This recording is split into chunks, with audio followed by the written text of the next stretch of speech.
find pieces of me all over the yard.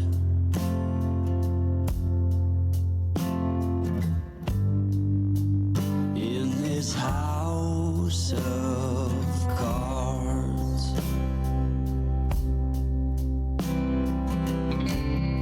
she says, hey man, there were just too many days.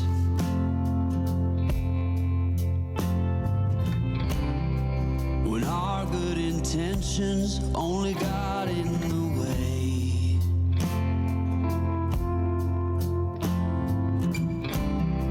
And I almost never know what I should say.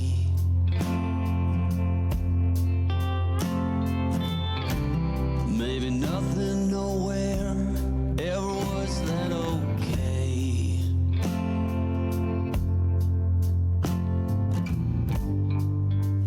In this house of cards,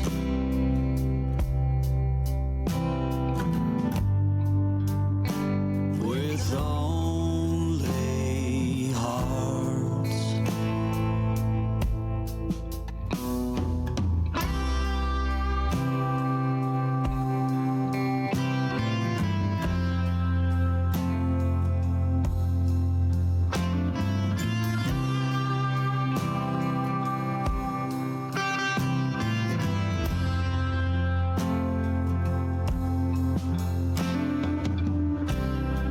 You cannot reap what you never did sow.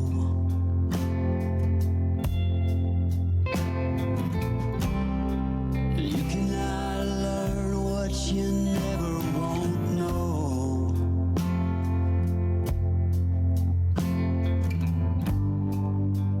In this house of cards,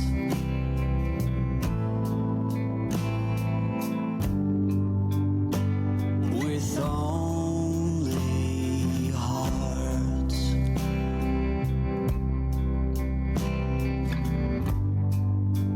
In this house of cards,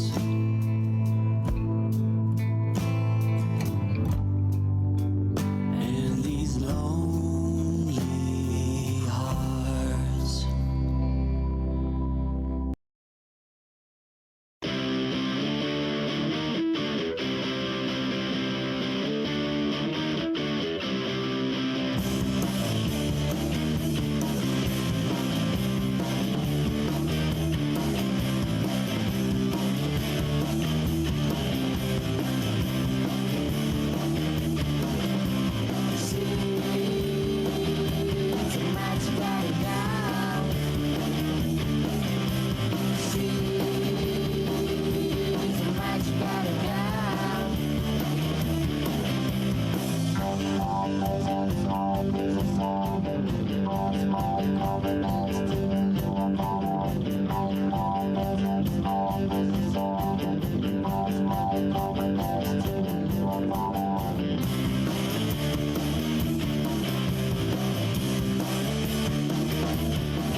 Alright, what's going on, everybody?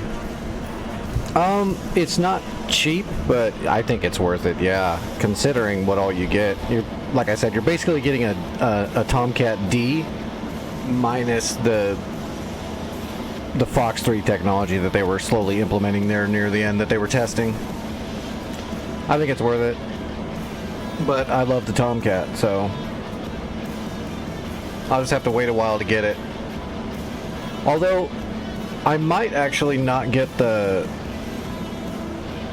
Warthog throttle. I might actually get the VKB one because I can get a little bit cheaper, and it looks like it has everything. The only thing I'm worried about is the quality. Like, the Warthog one is all solid metal. It's all really durable. I'm worried about getting something cheaper that it's going to be cheaper and it's going to fall apart quicker and the buttons are going to suck or something. I don't know. That's the only thing I'm worried about. I know what I'm getting with the Warthog.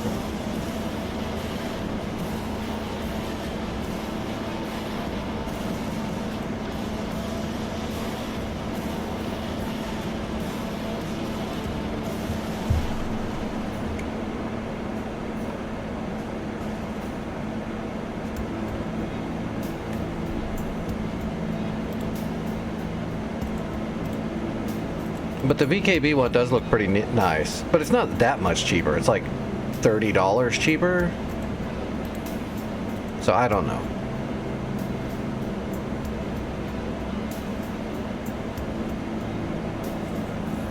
It's the one I linked in the Discord. Or that was linked to me in the Discord. It's got a red handle and it's got a little box with some knobs and turns and buttons on it.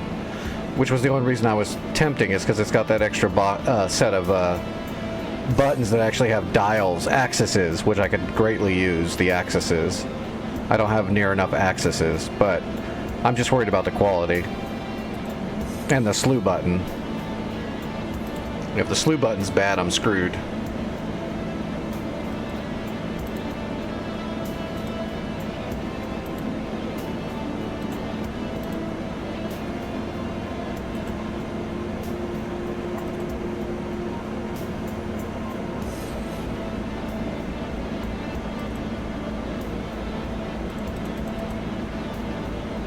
Request refueling.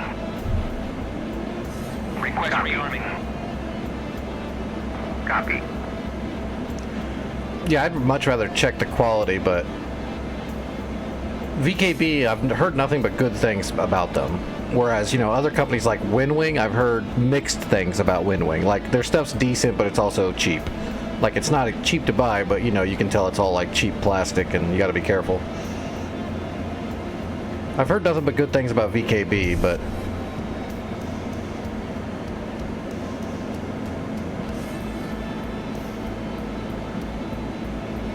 the only thing that puts me off is the money saving is very minimal, and I know I'm going to get a solid product, and I've already dealt with Thrustmaster. They've got an account for me set up already. They'll ship it to where I need it to go, all that stuff.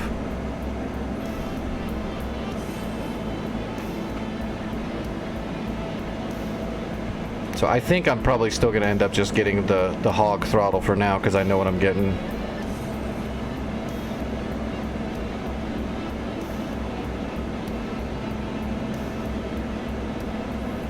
Now, if it was like $100 and something less money, and it was still high quality, then I'd probably get it just to take the risk, but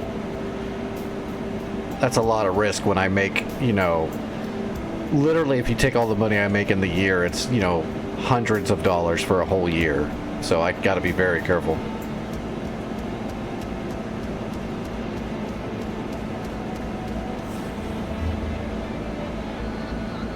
I do want the Viper throttle, but I gotta have this one first because I can use it universally. I don't want to use the Viper throttle on certain aircraft, but I can use this one on everything. So later on, I want to get a powered hub and then get a Viper throttle on the side and maybe another stick, and then I can just hit a button on my powered hub to switch between which one I want to use at the time. That's my ideal setup. But I'm so far away from that. Unless I finally get my disability, then I'll be able to do it.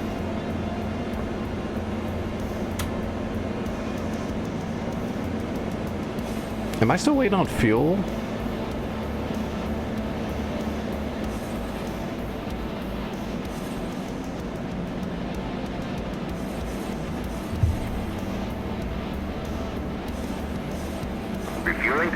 There we go.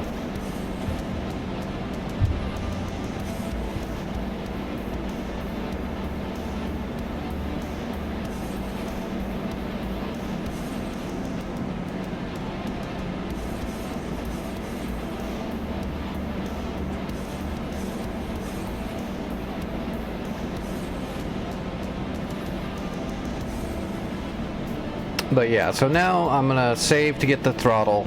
As soon as that's done, I'm gonna save to get the Tomcat upgrade. And then I'll go back to the normal modules I've been trying to get for the last year and a half.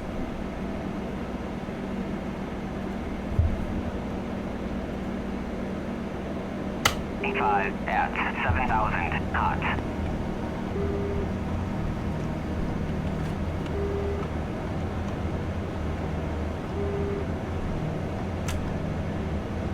Colt 1, Overlord 1-1, Bra 293, 421.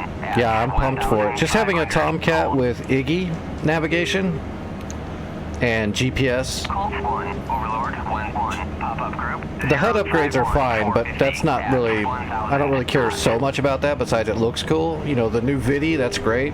It's not necessary, but it's great. But the Iggy and the GPS, that makes a world of difference. I'll be able to start using the Tomcat a lot more. Plus, we'll have the upgraded Sparrows that are actually pretty decent. A little bit more range on them. We won't be kind of screwed when it comes to DVR. Because depending on Phoenixes is not the best. Phoenixes are great when you're shooting big, slow things. 062, 445 at 7,000 cold.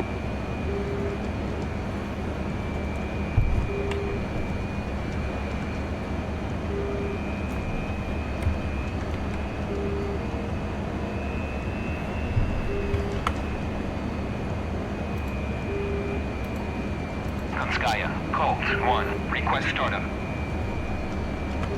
Colt 1, Konskaya, clear for startup. Konskaya, Colt 1, request taxi to runway. Colt 1. J11, Chinese flanker, the stolen technology flanker, the reverse engineered flanker.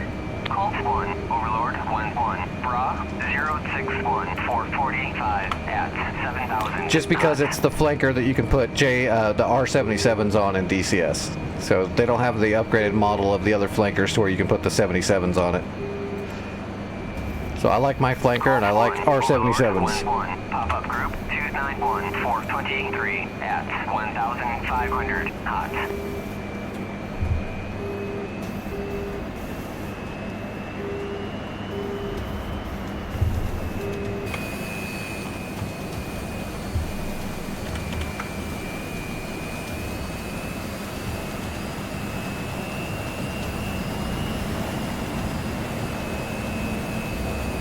Colt 1, Overlord 1-1, Bra 290, 422 at 1,500 knots. Colt 1, Overlord 1-1, Bra 068, 470 at 7,000 knots. Colt 1, I haven't talked to him, no. Bra 062, Is he in Discord? 445 at 7,000 cold. He's in Discord if somebody wants to send him a message and let him know the war is over on Syria.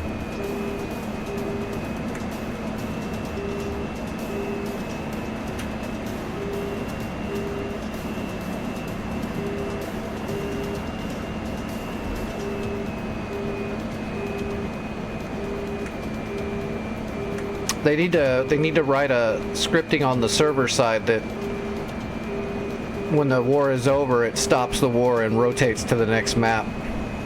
I don't think they have anything like that. He's got to do it manually right now still. Which is fine, because it takes us, it takes weeks to go through a war. Colt 1, Overlord 1-1, Bra 061, 445. But yeah, someone send him a message. I don't want to reach all the way across my stuff to get to my keyboard. I'm going to be lazy about it.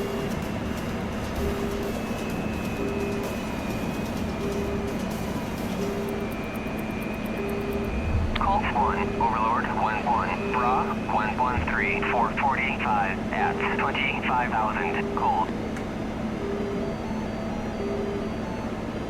Colt 1, Overlord 1-1, pop-up group 292, 421 at 1,500, Colt.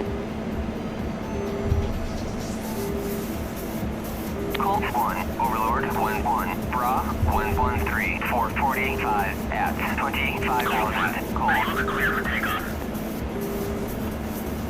Colt 1, Kaya, you are clear for takeoff. Colt 1, Overlord 1-1, Bra 293, 422 at 1,500, Colt.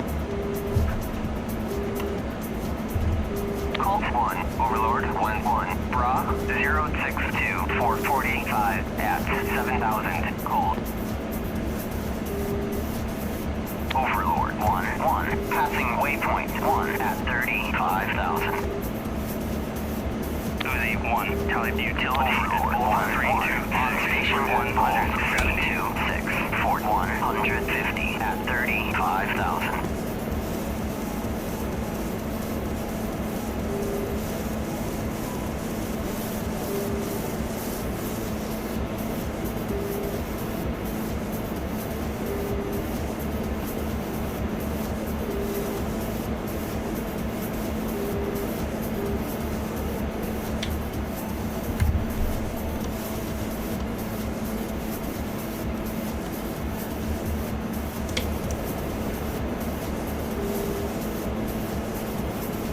Alright, so we got fullbacks and a flanker because I made a boo-boo.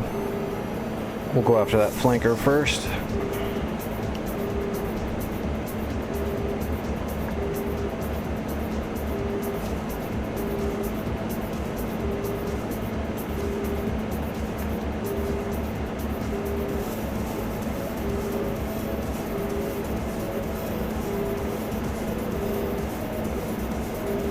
Colt 1, Overlord 1-1, Bra 079, 460 at 9,000 knots. Colt 1, Overlord 1-1, Bra 056, 440 at 7,000 knots. Colt 1, Overlord 1-1, Bra 107, 440 at 25,000 knots. Colt 1, Overlord 1-1, pop-up group 284, 430 at 1,500, Colt. Colt 1, Overlord 1-1, Bra 080, 445 at 9,000 knots. There he is. Colt 1, Overlord 1-1, Bra 112, 435 at 25,000 knots.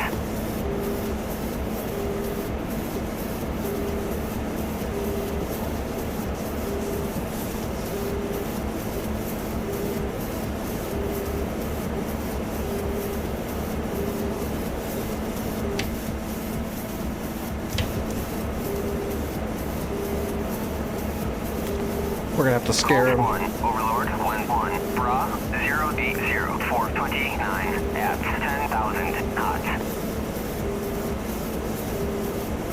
Colt 1, Overlord 1-1, Bra 120, 435 at 25,000 knots.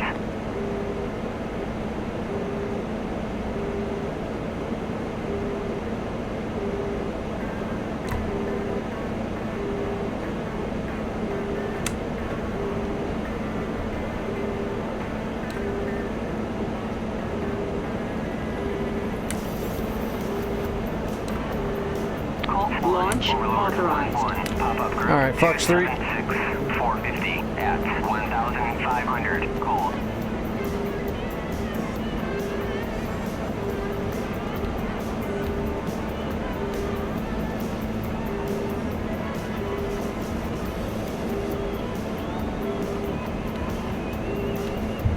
Here comes the kill shot.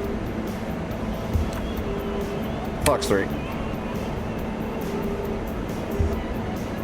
Launch authorized. Colt 1, Overlord 1-1, merged. Boink. Okay. Overlord, Fulcrum down. 1-1, Bra, 142, 423 at 25,000 knots.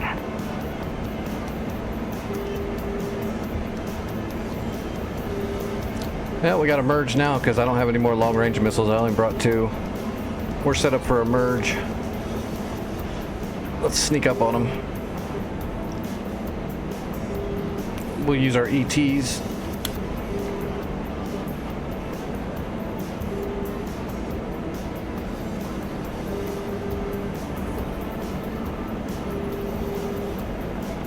Colt 1, Overlord, 1-1, Bra, 137, 419 at 25,000 knots. Colt 1, Overlord, 1-1, Bra, 139, 418 at 25,000 knots.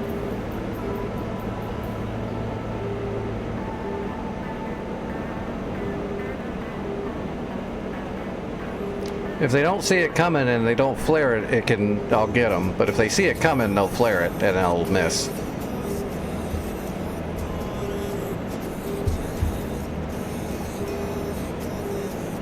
Launch authorized.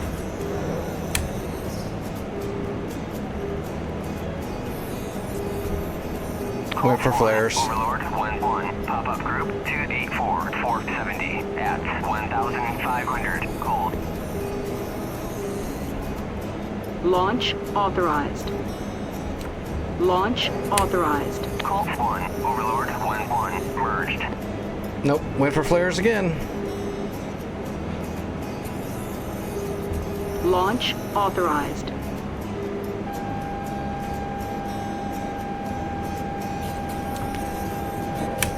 Fox 2. Oh, that was a crazy shot. All right. Colt 1, Overlord, 1-1, Bra, 357, 41 at 22,000 gold.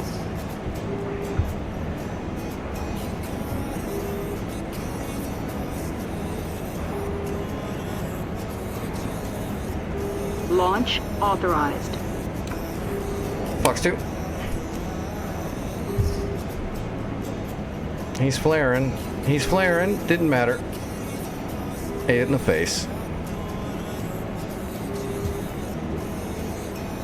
Now the ETs are amazing, but the ETs are only good versus people, really, because you can trick people. You can't trick Ace AI. They're gonna flare it, even if there's no way they could know it's coming. They'll flare it. But a human being, you can get them with the ET. That's how people tell you you're cheating, is when you kill them with the ETs, because you fire them from so far away. They have no idea they're coming. They're just flying along, and all of a sudden they blow up. And they immediately go hacks.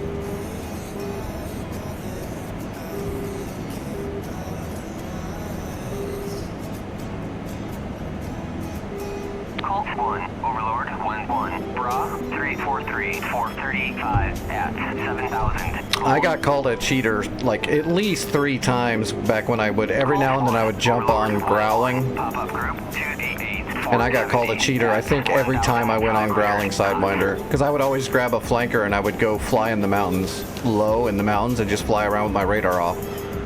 And I would see Vipers and Hornets flying up high trying to AMRAM spam, and I would just come up out of the valley of the mountain and fire an ET from way down there, and they'd just be flying along and then they'd explode and they'd be like, "You're cheating, man."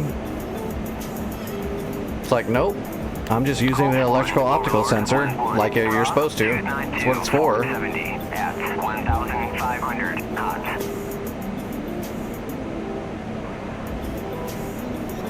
I think I've got the early morning weather set pretty good finally. Looks good.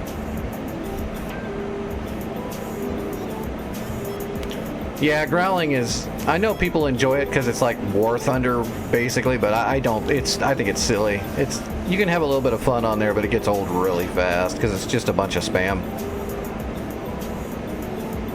Or at least it used to be. I haven't been on there for a long time because it got old pretty quick.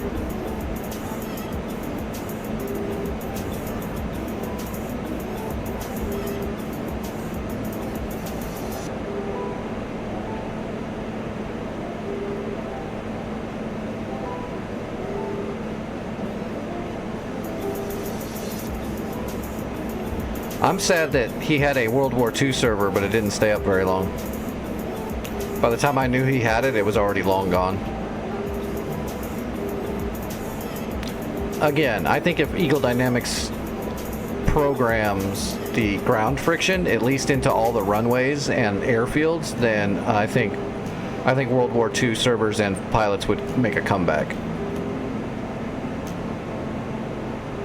Colt 1, Overlord 1-1, Bra 356, 450 at 7,000, Colt.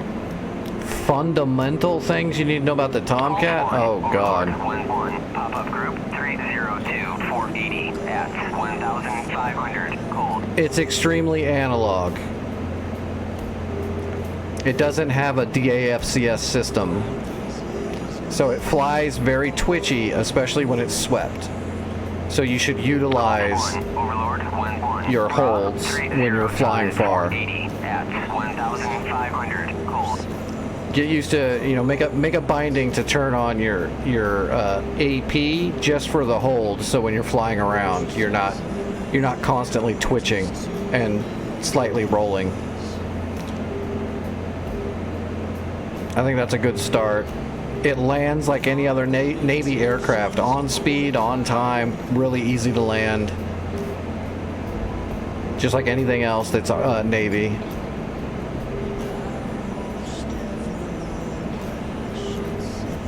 The Jester stuff, he actually works way better now. It used to be a problem, but Jester's been good for a while now. The only thing that Jester will screw you on sometimes is the range of a Sparrow is right in between when he's going to be on a normal standard lock and he's going to switch pulse. So the problem with that can be is every time you fire a Sparrow at longer range, during that missile flight, Jester is going to switch to pulse, and that has a very high probability of losing the lock when he does that. So you have to reacquire a lock extremely fast in some cases to get the Sparrow to reacquire. Usually by using PAL mode. So if you're going to get good with the Tomcat, you need to get used to PAL. You know what? Let me just get a Tomcat out. There's so much shit. It's hard to just say.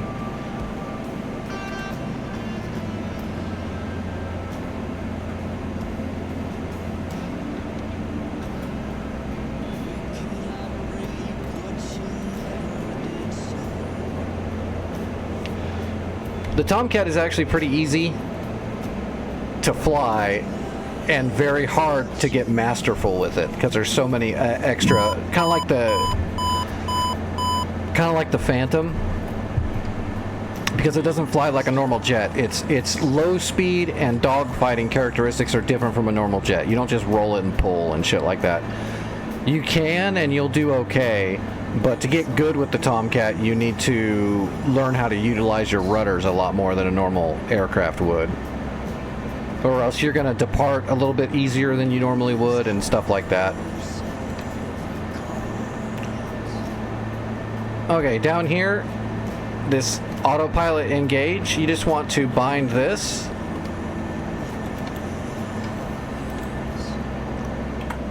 And let's show you what that button is. This one is just for stability. You're not going to use it all the time, but just when you're going to fly somewhere, you're not going to maneuver at all, you want to just click that on really quick and then click it off when you're going to maneuver. That way you're way more stable in flight. It's just autopilot toggle, flight control. That's a good one to learn, or else you're going to be really twitchy when you're flying. All your HUD stuff is over here on the right. Yeah, traveling cruise. The main ones are going to be normal, air-to-air, and landing. Air-to-ground if you're ever going to do bombing. Also, this is where you can turn your radar onto your display so you can see the radar. That's a good one to know. All your other controls are also here, like if you're going to do ILS and all that, you would turn that stuff here. Turns on your VIDI and your HUD. Down here as well, if you're going to turn on your steering for TCAN or for when you're doing carrier. So that's all your HUD stuff. Always have your wings swept and left like this, where they're locked in when you're taxiing. Only sweep the wings out when you're ready to start flying, which let's go ahead and taxi up here. Right here, by the way, before you take off, turn on your SW and your missile prep. That way they're ready to go once you're up in the air. And this is just your gun rate. I always just turn mine on high because I don't strafe the ground very often. If I did, high rate's fine.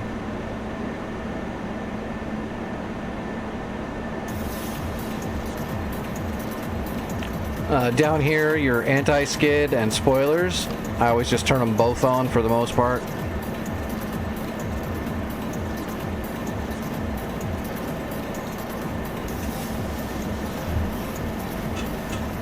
Alright, and of course your parking brake. Nose wheel steering. Alright, let's taxi.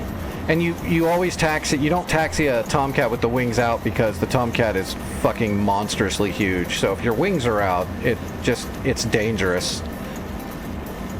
So you're not allowed to taxi a Tomcat with the wings out. Even after you land, once you start slowing down, you sweep the wings back.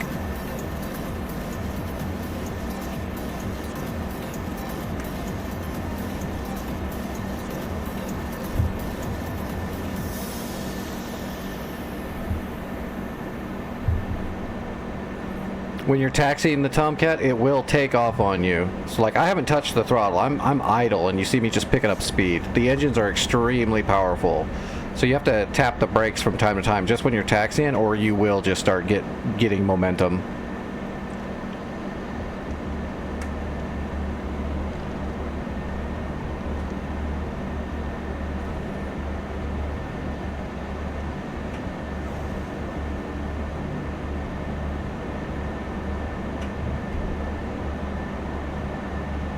And of course your radio and TCAN, it's all right here. Radio kind of sucks, as it is with most older aircraft.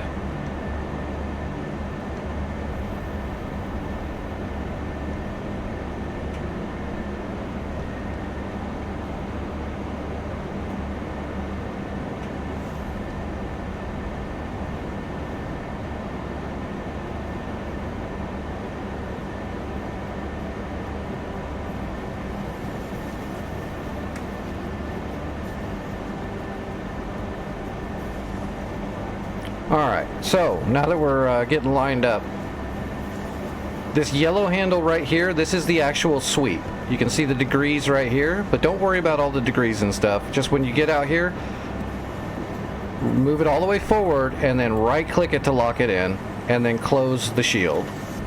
And then click your master reset. So now your wings are sweeping out. Then you're going to turn on your auto, which that way the aircraft controls the sweep. And that is wing sweep auto mode throttle. There's also aft, bomb, and forward and all that. To be honest, for now, don't even worry about it. Just get a button for the auto mode so that you can quickly set it to auto. Once you're swept out, set it to auto. It'll show you auto right here and show you your sweep. Now you don't got to mess with this. Then you can look out, make sure your flaps and slats are ready. They're not, so we'll go ahead and pull our flaps and slats out. So you can see the flaps and the slats are up. You can test them really quick, hold down your brake and just give it a little tiny bit of throttle.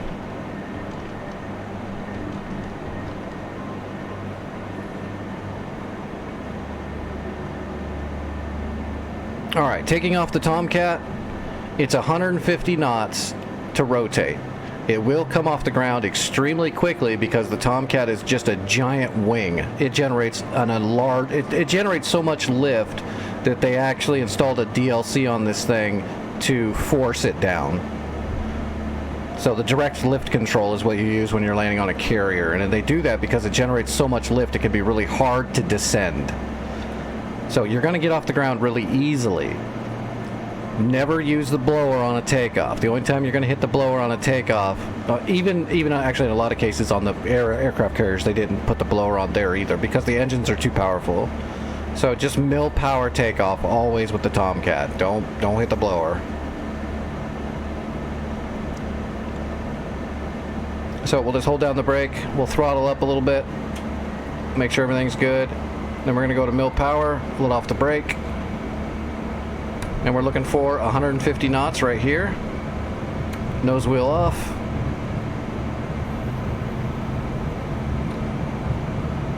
$150 rotating. And there we go. Flaps, slats up, gear up.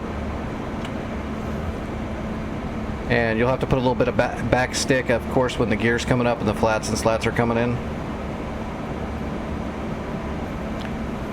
That's it, you're flying.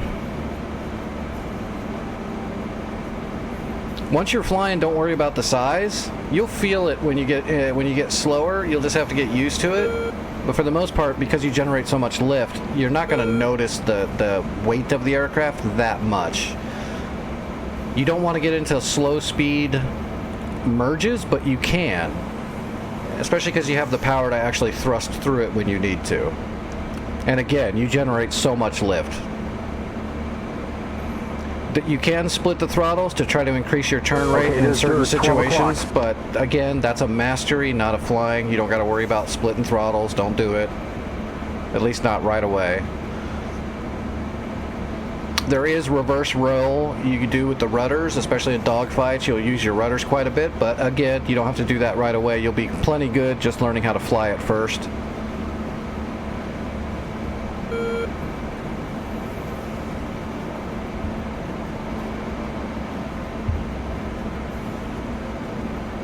Then of course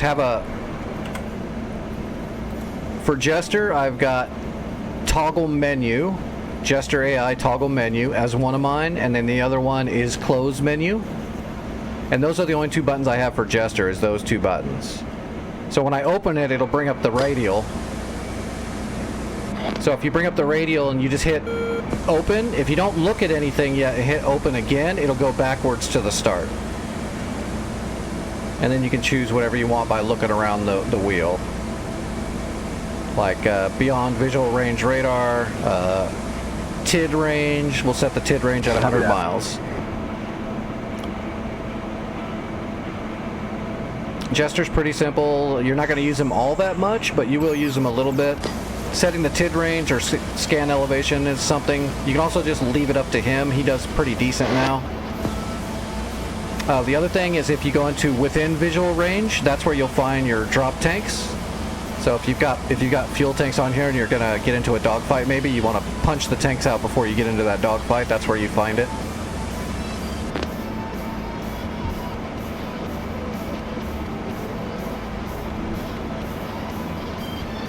Combat's pretty simple. You just switch air to air on your HUD. Then you've got your toggle on your stick, up and down, and that's your weapon selector. And then of course press weapon selector. And then I do have one command right here where I hit right on that one button to STT lock an enemy that's ahead. So that's how I tell Jester to lock something. Then you got your POW lock. So there's TARS designated forward, POW lock. And then there's vertical, high, vertical low. So those are the two vertical scans, above the HUD and at and below the HUD. And then regular POW, which scans in front of you. It's an auto acquire, which is where you see that little red. I'll get a plane up here and I'll show you. And then there's left, which is the PLM button. It's just called play tape player. That's not what that should be. There it is. PLM button. There we go. That's how I reset the PLM or the radar. I can just hit that really quick. So let's... Well, we got dirt at 3 o'clock. And you see I haven't touched the wing sweep. It's doing it all on its own, so... Alright, so master arm, flip this up, turn it on. Now the pickle's hot. POW mode regular. So that's POW mode regular. It's just scanning. Nails, 7 o'clock. Then there's vertical, low, which is right on the HUD and a little below. And then there's vertical high. It's on right now, but you don't see it because it's off the HUD, but it's scanning up here. So if you're in a dogfight and you're turning into your bandit, you want to go to vertical scan high to try to get the lock on them, because it's scanning up here. And then you just hit the PLM button to reset it. There's a friendly E3, 12 o'clock high, 12 miles. Gun, sidewinders, and then up at the top is Sparrows, and then if you hit that push button, that's where you switch to Phoenixes in between Sparrows.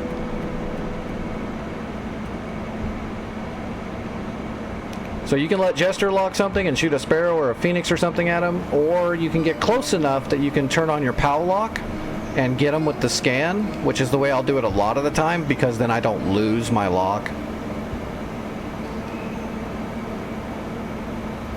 But you got to get within, God, I don't remember the mileage on the POW lock. You got to be like somewhere around 12 miles, I think, for the POW lock to be able to get them.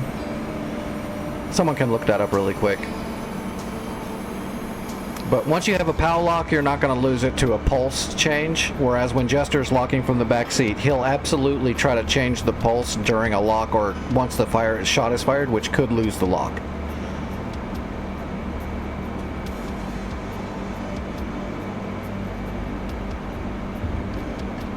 Or you can pull a Gremlin and jump in the back seat.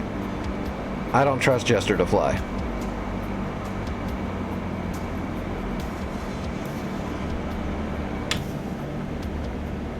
Oh, let's go. Oh yeah, the stability. So this thing's actually extremely squirrely.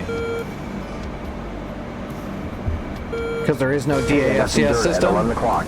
And nails, 5 o'clock. I have extremely steady, like, micro movements, so... But trust me, when you're just flying around normal, you're gonna be doing this a lot. Stuff like this. This is probably gonna happen to you a little bit when you're flying the Tomcat. So that's why you want to have that AP button right there. That one that I bound. Just turn it on, and now I'll just let go of the stick. And if you want to turn, just rotate a little bit and then let off the stick, and it'll hold it. See what I mean?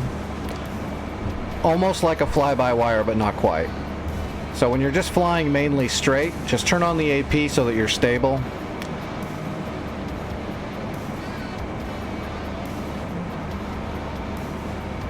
And then if you're going to get into some kind of fight, just click it off really quick and you'll be right back to being squirrely.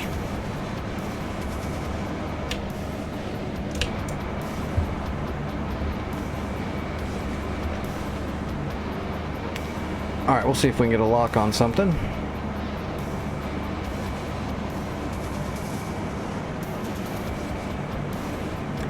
Also, when you're in a dogfight and your wings come out, you might...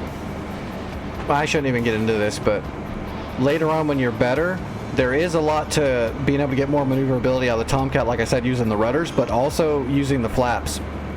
But I'm going to warn you, there's an extremely high chance, especially until you're really good at it, you're going to jam the flaps and break them, which means your wings will be stuck out until you land and repair your aircraft. So you can, if you need to, generate a little bit more lift and a little bit more turn in a dogfight. You can bring those flaps out, but until you know what you're doing, you're probably like got a 99% chance to break them. Which is like also why when you take off, the first thing you bring up is your flaps and slats as soon as you're off the ground, and then your gear. They're extremely brittle.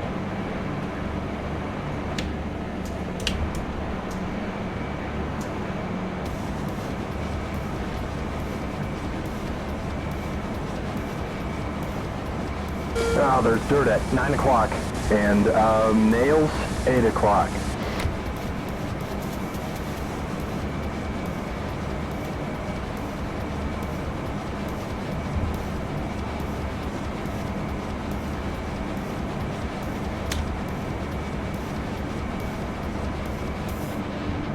Oh, that's that AN 26, isn't it? Or AN 30. That's probably why I can't see the damn thing.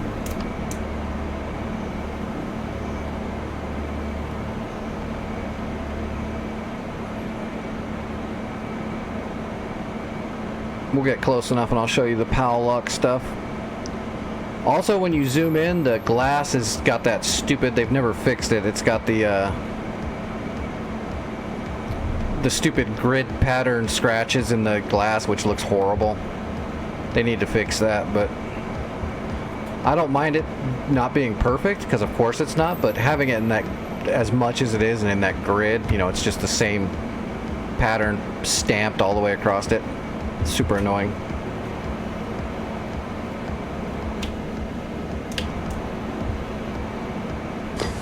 Alright, let's change the TID range to 25 miles. Yes, sir.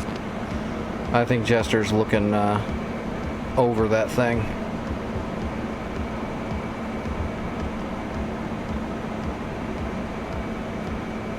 Yeah, I know, Gremlin. I can't buy it. I thought it was going to be free for me, but I'm going to have to buy it, so I got to get a new throttle first. It's going to be a while before I can get the new Tomcat upgrade, unfortunately. I'll get it eventually. Okay, I don't know where he is. Let's just turn on the PAL lock and let it start. Target, Nope, got 9 him. miles. So we got him with the PAL lock, and there you go. You can see it. You can turn on your camera, get a good visualization on him. Yep, that's the Parker N30. time. Now that we have him locked on PAL, I don't got to worry about Jester losing the lock. We can just kick a missile off. Sparrows are Fox 1s. You know about all that stuff already. 12 o'clock. Speed 410.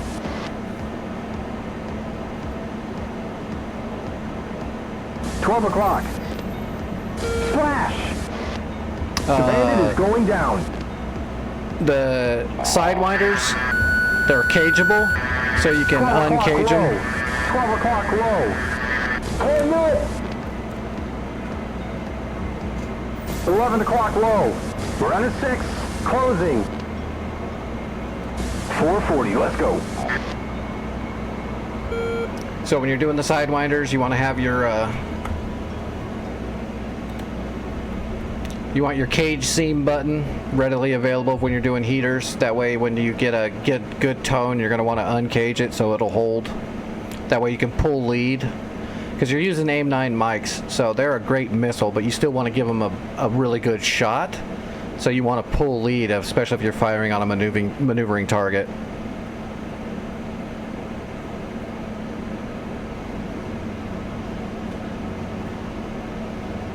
Old school server that... What? What old school server? What do you mean?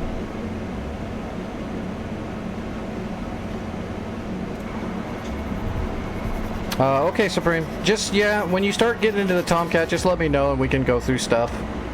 There's a shitload to it, but not just to get in it and start learning. It's actually not that bad. Just the mastery of it, there's a lot to the flight model. But it's not necessarily just to have fun and get good with it. Speed 470.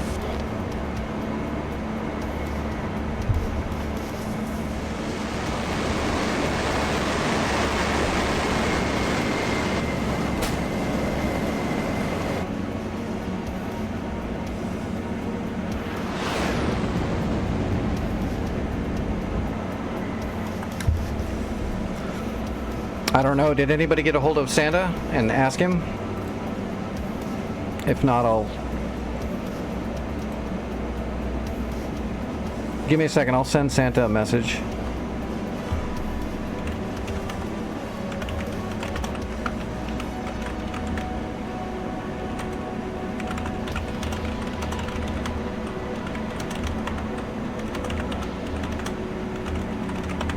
Alright, I'm asking him what the next map is on rotation. We'll see.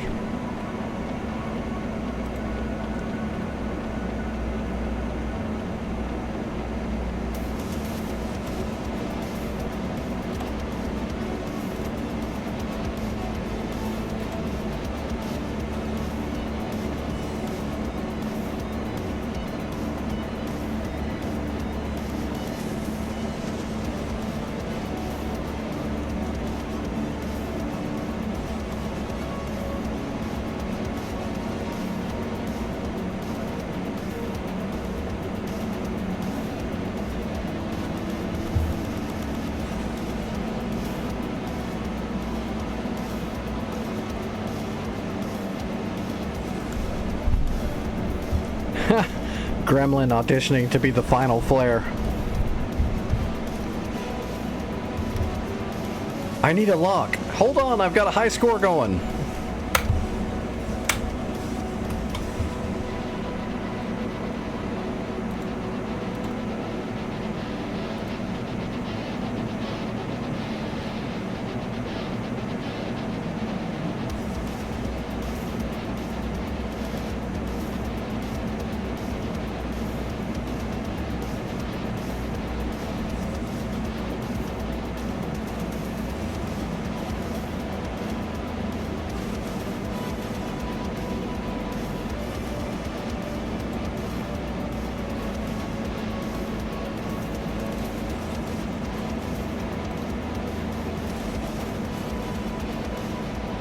Oh my gosh. Have they gotten more 4ES servers?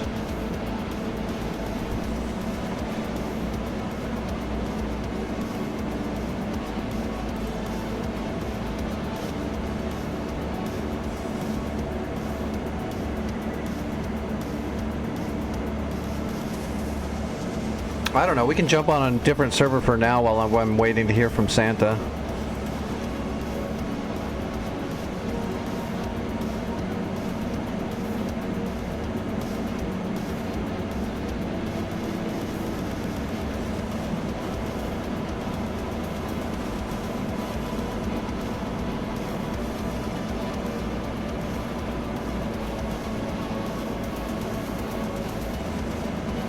Oh, Hoggett.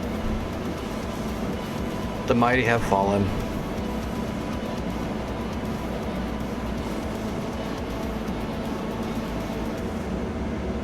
Oh, we can jump onto like return to pre-contact and just fart around.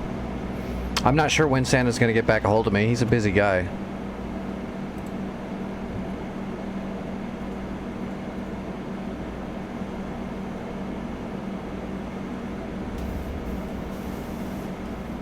Actually, there's only 3 people on standard Caucasus return to pre-contact. That's always a fun one just to get in there as long as it's not overcrowded. There you go, Vic. Jump in there and practice your hind. Just use the hind exclusively.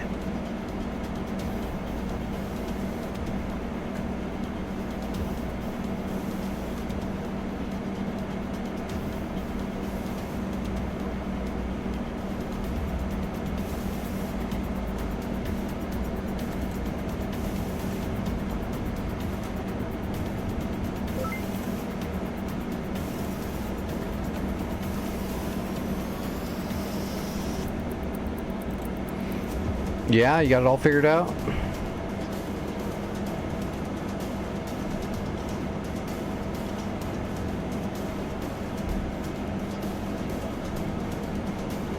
You sure about that? Because I think like just a few days ago you couldn't get it to shoot and you didn't have the sight turned on. So, just asking. Just asking questions.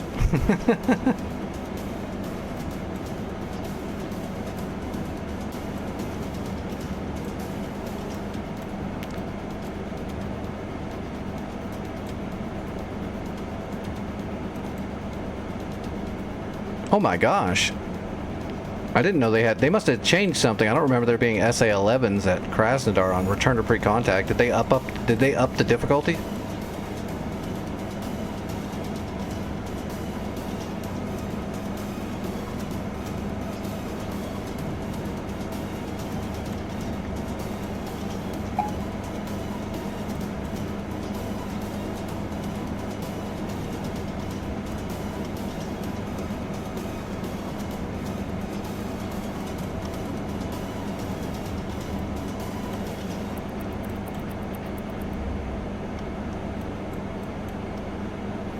Someone already got the radars, so the SA-11s are all that's left.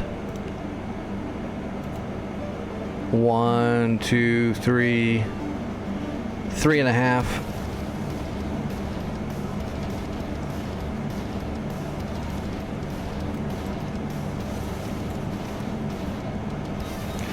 No, Vic, that's not true. You're very good at helping the team.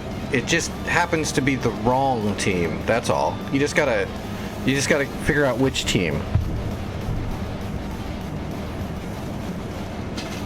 Because whichever team you do help, you usually help them a lot.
right, we'll hit Kremsk or Krasnodar while we wait.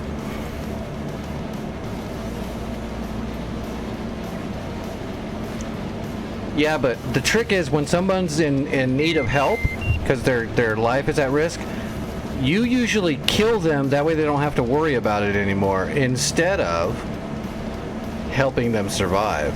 That's where you're going wrong.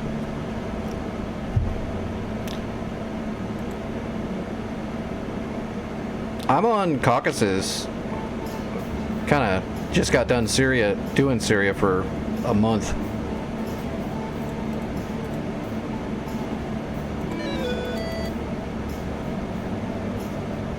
Exactly. Vic goes straight to final solutions.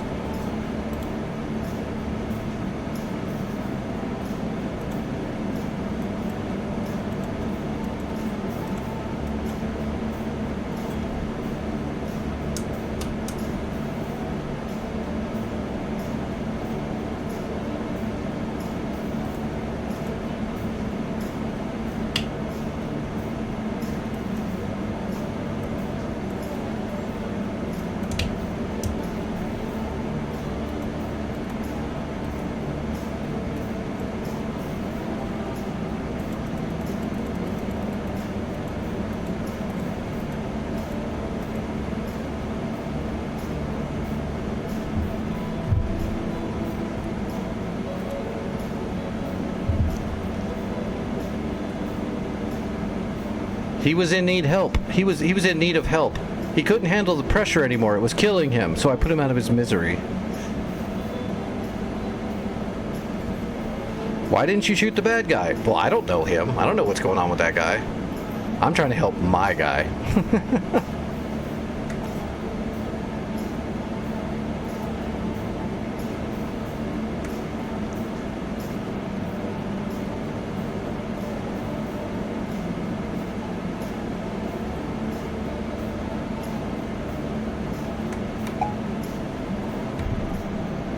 Oh my god, the server's restarting in 15 minutes already.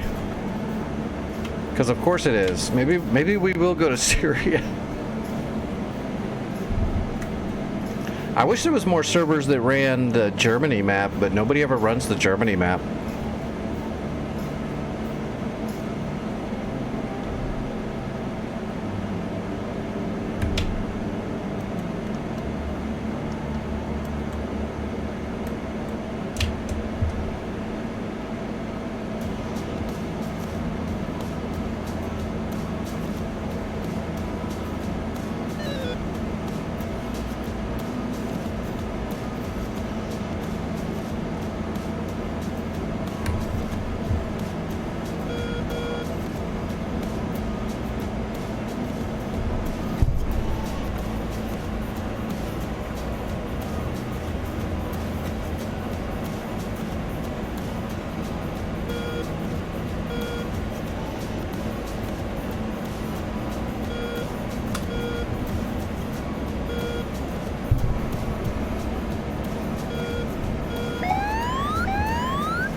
They usually do map sales whenever they do, you know, big sales, period.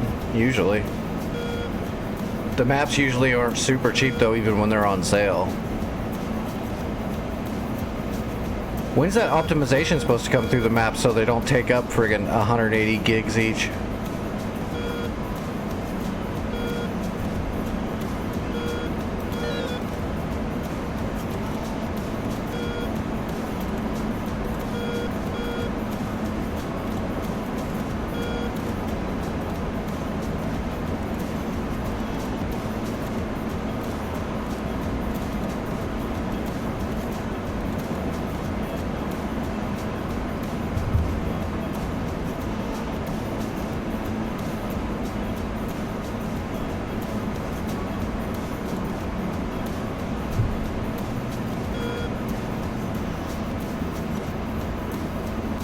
Yeah, Sinai's good.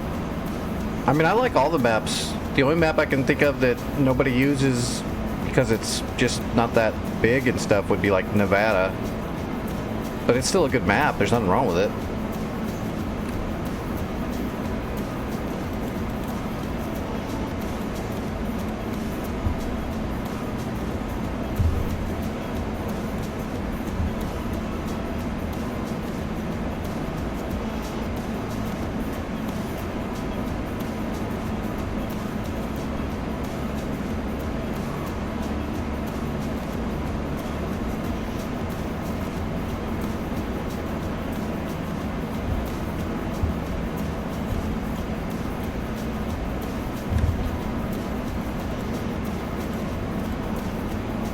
Alright, we're going to throw the clusters onto the SA-11 site.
Alright, all of them are away.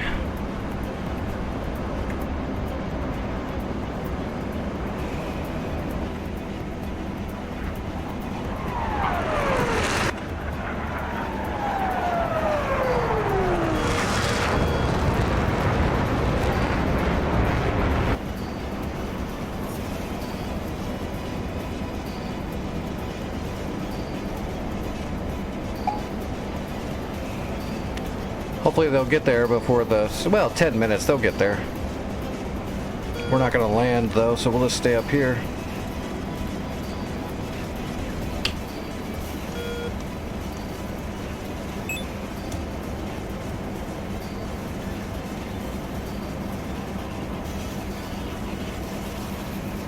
What the heck?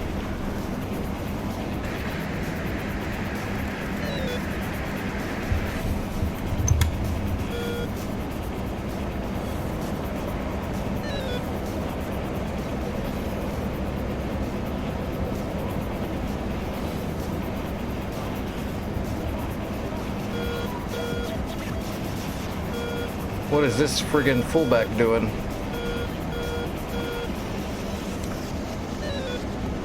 Fox 3.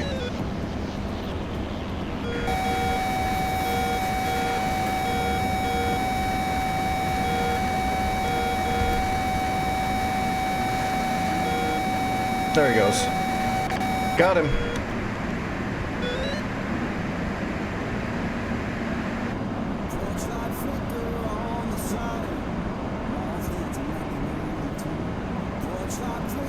Alright, we'll start heading west again. We'll watch our...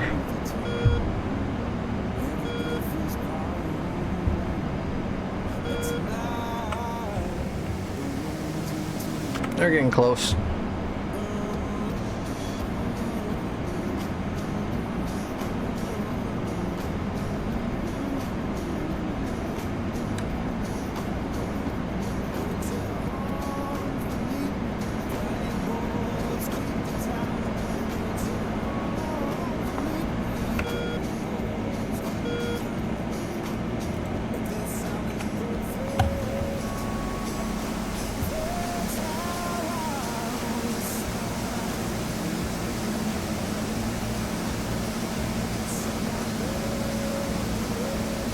Should be 4 broaches, and then all the clusters are going onto that SA-11.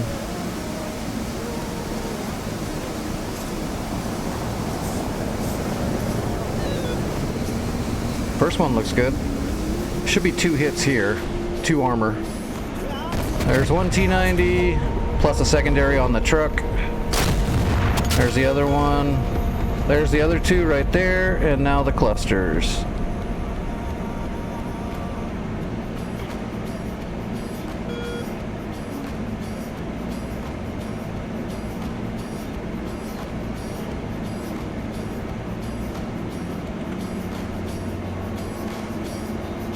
Should be clusters.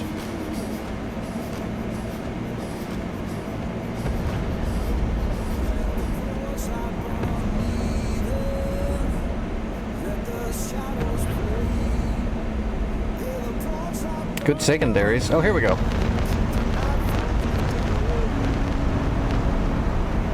That's it? No, there should be 3 others. There we go. Come on.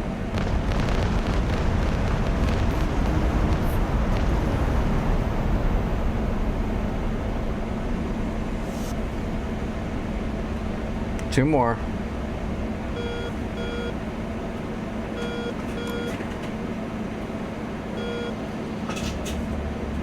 Really? There we go. No? That's weird. It seems like 2 of them didn't make it. They must have got intercepted. Or that's a huge delay.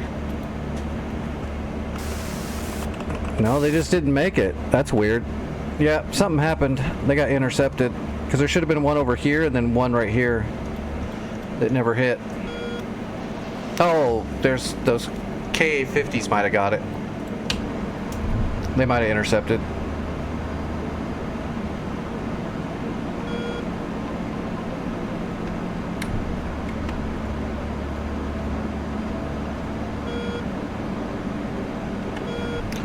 Still no word back from Santa.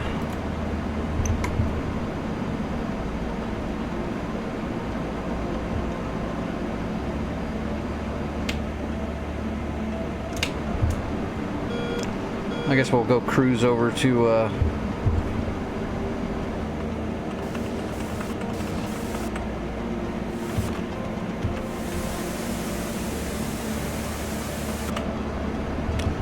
cruise towards Anapa.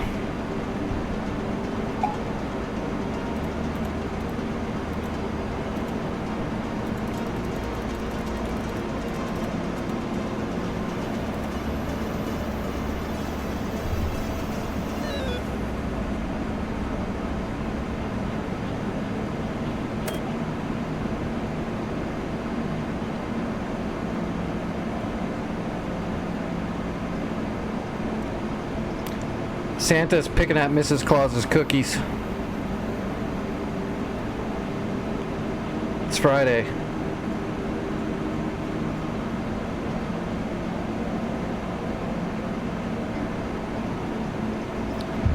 Fog of War and Cleared Hot. Well, let's check one of them out. Pick one.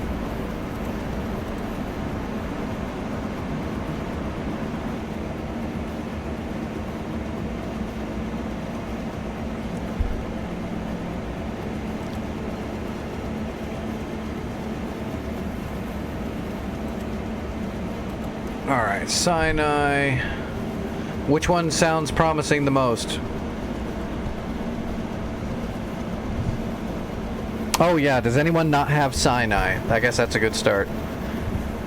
Anyone who wants to fly with us, do you have Sinai?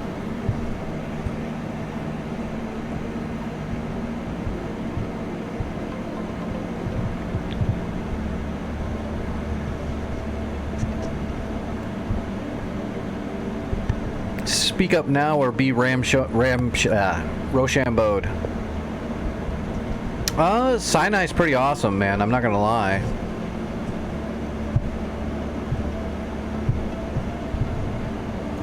But I like all the maps. I think Sinai's worth it. I think Iraq's worth it. I think Afghanistan's worth it. I think Syria's worth it. I even think Germany's worth it, but a lot of servers just don't run it.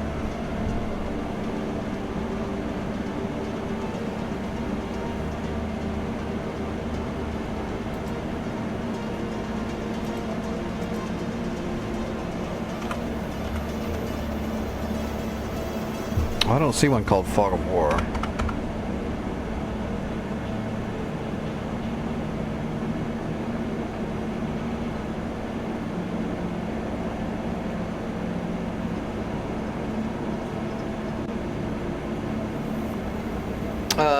Gunner's got a Sinai Foothold Cold War Modern. So that's Ghetto Cold War.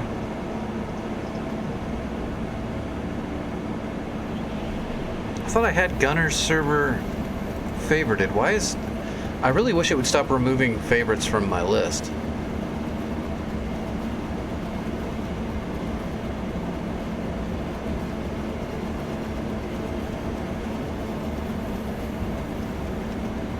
I didn't see the other two. Well, I didn't see any of the ones you were talking about, but Gunner's got a modern Cold War, so it's kind of a pseudo Cold War with Sinai right now. Machine Gunner. That's a Sinai map.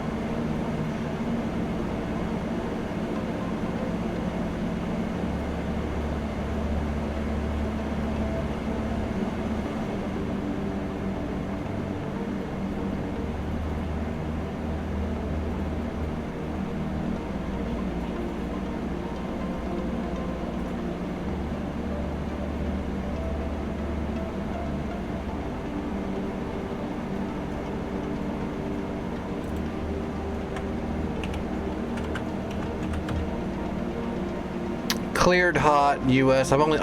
Sinai, yeah, but there's probably more. Yeah, they got a bunch. I've never been on a cleared hot. What is it? It's just standard foothold.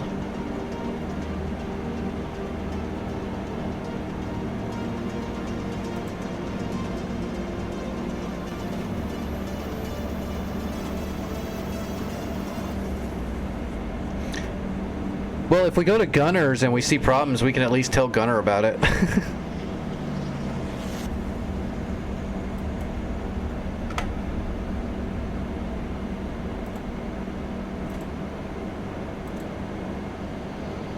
Yeah, let's go to Gunners and check it out, at least. We haven't flown on a Gunner server in a little bit.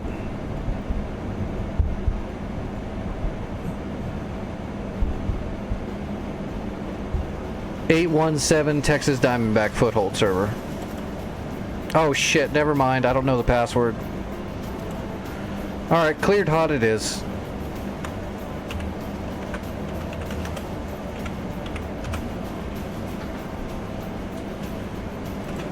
I had this password before saved, but I don't have it anymore. I'm not sure what it is.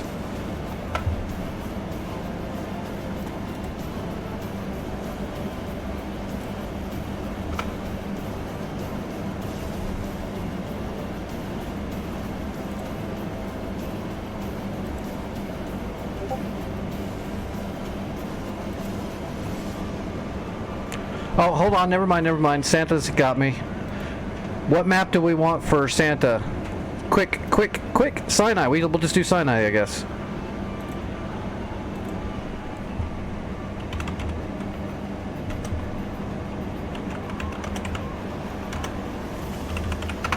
Okay, I told Santa Sinai. He's gonna load it up.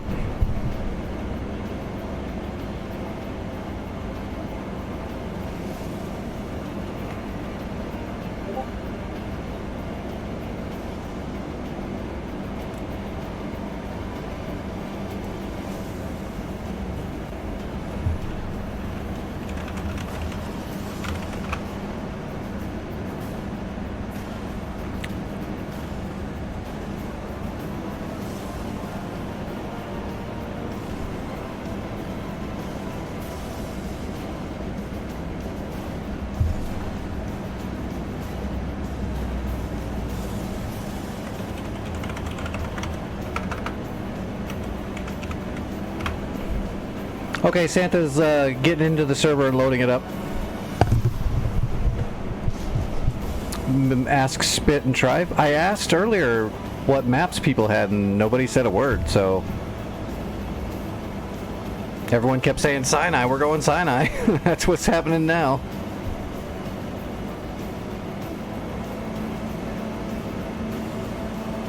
I think we're gonna go reverse Sinai modern.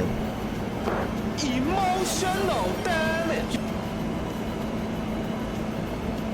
Here's the catch though. Everybody is on blue team except for me. I'm gonna be on red team. It's me versus all of you. Let's go.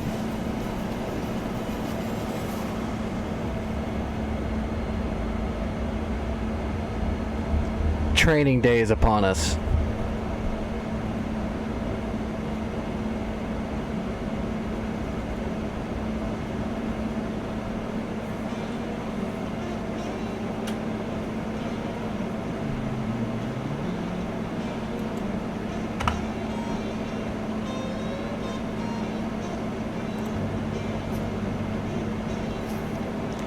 I'm doing this just because this makes sure Vic won't kill me.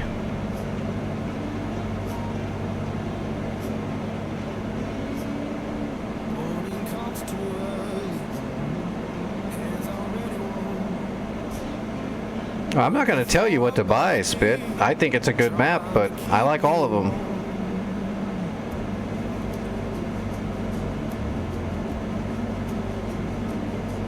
It's right up there with Syria for sure. And it's got good spacing.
It's going to take a few minutes for Santa to get it all set up and loaded.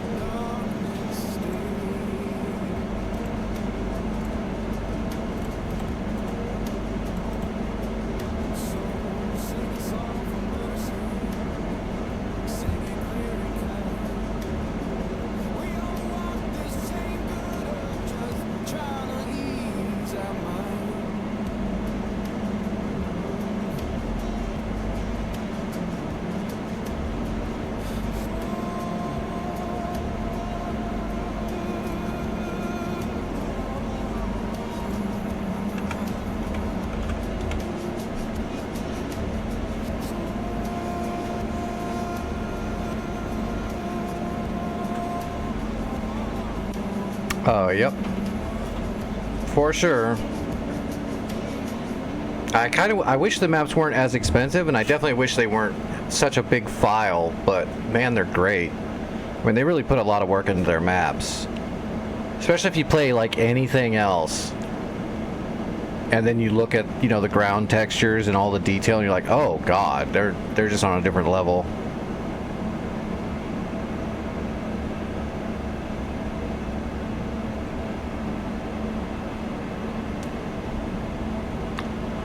Well, Afghanistan's got a shitload of giant mountains and some big-ass valleys. Afghanistan's actually extremely mountainous, with with valleys in between.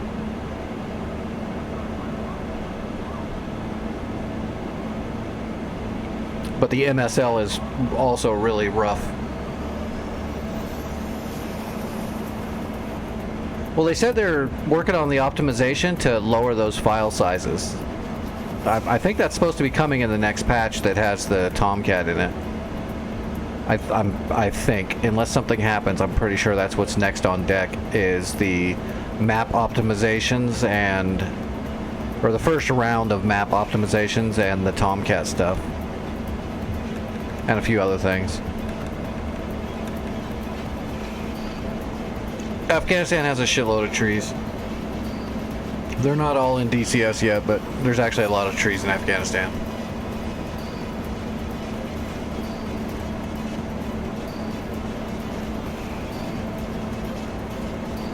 I've never hit any of them, by the way.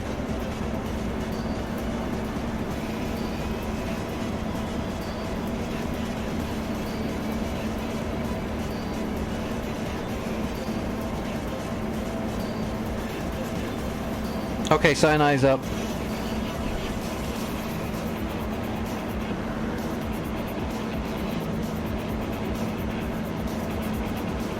Or it's loading up anyway.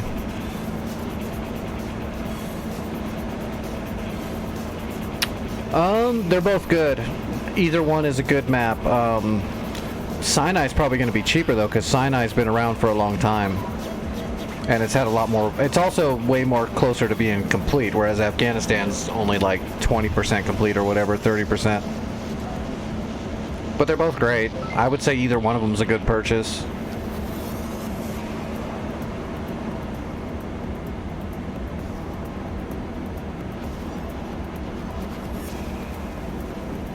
What are you talking about switching off? You've never used IFF in your whole life, Vic. You're just like Mongo seaplane. Mongo shoot.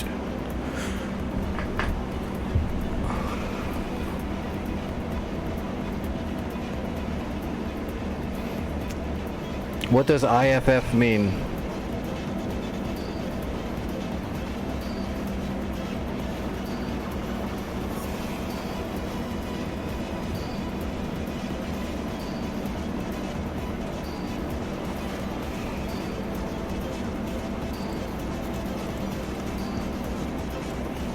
Alright, here's Sinai. So, if you notice, this is Ramat David, which is the southernmost point in Syria there.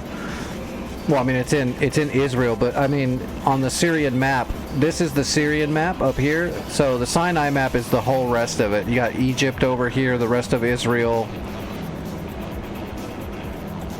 You've got the channel, you've got the whole bit. So this map's actually pretty good.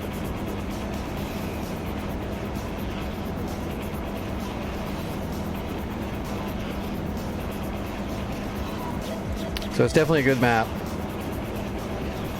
It's like a continuation of the Syria map. You can play the Syrian map, and then when you get down here to like Damascus and Ramat David, you just switch over to the Sinai map and keep on going to Egypt.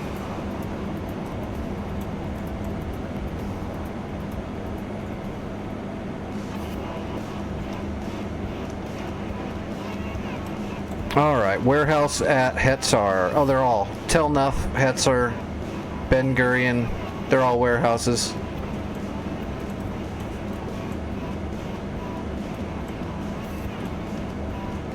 Hetzar's really big.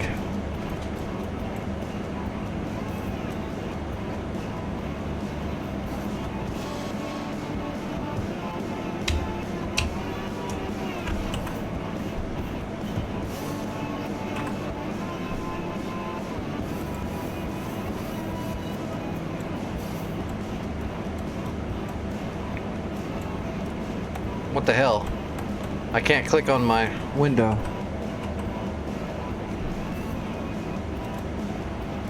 There we go. Alright, Hetzar. I guess I'm gonna do some Sead first because I have no idea what we're going up against yet. We'll have a look.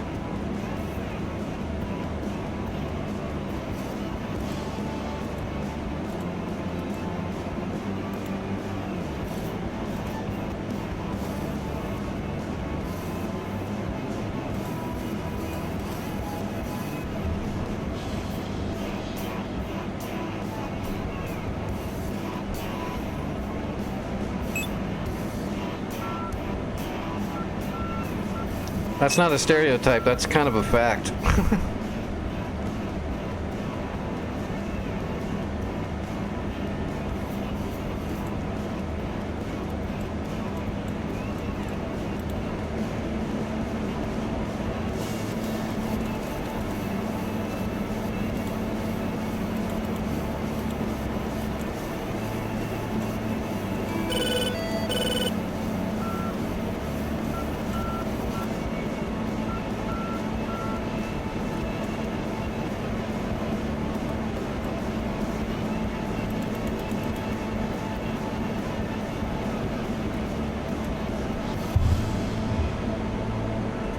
Oh, where the hell am I? Okay, left, right. Left, right, steer point 3.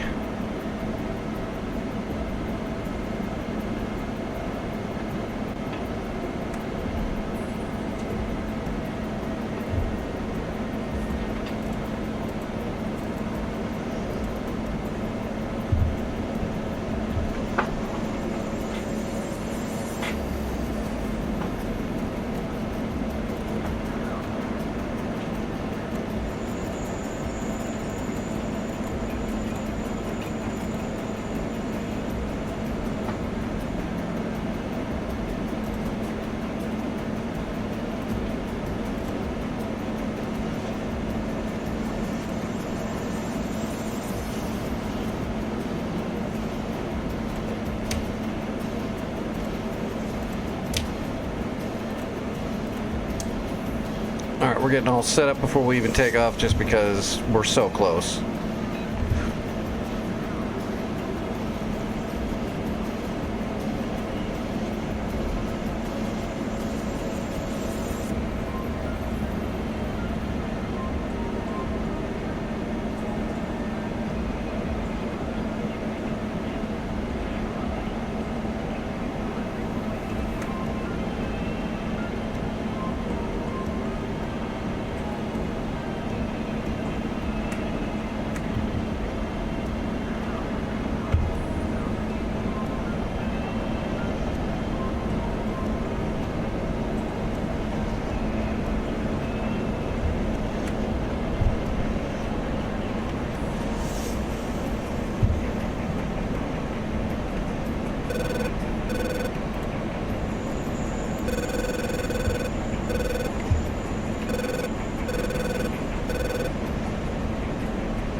Alright.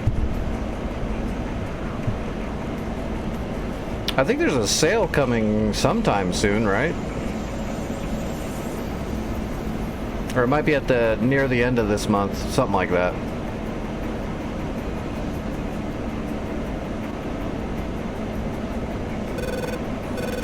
Okay, there's an SA-10 out there, Vic. I got a big bird and a clamshell radar out there, but they're farther away. I'm not seeing anything at steer point 3 yet.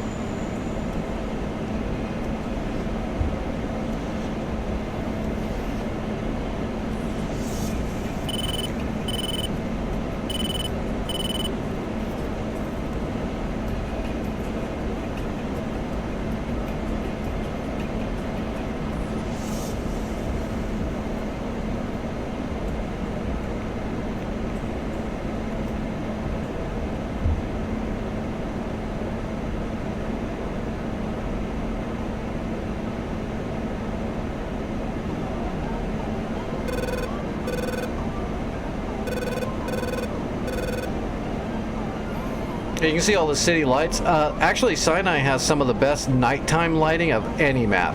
It's really stellar. Flying Sinai at night is amazing. They actually did that better than any other map.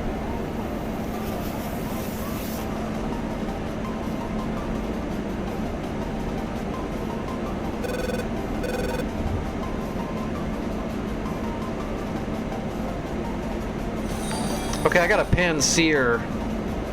I'm gonna go after that Panseer. It's at steer point 4 has a Panseer. I've got nothing at steer point 3, so I'm gonna switch over to that Panseer and go for him.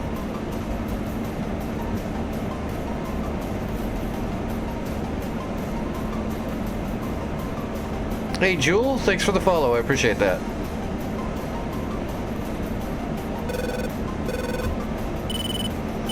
I'm gonna put 2 shots on this Panseer and see if I can get him. I've got the speed, but I don't have the angle yet, but I'm getting close enough I might have the angle from this altitude. Alright, Mach 1 Magnum.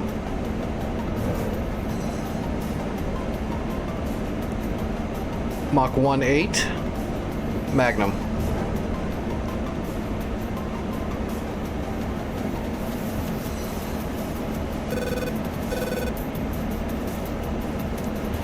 I think the when we get the Serbia map, which is not just Serbia, it's going to be a whole bunch. That's going to be a great map, to be honest.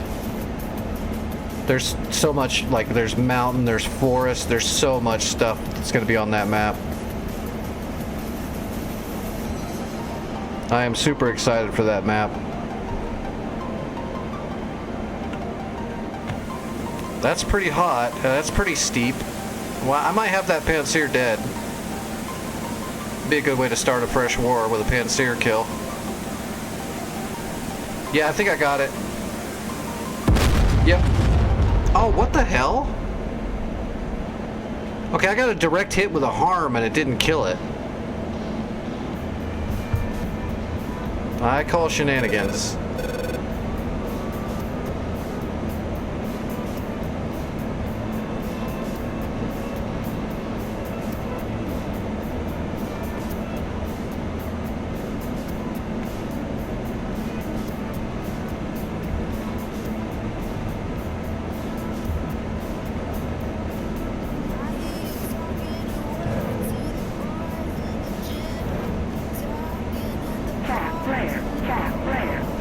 Yeah, that's some BS.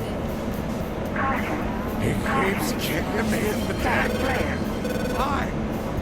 Why does he keep kicking me in the deck?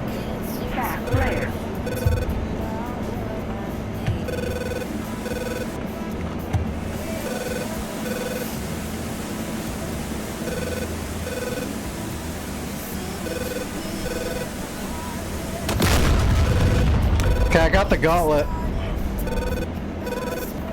I'm not sure. I got the Tor, but I'm not sure if I got the Panseer. I didn't see it.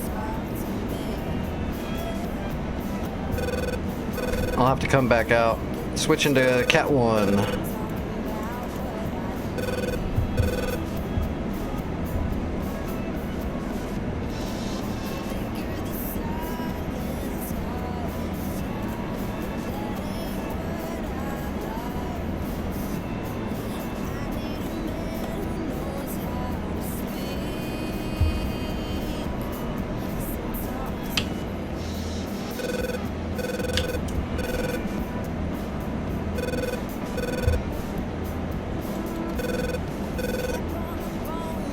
If it's still there, hit it, yeah.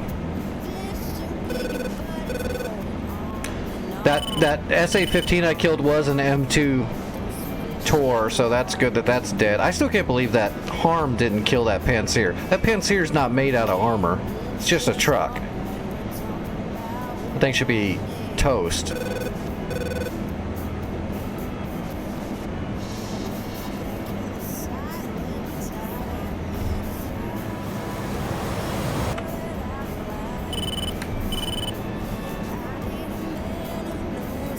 $10 feet, it looked like it hit it directly.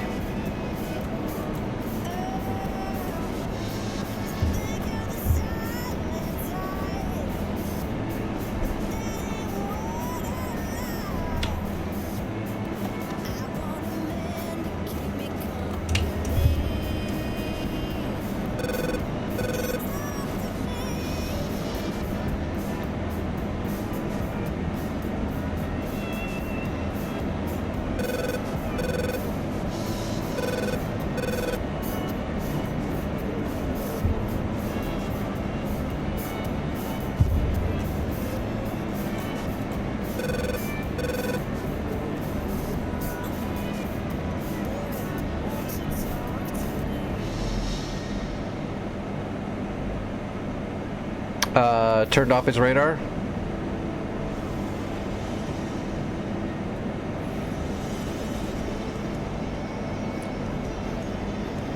Because the Elant will read a ghost reading for a little bit after it shuts off.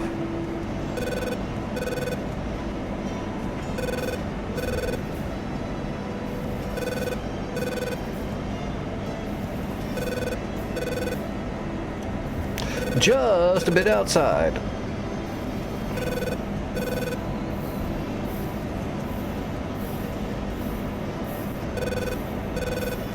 That Tor's dead, unless there's another one.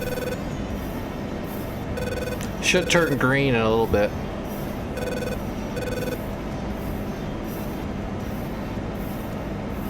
I'll put up a scout here in a minute so we can get a better idea of what we're dealing with and make sure we're not getting a bunch of ghost readings.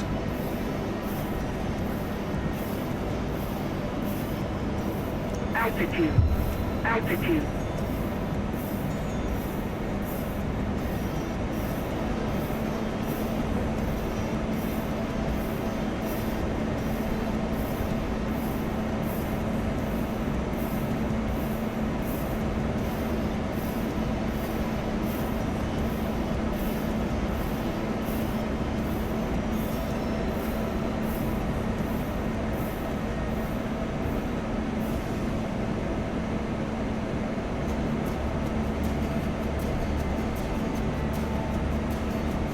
Alright, I'm on final.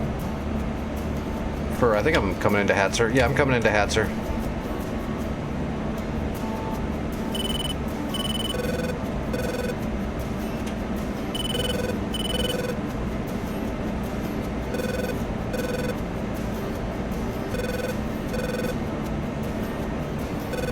Alright, on speed.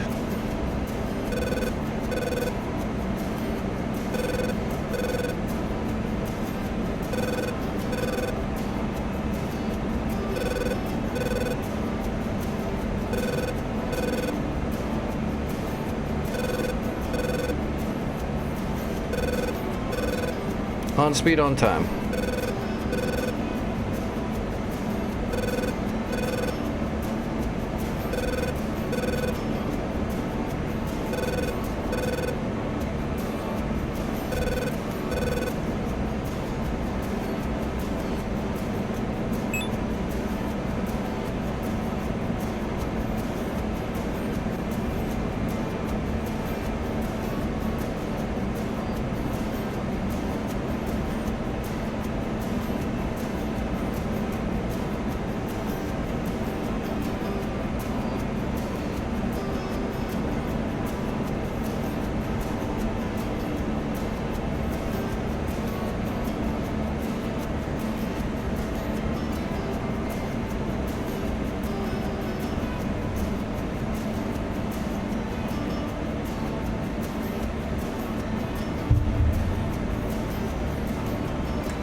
Well, there's one flight out of the way.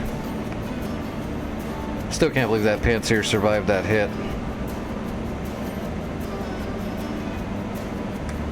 Alright, I am got a bunch of different one-ways, don't I? Yeah, let's just go all the way to the end and then we'll turn around and...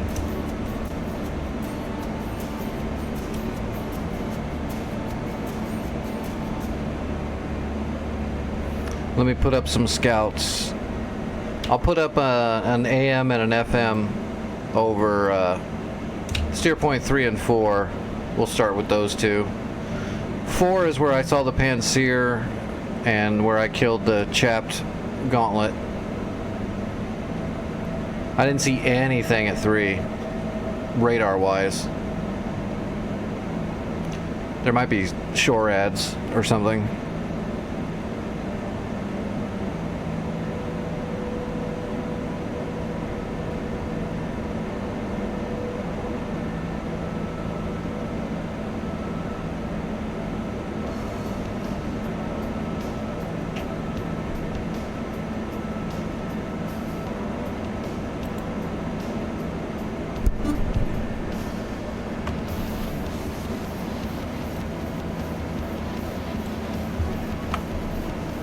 Actually, I don't know if I've got the experience to do that yet.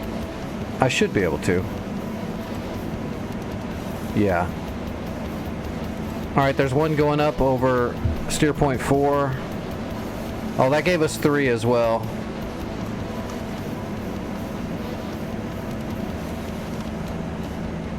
There's a Strela at 3.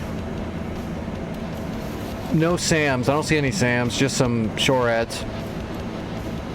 Yeah, steer point 3 is ready to be assaulted directly. That Pantsir is still alive at 4, but he's half alive. He's hiding in an orchard now. I do not see another Tor Gauntlet there. So you must be seeing a ghost of the one I blew up.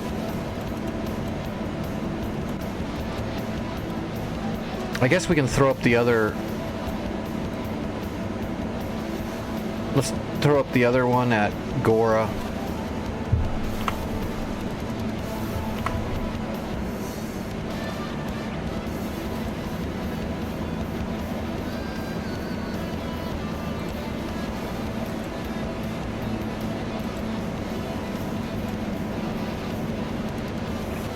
Gora's got a Grumble with a Tor Gauntlet guarding it.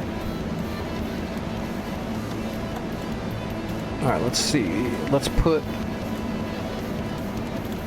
our scout.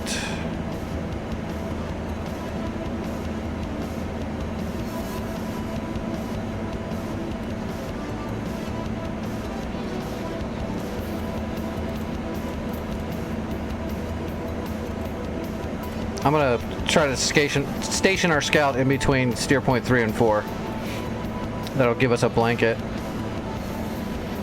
Once that Pantsir's out of the way, we should be able to assault everything, so I think I'm going to switch up aircraft right away and go after Hatzirum.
Alright, setting up the data link. I'll be up in the air in a minute.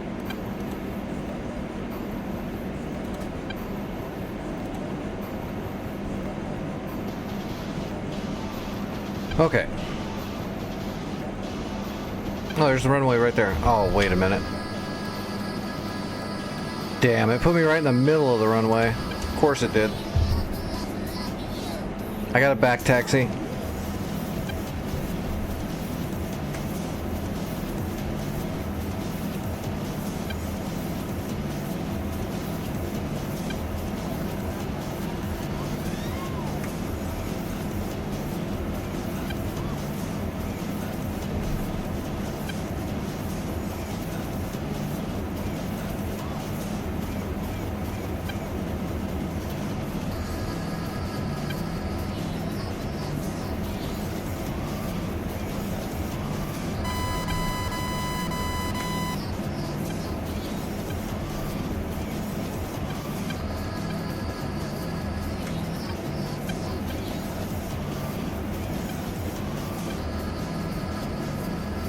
Fish beds in the air. They're coming out of Ramon.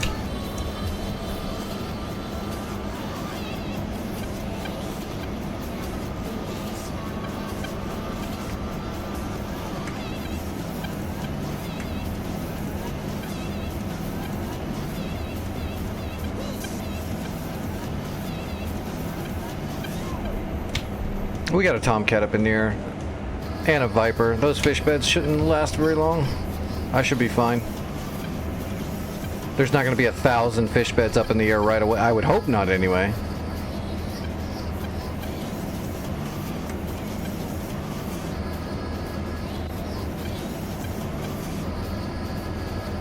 Okay, I'm taking off from Hatzer.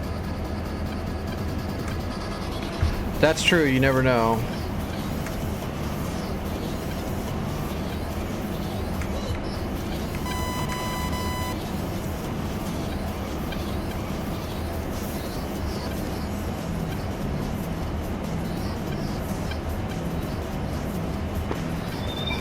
Roger, Fox 3, twice on fish beds. Rotating.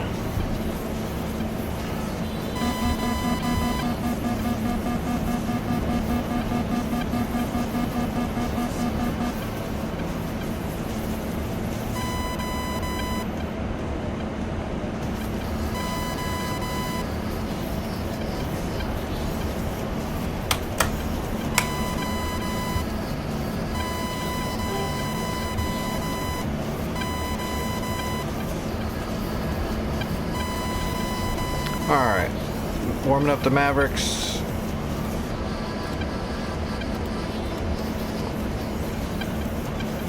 We need to get some altitude, then we'll turn in. So we need to aggress, let's see, there's some technical, there's 2 Shilkas there. We need to hit the Shilkas for sure. And there was a man pad in here somewhere, I think.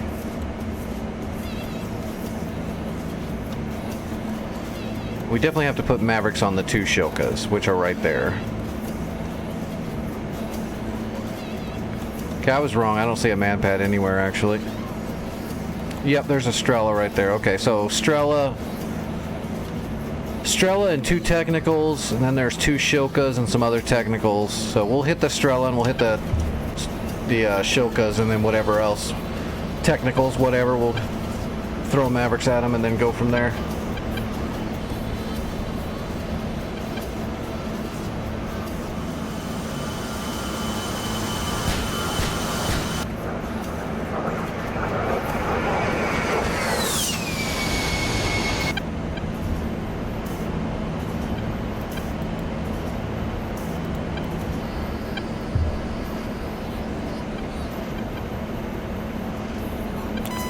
Mavericks will be warm in 1.5 minutes.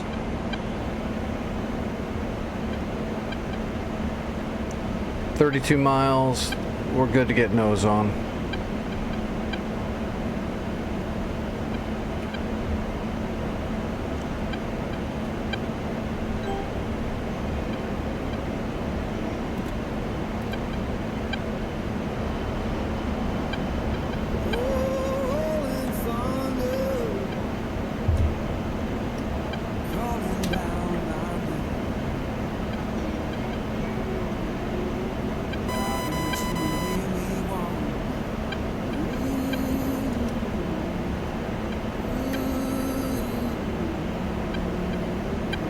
I got the Strela. Tally Strela.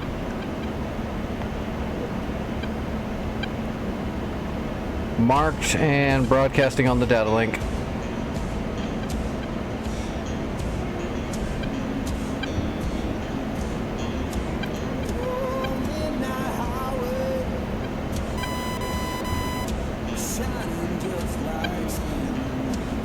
We got a little bit ways to go, so we'll get some more altitude on the way.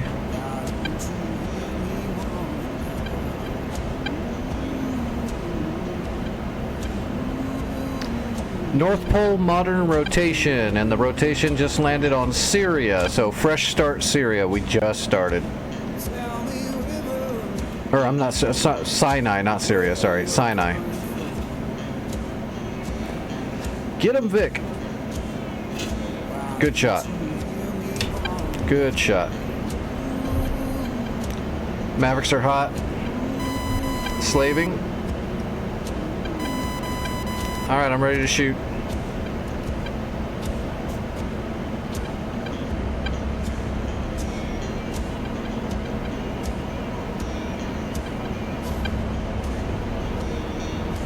Yep, North Pole modern rotation, Sinai.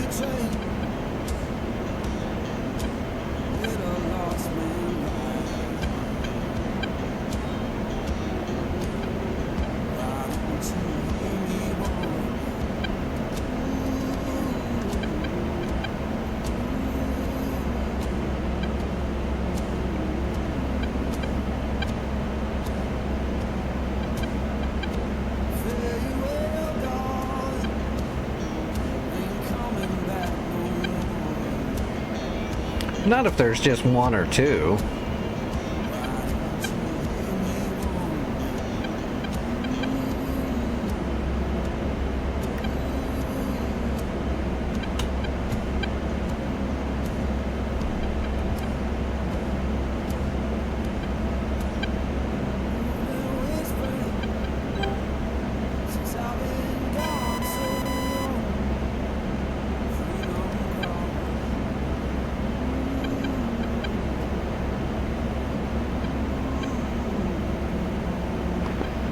Counter traffic, Commander on 1 taking 2-3 departing south.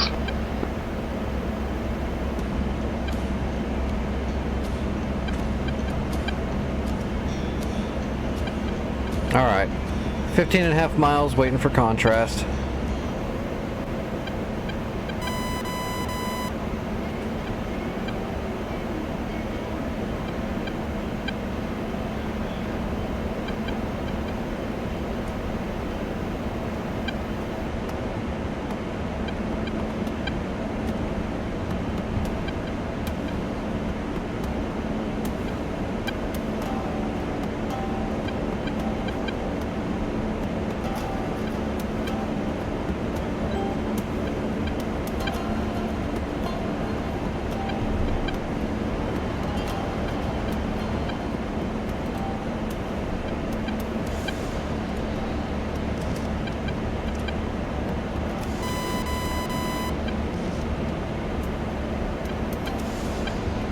We'll just do one shot on the Strela and then we'll come back around, I think.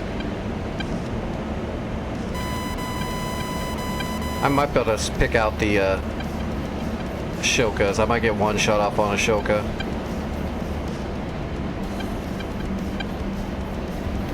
Rifle.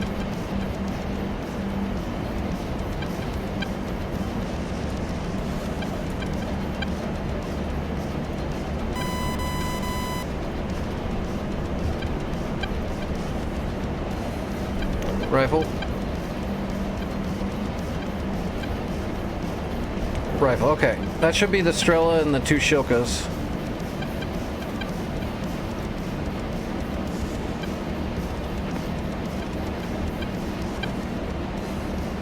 Overlord 1-1. Request picture.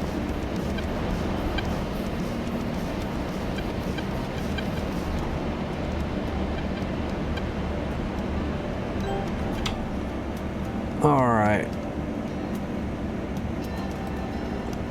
There was some other mild targets. I guess these two technicals wouldn't be a bad idea to blow up. There's not any... I don't see any like hard armor. I don't see like a T-72 or a 55 or a 90 or anything. Kind of has me worried that there's no hard armor. It's all like artillery and stuff. Strella's down. Shilka should both be down.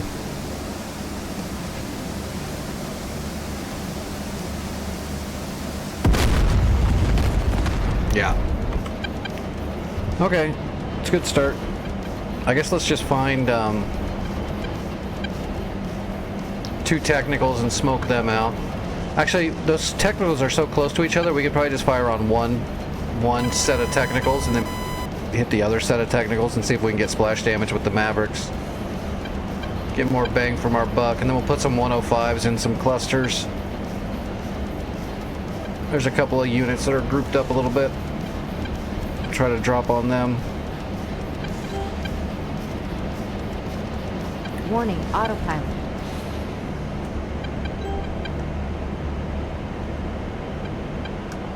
There they are. They're pretty close together. Let's hit one of them and see if we get any splash damage. Alright, rolling in.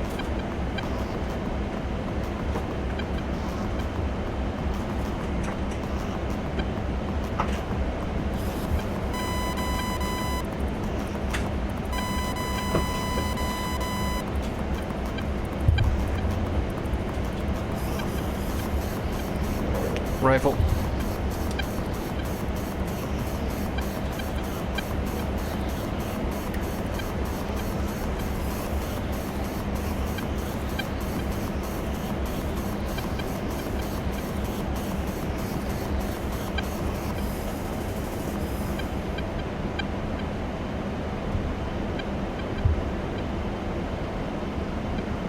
All right, waiting for BDA.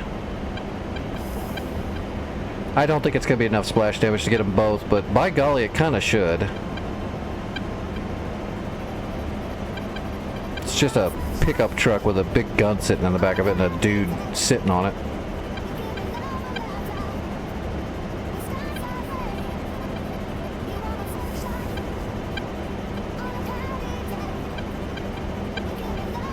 We're going to mask before I see it.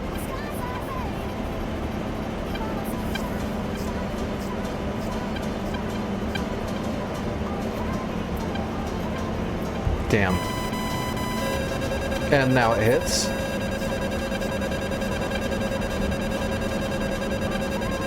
I'm getting nails from a Grumble. Did I drift that far south? I didn't think I was south at all. I'm not. Interesting.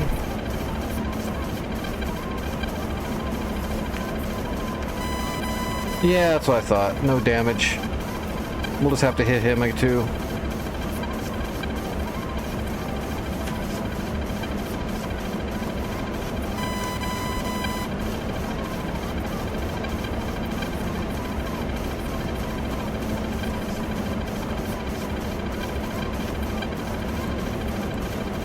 Yeah, the SA-10 to the south at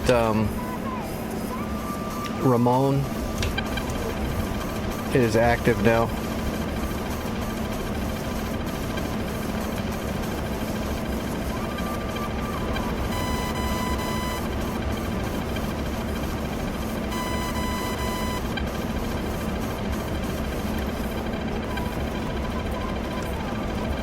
He's hiding in the trees.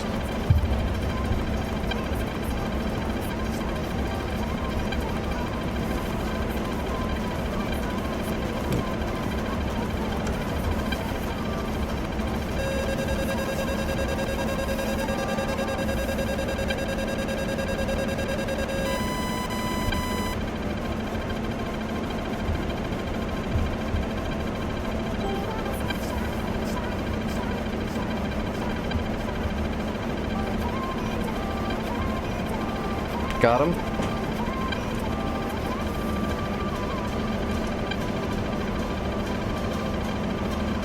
Rifle. Got him.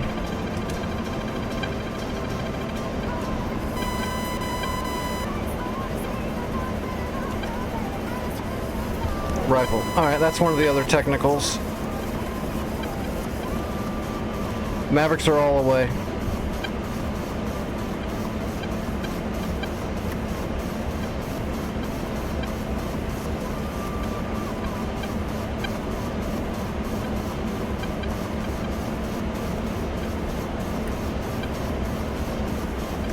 Alright, we're gonna put a 105 in there.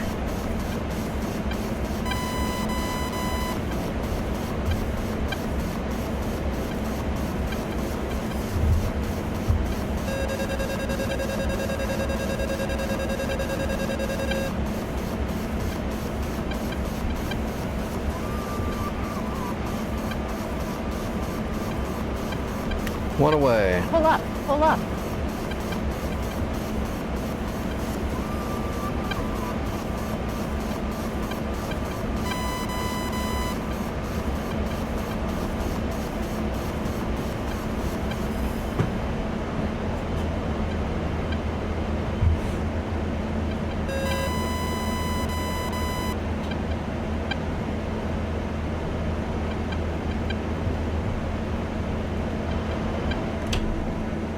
Alright, what else do we got?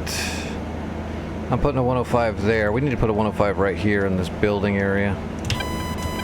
Or no, wait.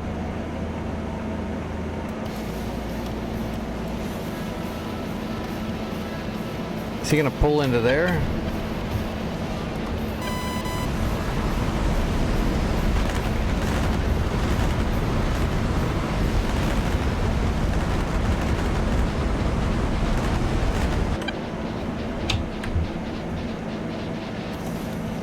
Well, that didn't do jack shit.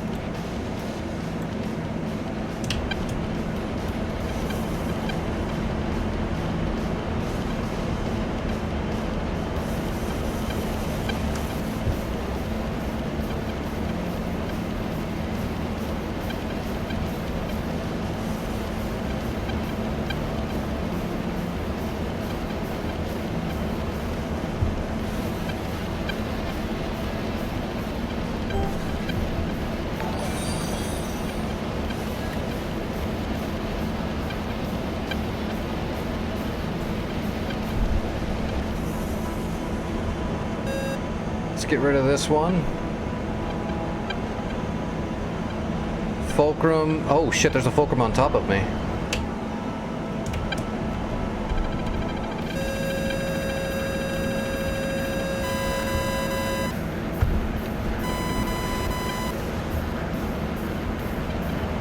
Pull up, pull up.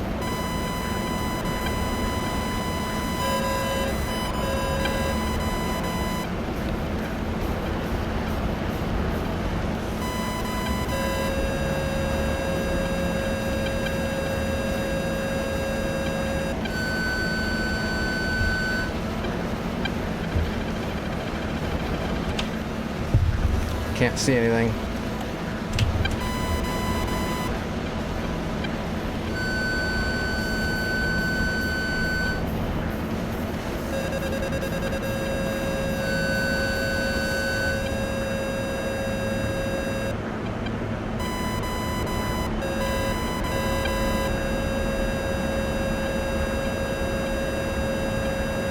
Okay, I got him. I got him.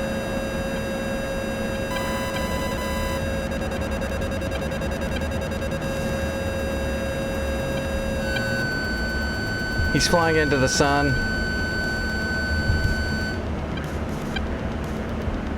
Okay, I got him. Fox 2.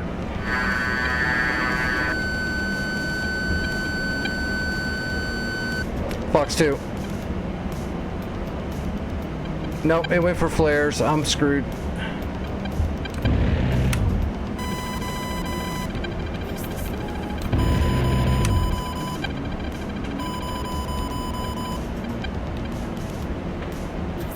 Pull up, pull up.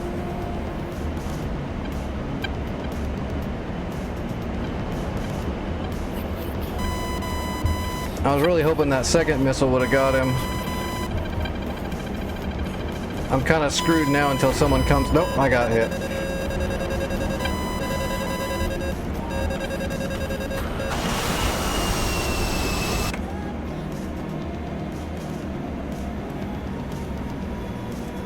Yeah, as soon as he missed his first shot, he went straight for the sun.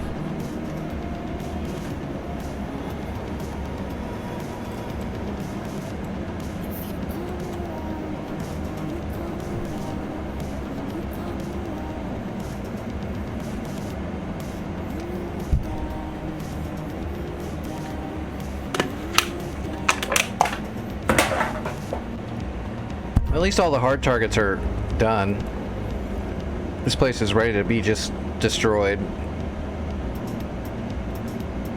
Maybe I'll sneak over there. How far is that? 30 miles?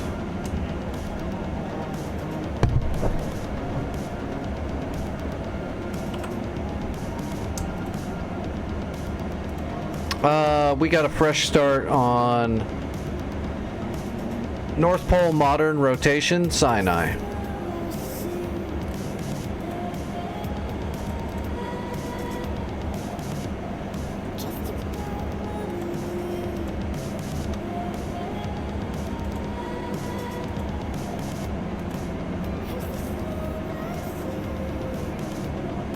Hips will be trying to repair each other, so the one hip is going to probably go to steer point 3 to repair the Tor gauntlet that I blew up.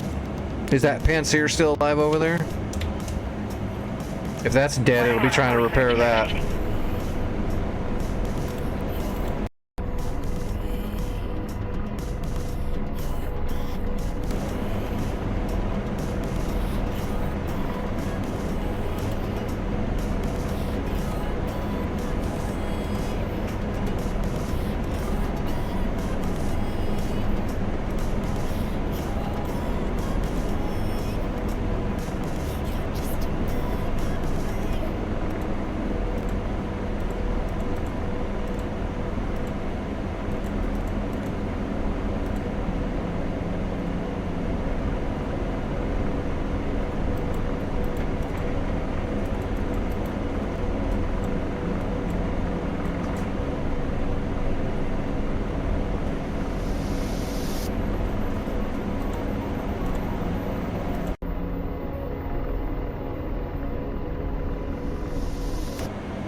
Alright, here we go. I'm gonna head over there. I'm gonna see if I can sneak over there with an Apache and just aggress everything.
Alright, we're ready.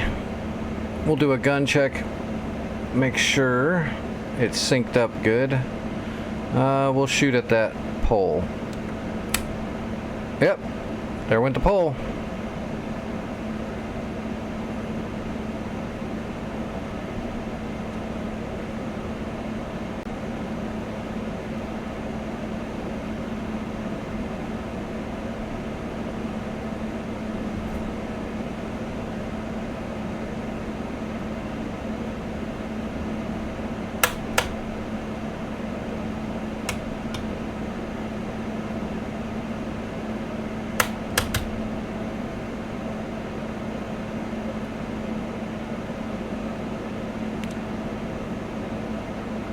No gun sound. You didn't hear that? I heard it.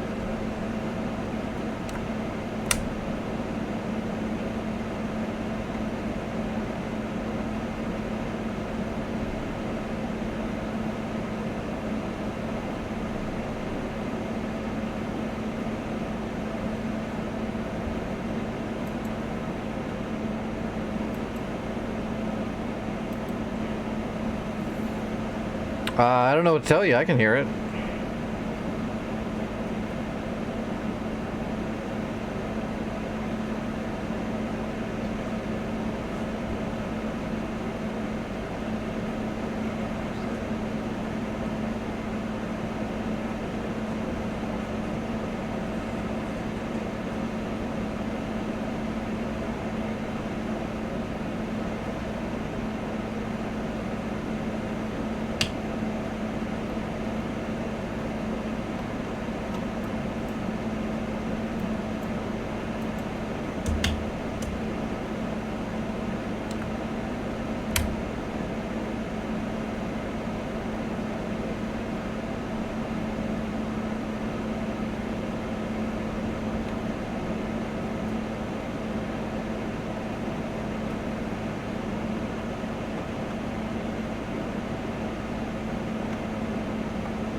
Yeah, it's my silenced Apache.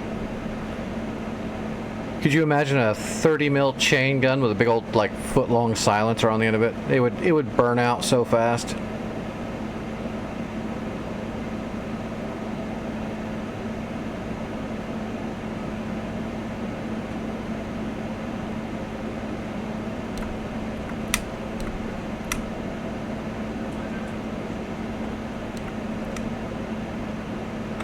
I hear the gun going off every time.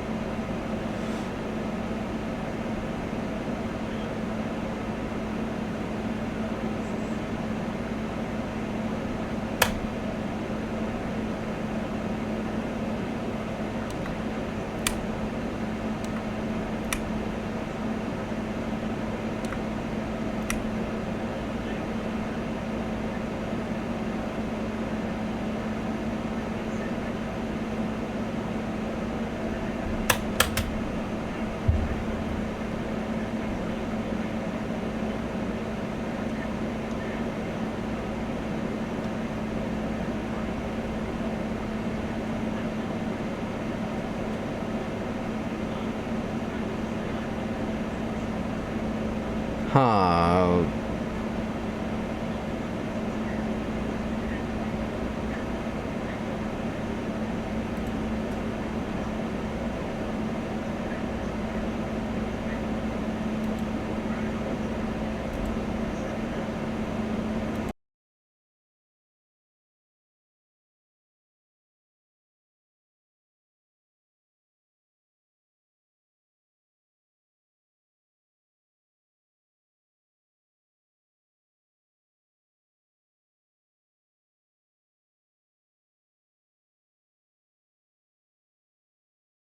Is that any better? Nothing's changed. The air conditioner is going. That's making noise probably.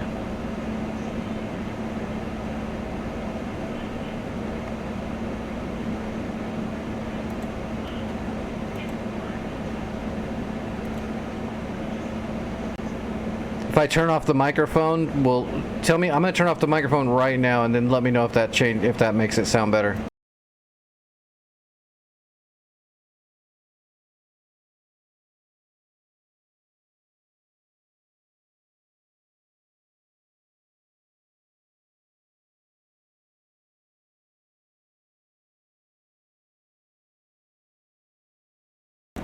It must just be the microphone picking up the air conditioning.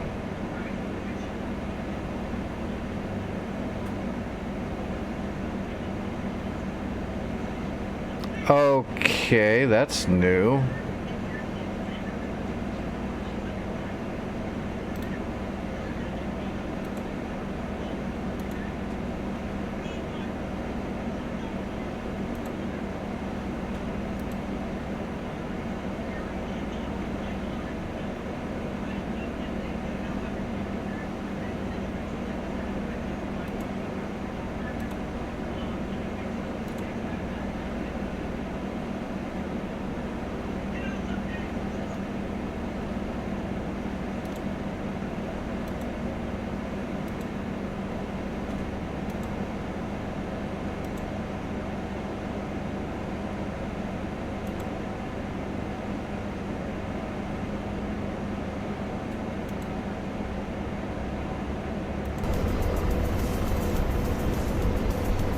Radar searching. Okay, is that better?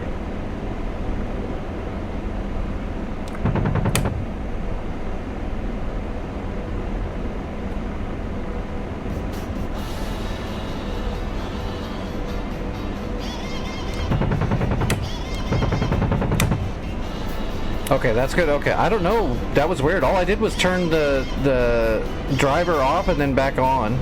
It's the same one. I don't know why it was doing that. That's weird. Smash 2 rockets.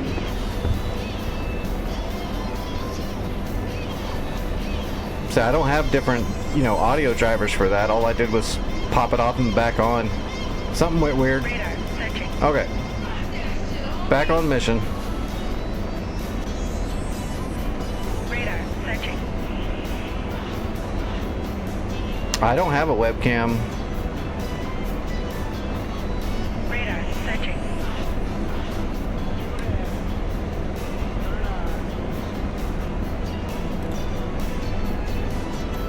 Radar searching. Radar searching.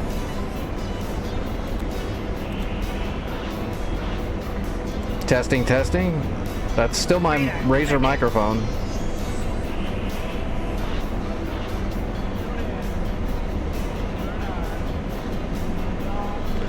You gotta love computers.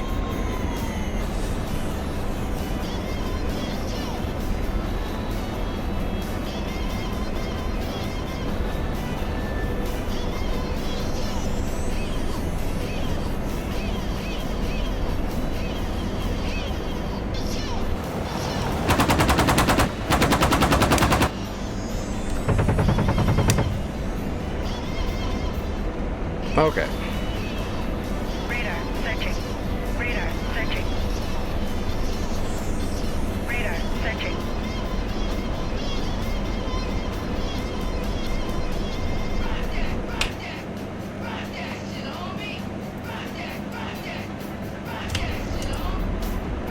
We'll have to move slowly once we get up there.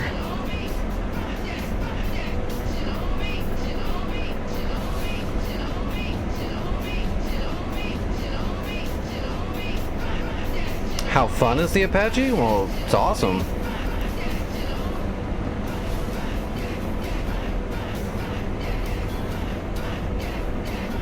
I don't really know what else to say about it. Radar searching. Once you get good with it, you'll be able to get a lot done.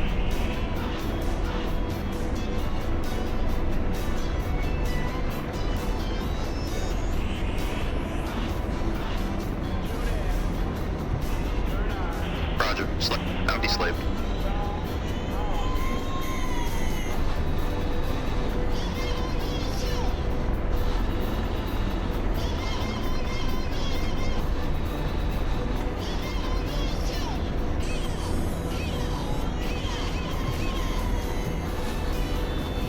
All right, tally ground units.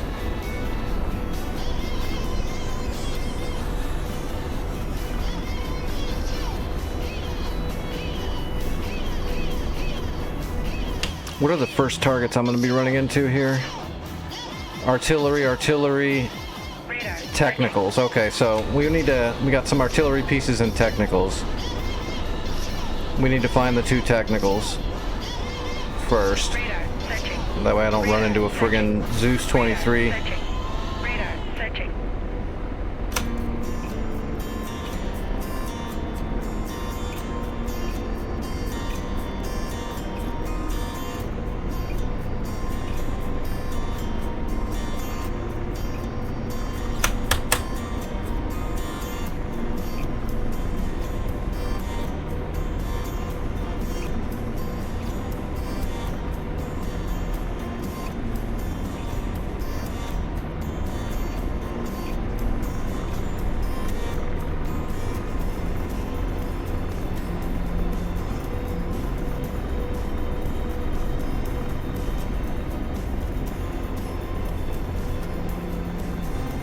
We're gonna gain some altitude.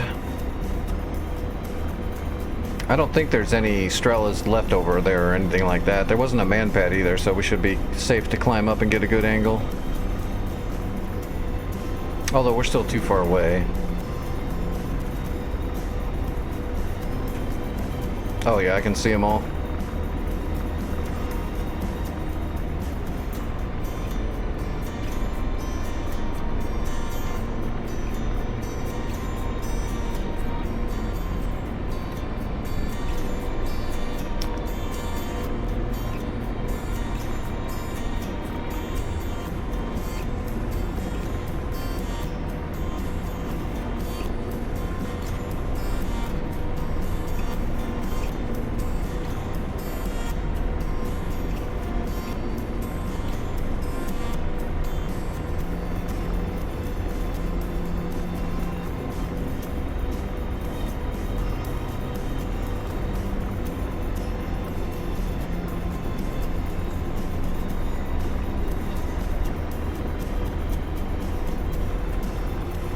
It's pretty easy to use too, in my opinion. I don't have the best opinion of that stuff though. I think all of it's kind of easy.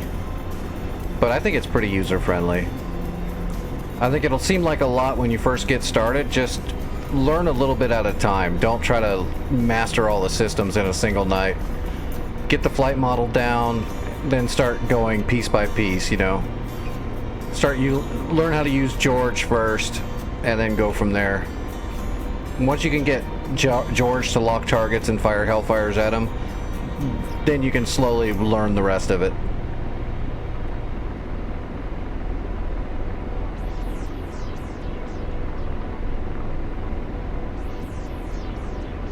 Alright, 17 kilometers. Getting close. I've got targets on the data link.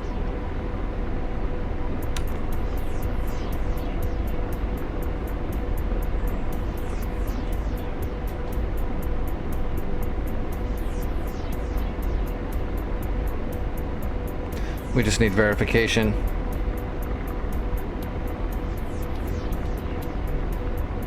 Which we'll get when we get close enough. As soon as we got verification, we'll be almost in range. Radar searching. Once we get rid of the guns, we can go in there and I can use the chain gun to kill a lot of this Radar stuff. tracking. Uh-oh. Radar searching. I'm getting nails from that grumble. No worries.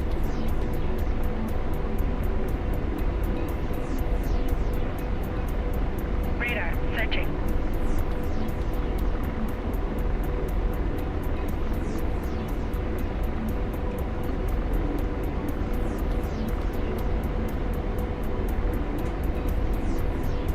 I think that's the Danas right there. I think. Should have confirmation by now. Come on, George. Stop eating crayons.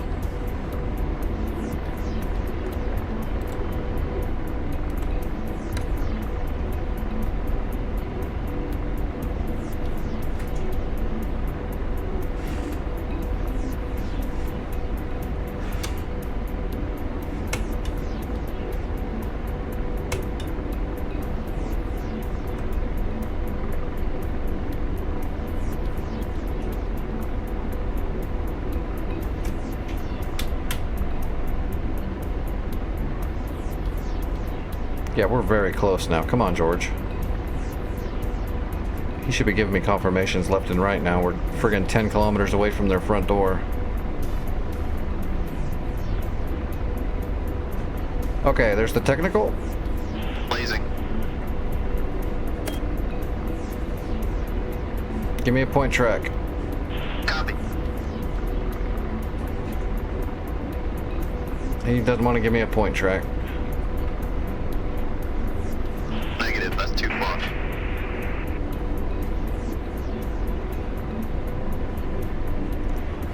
It got me super excited, and then I found out that I'm gonna have to re-buy it to get it, and then I got sad.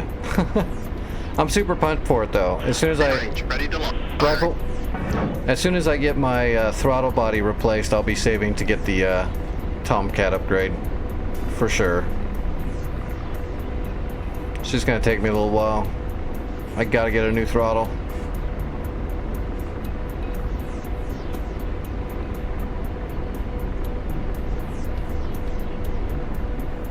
Alright, we gotta slow our roll.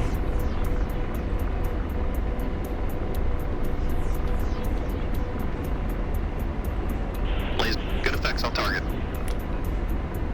And slave. Now deslaved. Target acquired. Laser on. Roger. That's a good point track right there. Firing. Rifle. Slowing down more.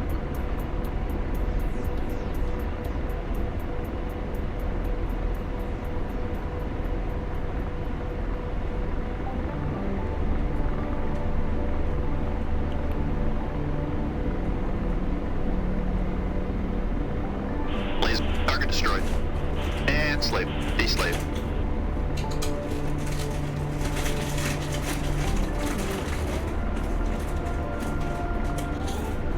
Laser on. What on earth is going on? Engaging. Rifle.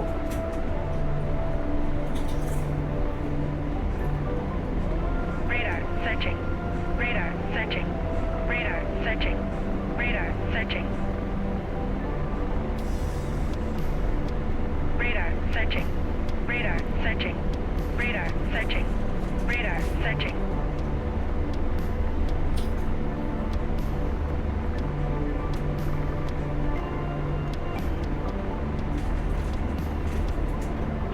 Good effects on target. Boom. Roger. Deslaving. Scimitar. Laser on. Firing. Rifle.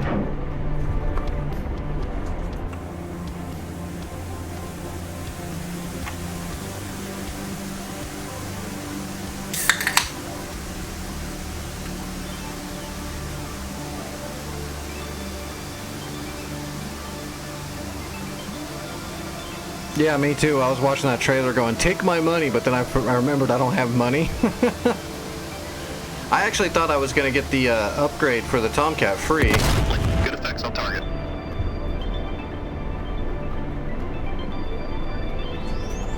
Roger.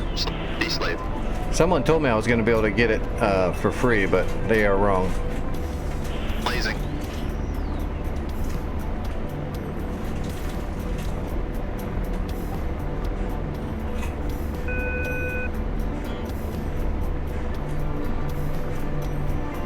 Copy.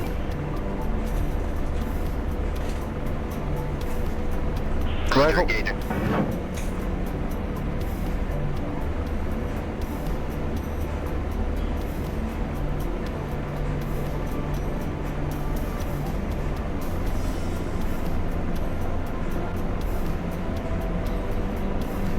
What's up, favorite? How you doing tonight?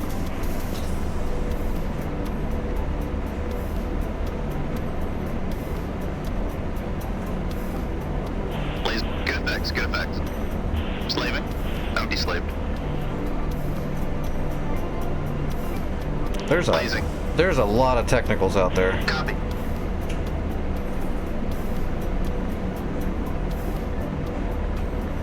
Copy. Rifle. Engaging.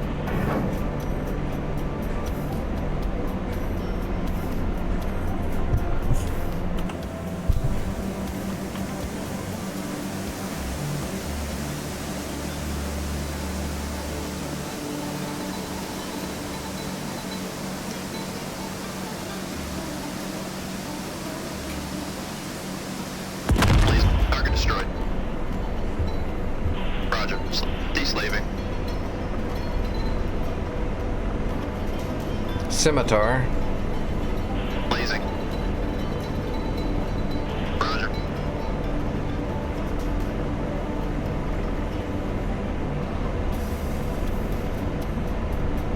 Roger. Rifle. Firing.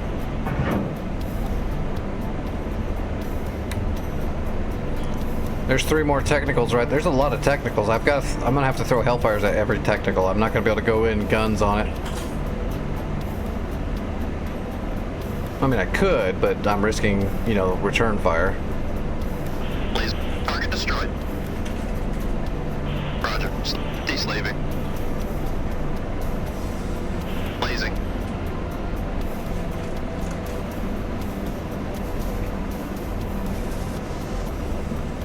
Lasers off. Dewased. Laser on. Pausing Hellfire. Lasers off. Deslaving.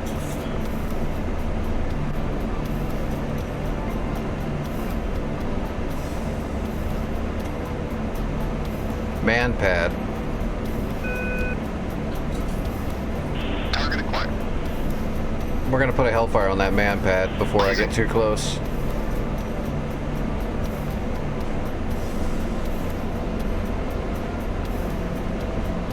Roger. Is he in the tower? Firing.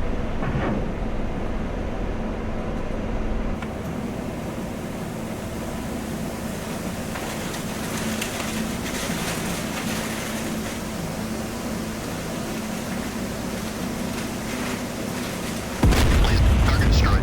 Yeah, the man pad was in the tower. Crazy. And slave. Now deslaved.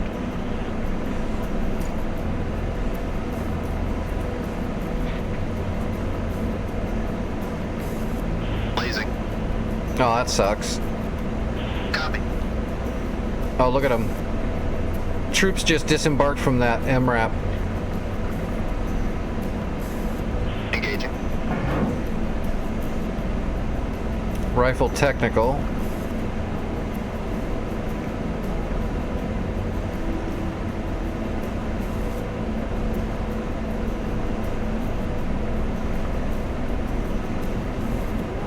Radar searching. There's an RPG. There's a lot of movement.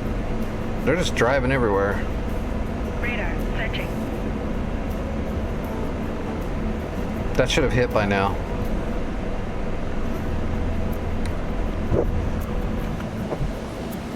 It's a dead stick.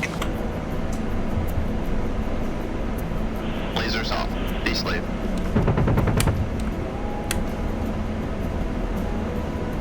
Laser on. Copy. Roger, engaging.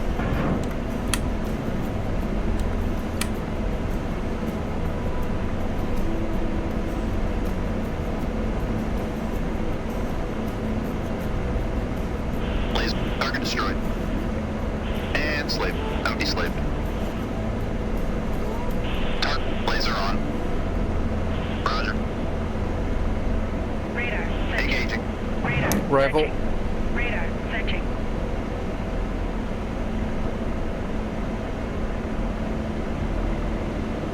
Radar searching. Radar searching. Laser. Good effects on target. And slave. Deslaving.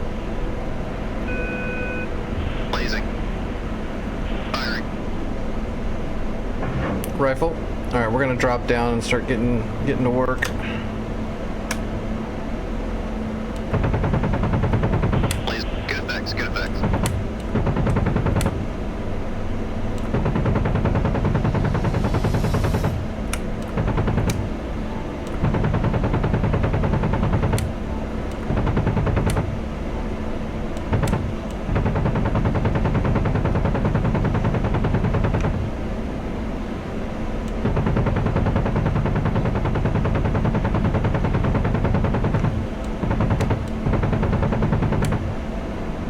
And slave. Deslave. Blazing. Roger, engaging. Laser. Good effects. Good effects. All right, coming back around.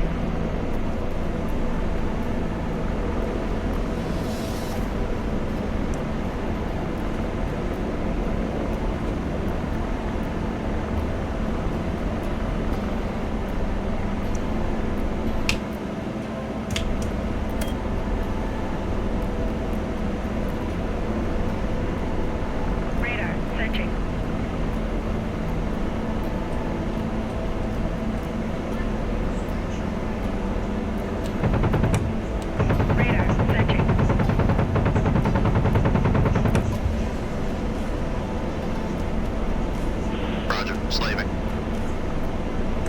D-slave. Laser on. Engaging.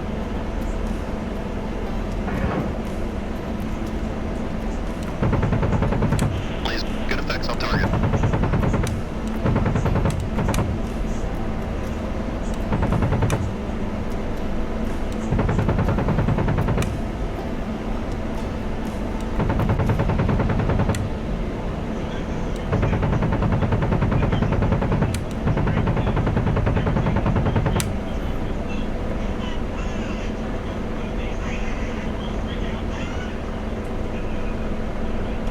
What do we got left? Radar searching. Stuff. Radar searching.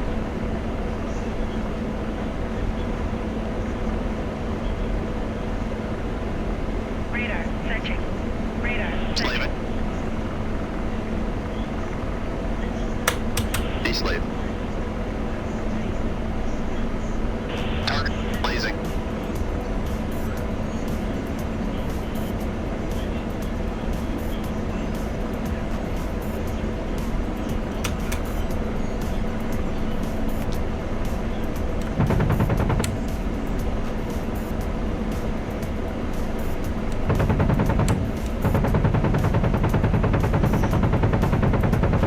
Blaze. Good effects. Good effects.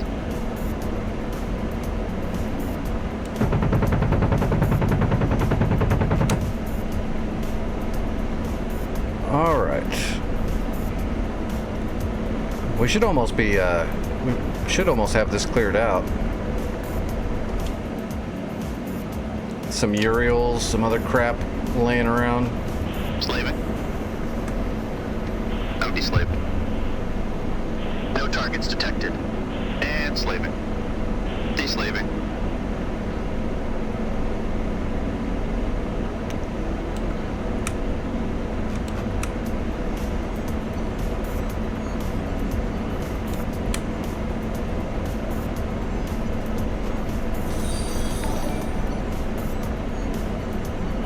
It's moving.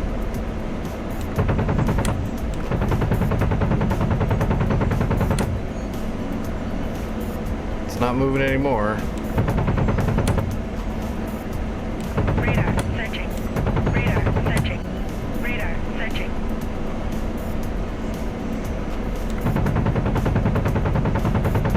Radar searching. Radar searching. Radar searching.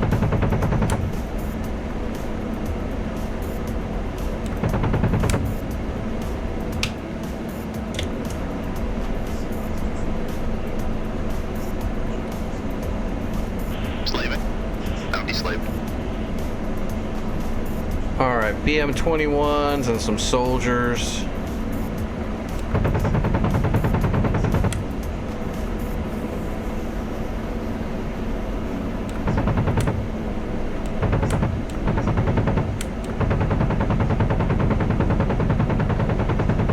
Well, we just rained it down on them. That's a whole bunch of them gone.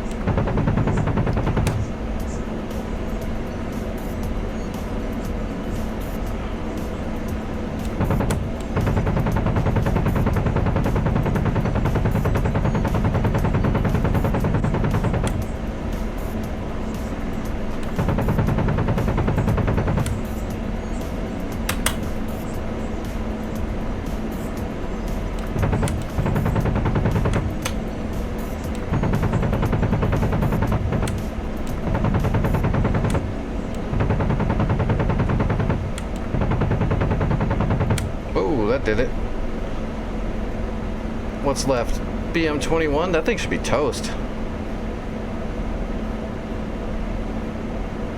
I shot the shit out of it. Actually, we've shot a lot. I'm almost out of rounds. I've got 78 rounds left out of 1,200. We got a lot of work done with the gun tonight. That should be it. Slaving. No D-slave. I don't see anything. And slave. D-slaving. No targets detected. It's still red. There's something out here. Roger. Slave. D-slave. I'm not seeing anything. And slave. No D-slave. I'm not seeing anything. Crap. Hey, Vic, can you smoke Can you set smoke on Kedem? Slaving. Deslaving. Negative contact. Slaving. I'm deslaving. I don't see anything. Slaving. Deslaving. I don't see anything.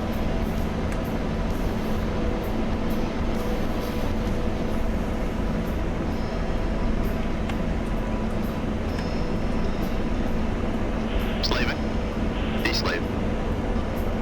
I don't see anything. And slave. I'm deslaving. Negative contact. Roger. Deslaving. I don't see anything. It's buildings.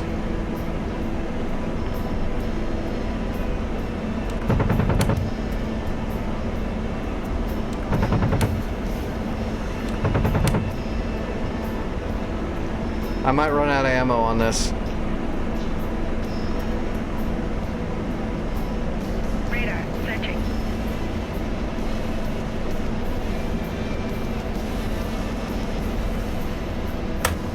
It's underground fuel cells buried in the ground. Radar searching. It's because it's structures. That the scout drone won't show structures. Radar searching. Radar searching.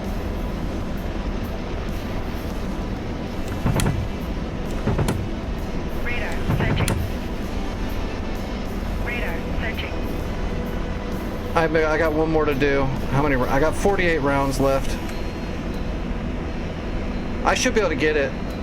There's one fuel cell left, and I've got 48 rounds of chain. I should be able to get it unless I flinch or screw up. I'm getting ready to make a pass at it right now.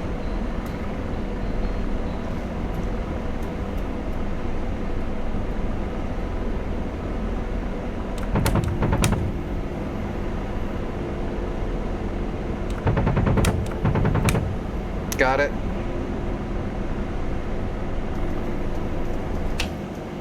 That should be it now.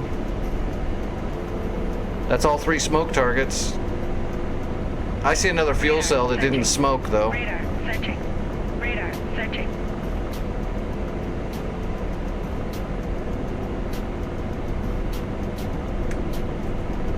28 rounds.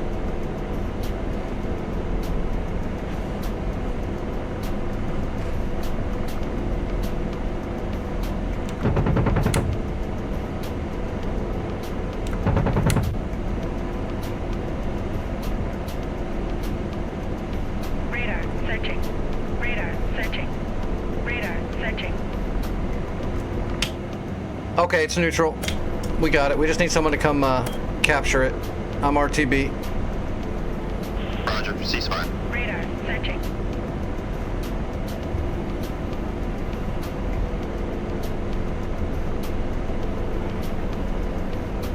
Radar searching. Radar searching. Radar searching.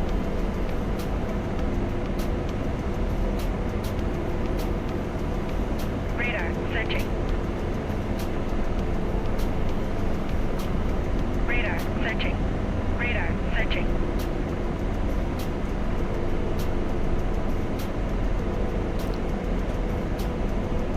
Awesome. Yeah, the SU-25T model Frog is friggin' cool.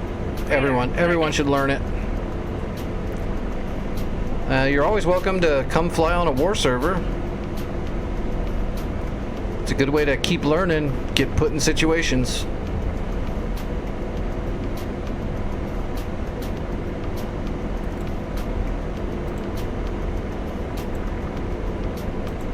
Alright, I'm RTB back to Hatzer.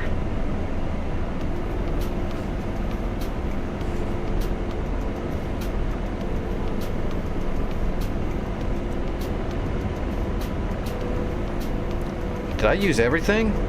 What do I got left? Like 1 or 2 Hellfires? 2 Hellfires left and almost no gun. We went through it.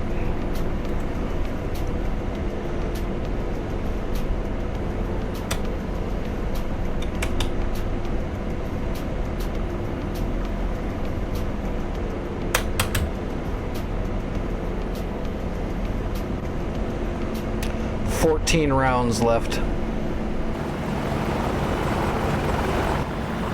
Radar searching.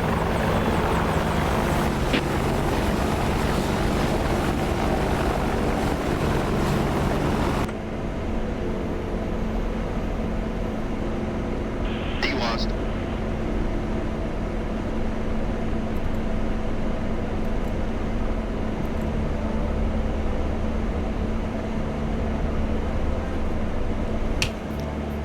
I don't see any MI8s coming to oh, there's an MI8 coming to recapture Kedem already. I don't have any weaponry.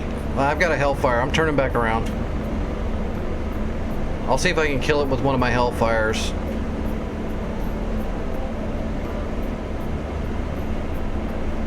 Radar searching. Radar searching. Radar searching. Radar searching. Radar searching. Radar searching. Radar searching.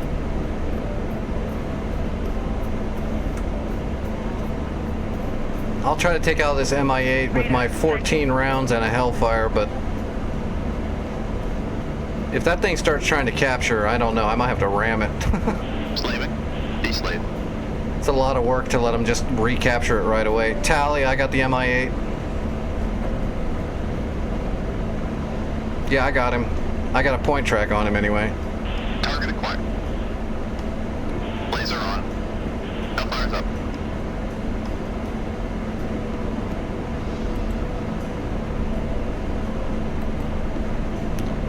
Programming the gun to my helmet. 1 Hellfire and 14 bullets. He's flying right at me though. That's a good thing for the Hellfire. If he starts flanking, it's gonna probably make it miss.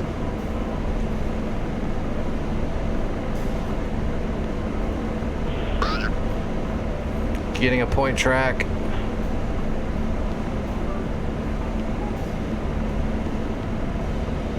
Okay, I got a point track on him.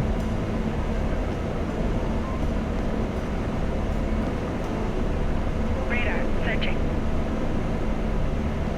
He's carrying a sling load, so if he tries to maneuver, he might wreck too. If I get really close, I might be able to put the chain gun rounds on him, but only 14, that's really risky. Especially in DCS where the hips are made out of friggin' hopes and dreams. And the souls of children. Radar searching.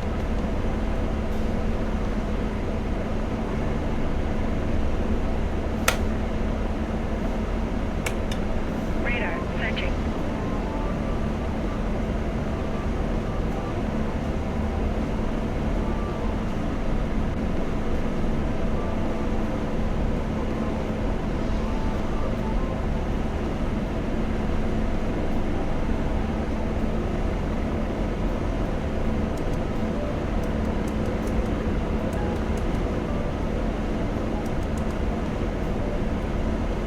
Radar searching.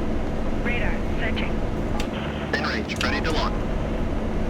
Alright, we got 2 shots with the Hellfires. I'm gonna give him the first one now and see what he does. Radar. Rifle. Roger. Engaging.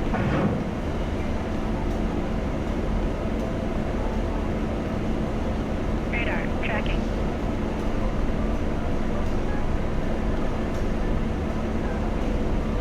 Buddy lays. Radar searching.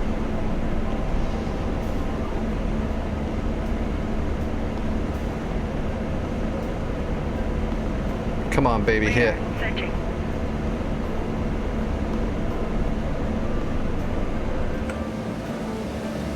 Nah, it's a dead stick. I got one more missile.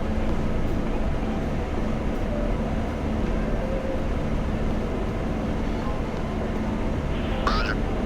Readjusting the point track. It's a solid point track. Here we go. Engaging. Roger, Charlie. Direct hit. Got him. Got him with the Hellfire.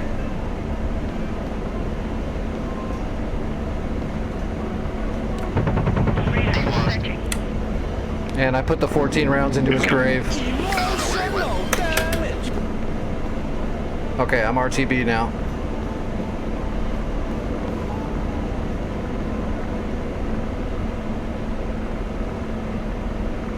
Yeah, the enemy can absolutely recapture a base. They could also kill everything you have there and make it neutral again and recapture it.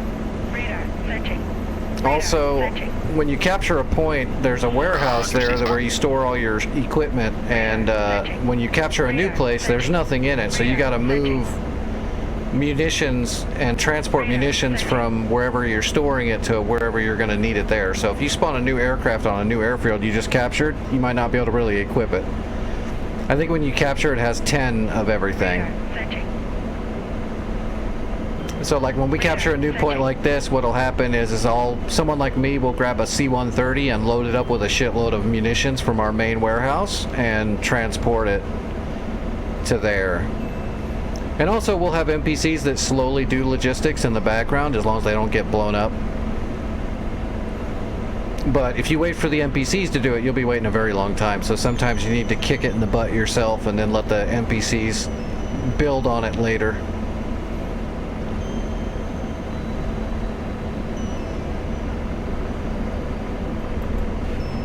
Radar searching.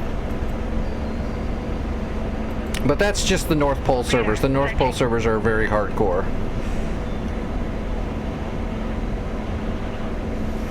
Yeah, North Pole is player versus environment, but it's like the hardcore rule set, so it's full logistics, full warehousing, and the enemies are pretty high level, like to the point where sometimes they're psychic. So it can be a little frustrating sometimes, but it's really fun.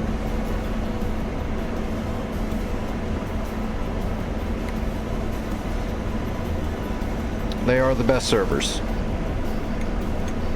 for dynamic war.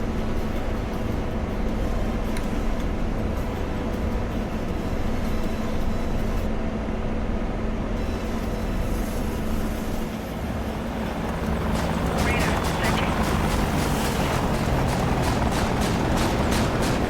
Radar searching.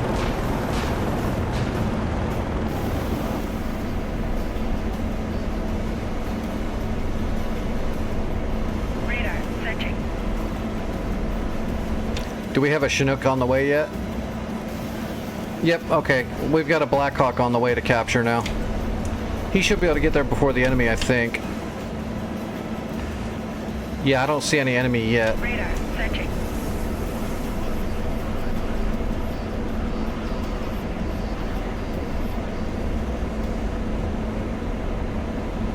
You know how I know that's a Nick Tomcat and not a Vic Tomcat? Because if it was a Vic Tomcat, it would be shooting missiles at me.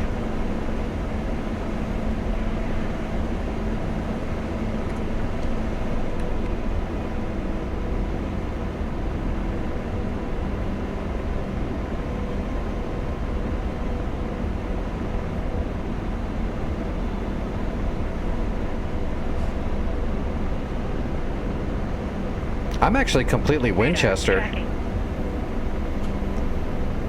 Yeah, Nick, I see you locking me. Radar searching.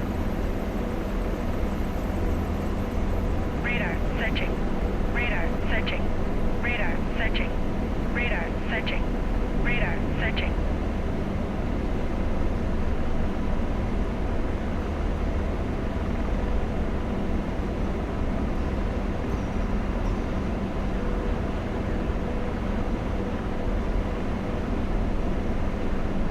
Yeah, I don't think that I was cleaning it when it suddenly went off works when you're flying in a jet.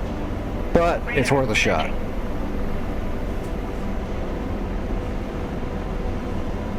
Yeah, that's what you get for trying to lock me. My ECM is in my mind. I'm jamming you with my thoughts. Radar searching. Radar searching.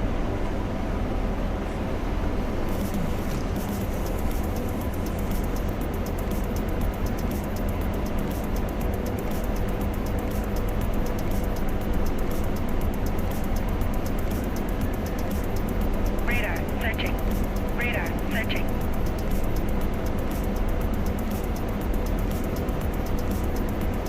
Radar searching. There's the Blackhawk. You can see it off on the horizon.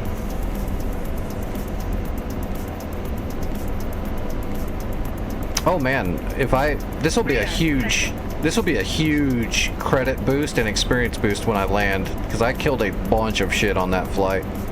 Radar searching.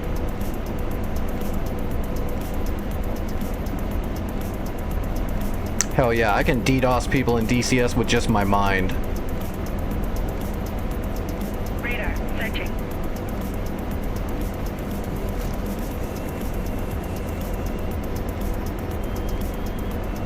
The trick is you just gotta eat a lot of Taco Bell. That's what does it.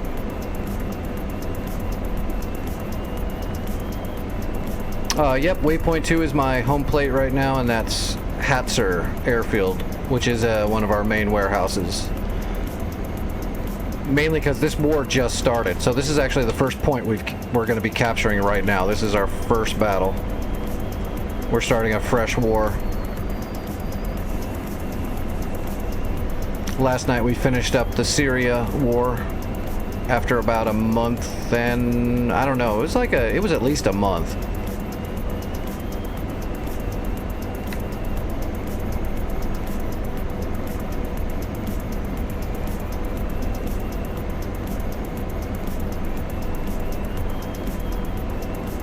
Radar searching.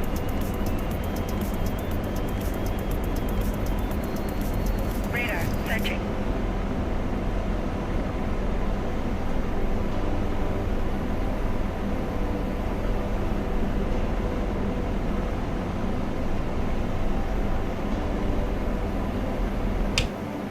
Still clear. Is that Pence? Did you guys get that Pence here? Oh yeah, it looks like you got everything over there. There's just one Dana?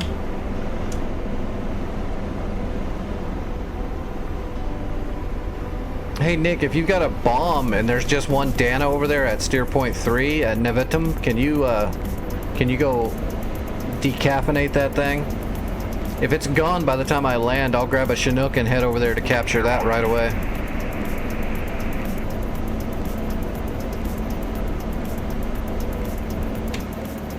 There might be more there. Oh, Vic's there already. Vic's got it.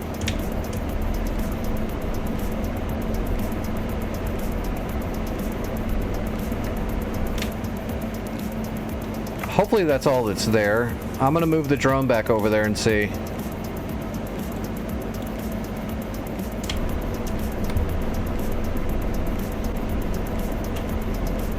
From that distance, though, that drone should be seeing just about everything there besides structures and troops.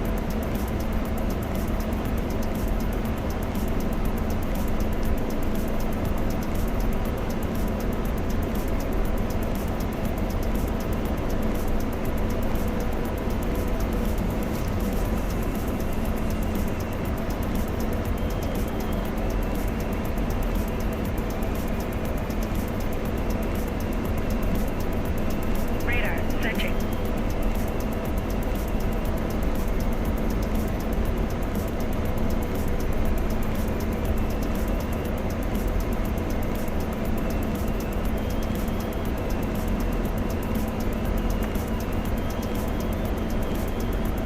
Radar searching.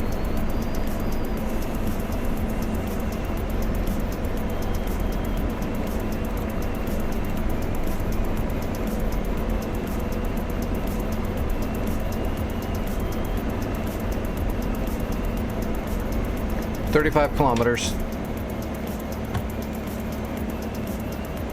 Yeah, it looks like there's just that artillery piece. There's probably some troops down there, though. Oop, where'd that Black Hawk go? I lost him. Is he in the frame?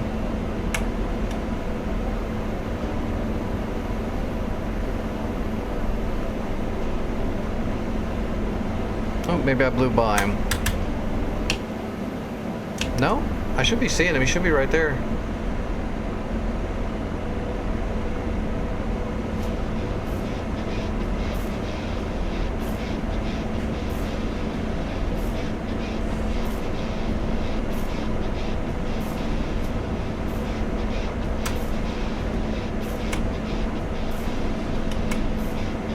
Radar searching.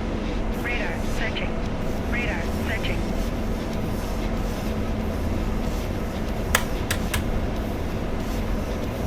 That's weird. Must be just blending in.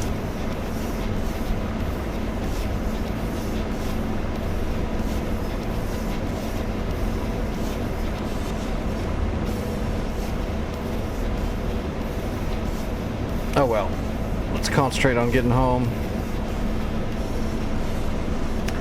No, Apache's not that bad. I mean, there's a lot of stuff in there that people are going to say is complicated, but nah, it's not a big deal at all. Super easy, barely an inconvenience.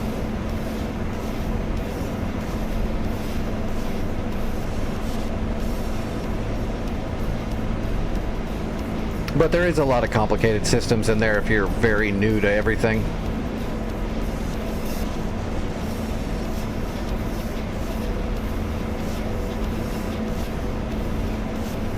But you don't have to get that deep into the weeds just to learn how to fly it and the systems and stuff. If you want to get like really deep into the IGI and GPS and all that, you can get lost in some of the systems when you're first learning, but it's not that big of a deal.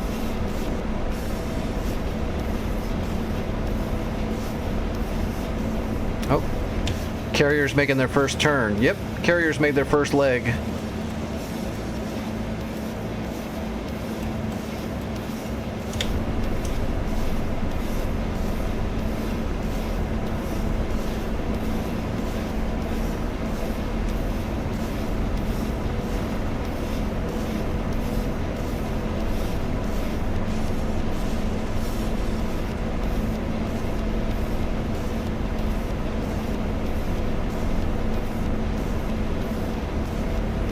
We're good on fuel.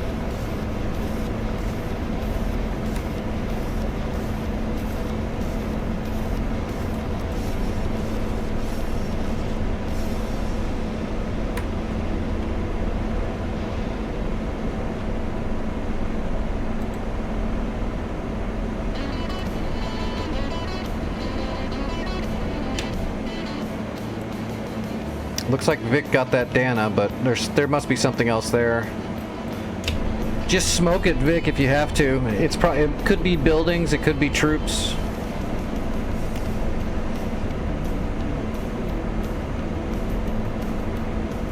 If you can't find it, I'll grab a Hind and a set of troops that I can drop off to capture the point, and I'll go back with a Hind.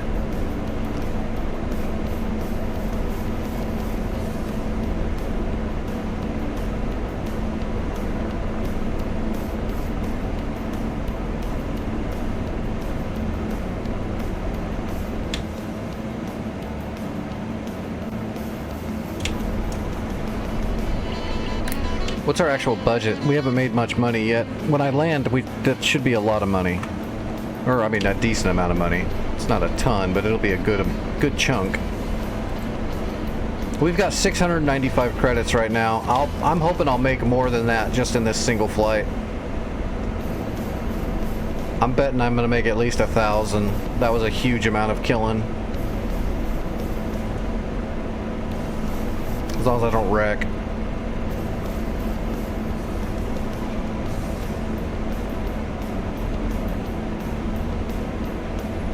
If I could double our budget though in a single flight, that'll get us going.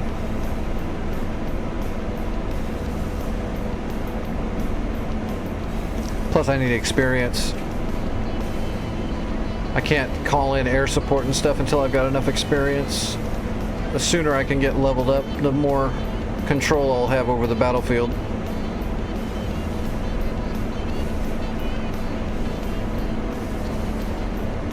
Radar searching. Radar 19 searching. kilometers. Radar searching.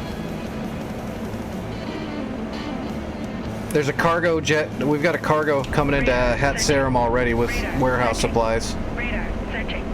Radar searching. Well, that's good. That means I don't have to do that.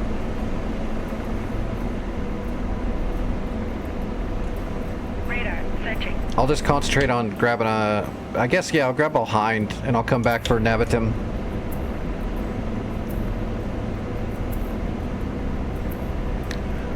You have to summon firefighters if you need ladders inside the Dream of DCS. But then you have to bring in pizza delivery guys so the firefighters could eat. It gets deep.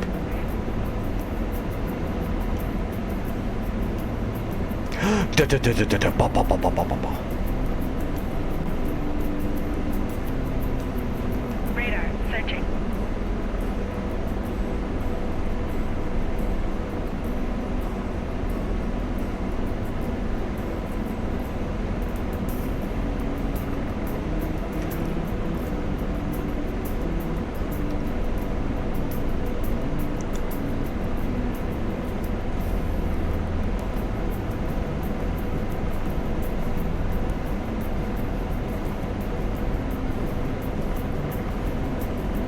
Nice little industrial park. We be in southern Israel. Oh, never mind. That C-130 is coming to Hatzer. I might have to do a supply run.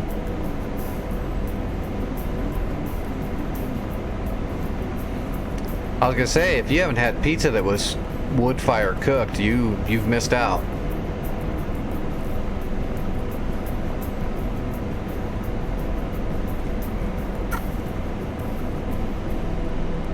Oh, when I land, I gotta take medicine too, don't I? Yep. When I land, I gotta take medicine and draw blood. And then we'll move on to capture Nevatim.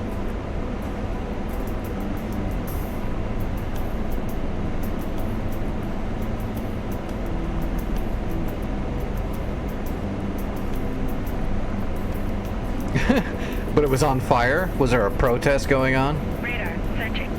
Radar searching. Was it one of those mostly peaceful ones where everything's on fire?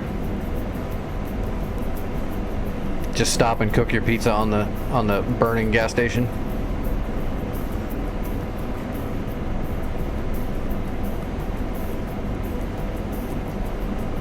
Colt 1 is RTV at 800.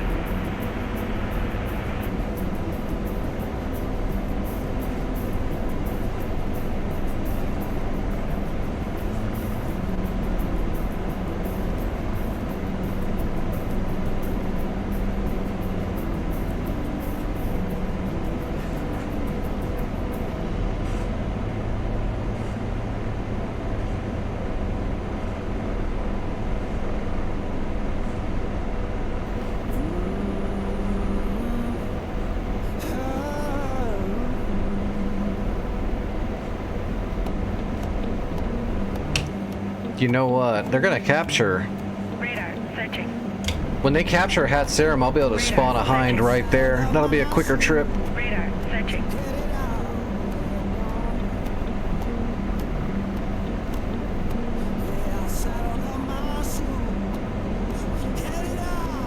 Most people aren't gonna use tandems, Russian tandems, so I'll grab those.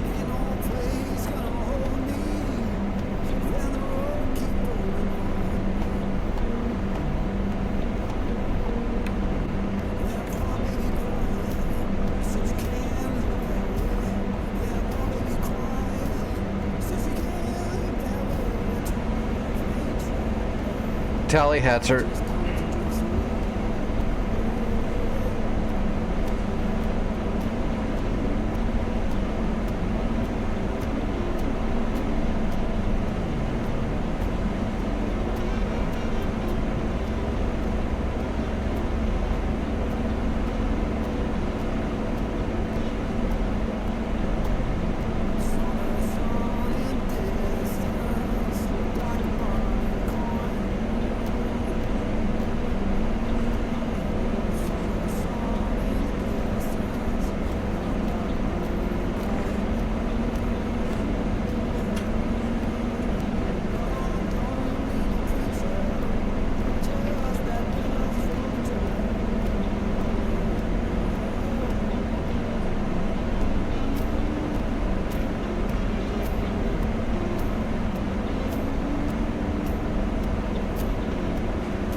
Nice.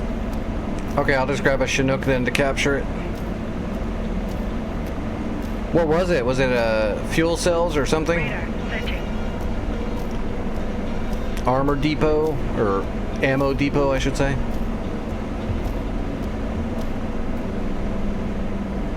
I'm starting my approach right now for Hatzer.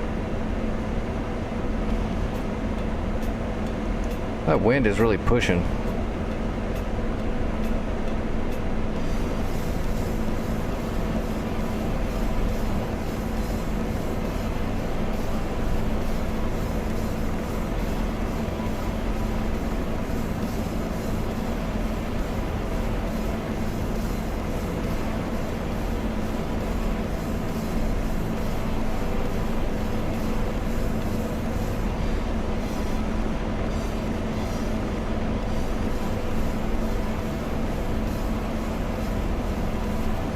Radar searching.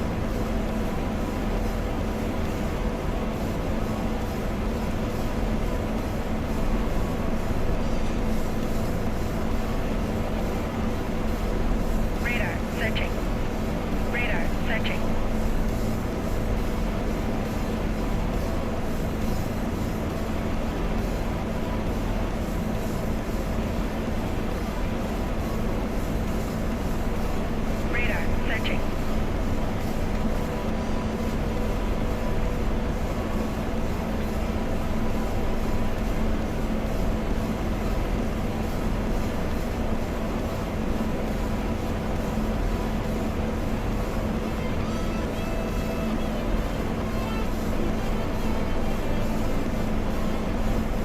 Radar searching.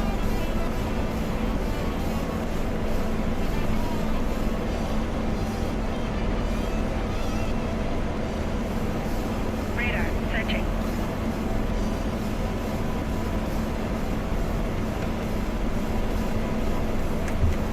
Piece of cake. Alright, how much did I make? 1,450 credits. Alright, folks. I think that might be a new record for a single flight. 1,450 credits. That might be the new record. Radar searching. That was a damn good run. And we only wasted like a couple hundred rounds trying to fix the sound. That was a crazy run. Alright, NPCs, capture this. They need to capture it so I can fly it. Yeah, I'll be 17 miles instead of like, what, 50?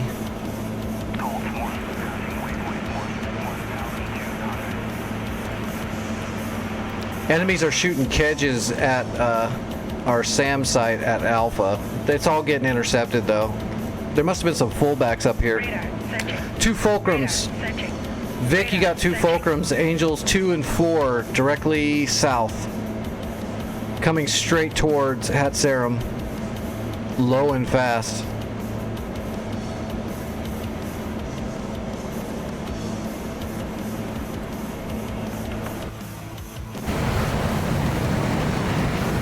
Air to air. Okay.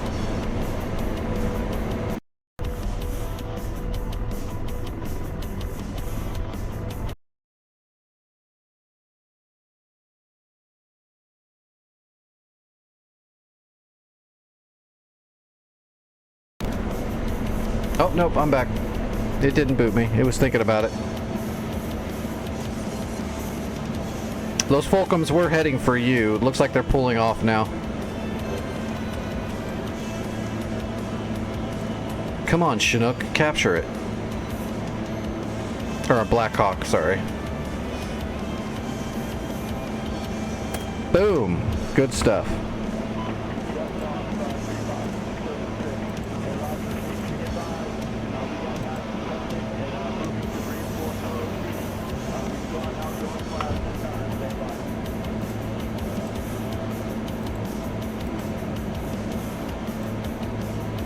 Okay, I'm putting some armor and some shore ads into Hatzerum, and I'm going to spawn there and head straight for Nevitum.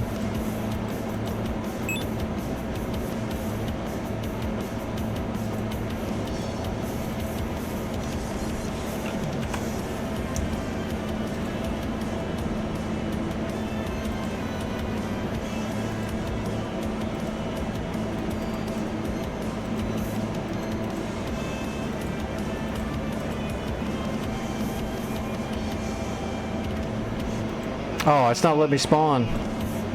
That's weird. Why not? There's nobody there.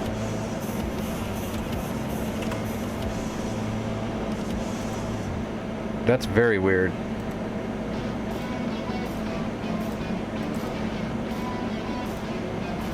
Oh, it's bugged. We're screwed. It's bugged.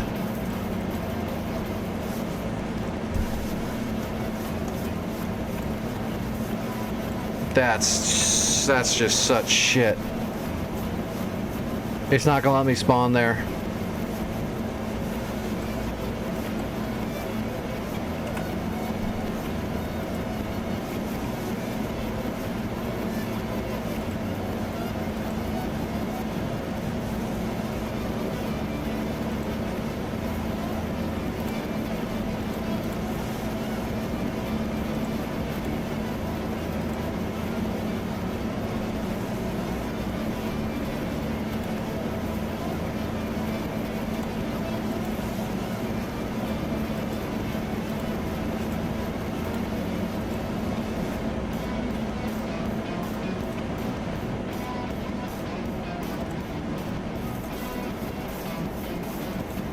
Okay, well, let me do the hind. I put 4 heaters on it in case those jets try to mess with me. We'll just transport. Adjusting magnetic declination. We'll just transport troops to capture this way. That'll be fine. I don't know why it won't let me spawn a Chinook there. That's a huge airfield at Hatsarum.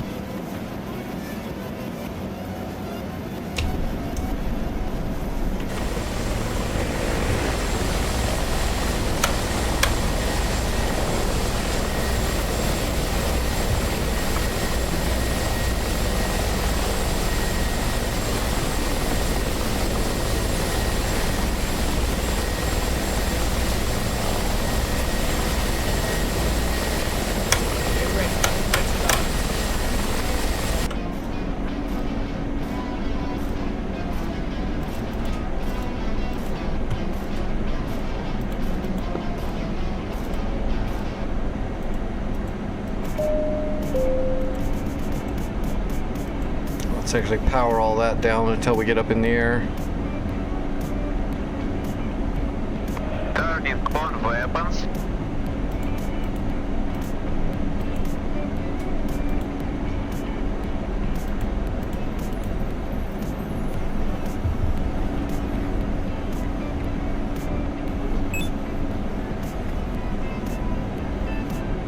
Alright, we need a running start.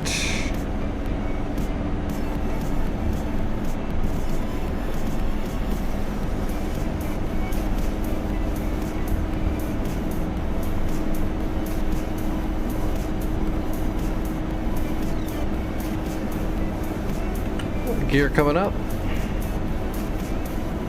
Alright, I'm on my way.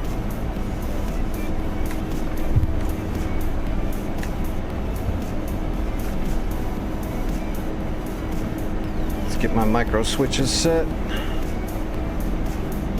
Alright, let's turn on all of our radar. Turn on the fan.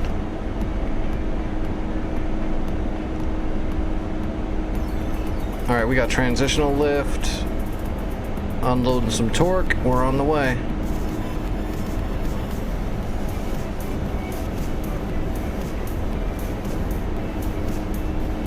Well, these heaters suck, but if we get jumped by a Fulcrum and he flies right over the top of us, there's a good chance I can throw a heater up his tailpipe. Except they're up there at like 25,000 feet right now, so they're not messing with me. If they come down here though, at least we'll have something we can shoot at them.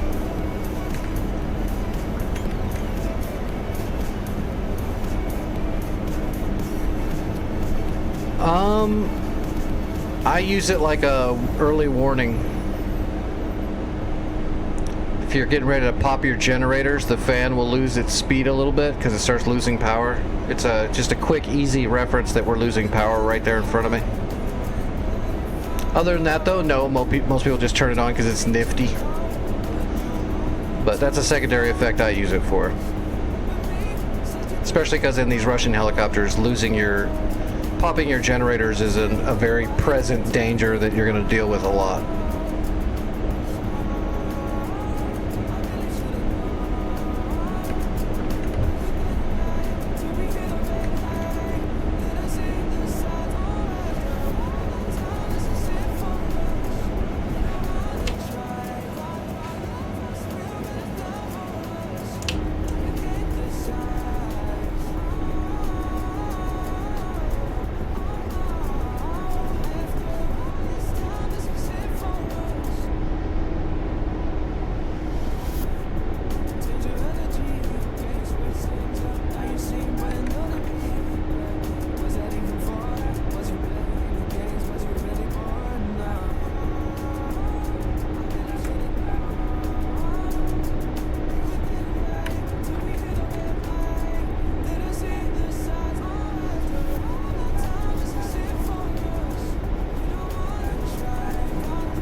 gun check.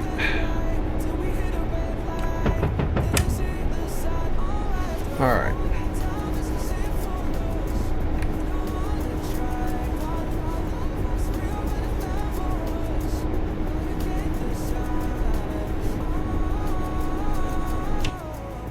We're already about halfway there almost.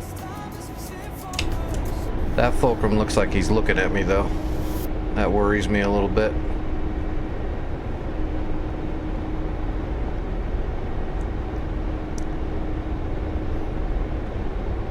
Oh shoot, I forgot to take my medicine and draw blood. Oh well, let's capture this point first. And then we gotta set up a few defenses. All in all though, this has been a good start on a fresh war. Capturing the first 2 points this swiftly, it's good stuff.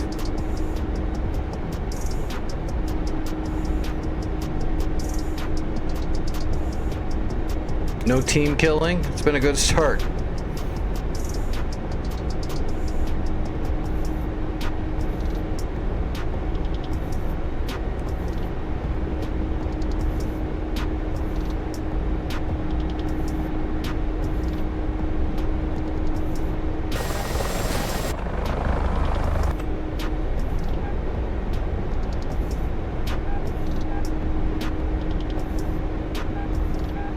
Oh. That Fulcrum's probably looking at me now.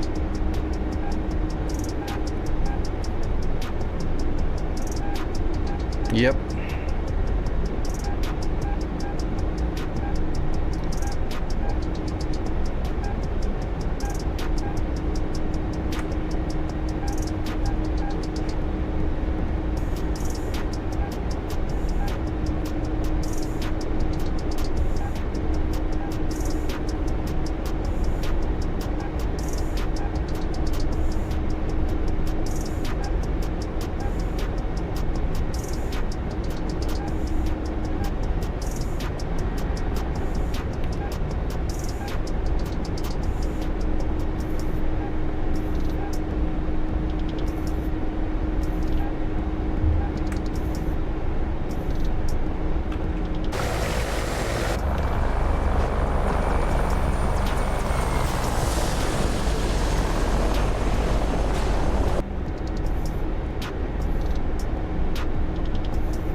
Shoot.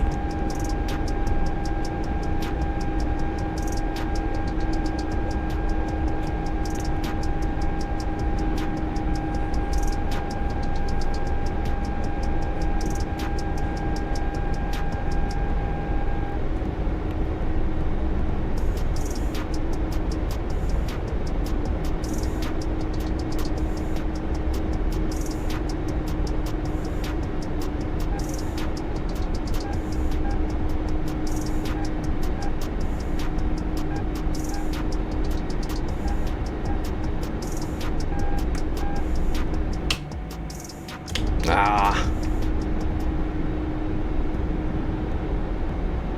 There he is.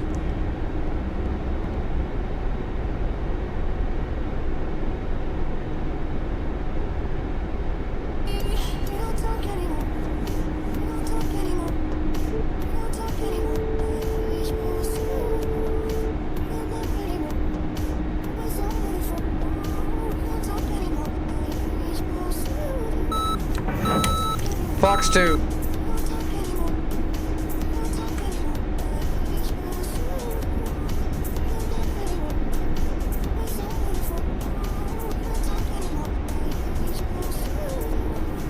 If I kill this Fulcrum, I'm gonna laugh.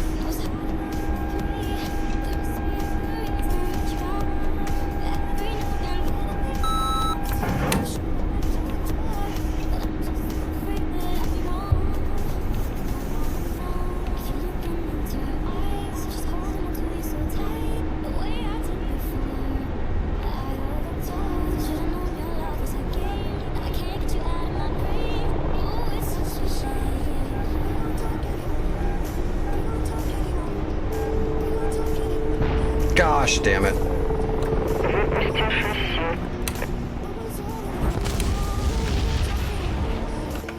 He got me. Right before I got there, we were like a couple miles away.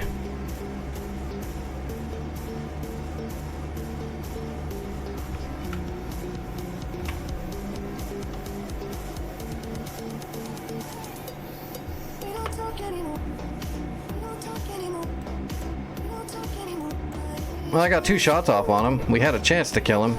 Those missiles are hot garbage, though. R60M aphids, they're really bad.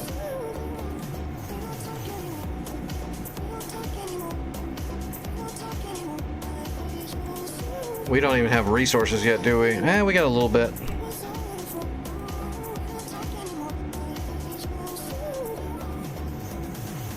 I still don't know why it wouldn't let me spawn a Chinook in.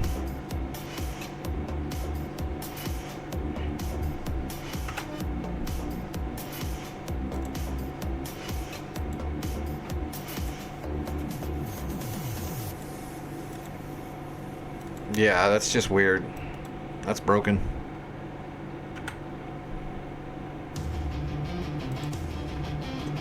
Well, all I can do is try to do it in a Hind again.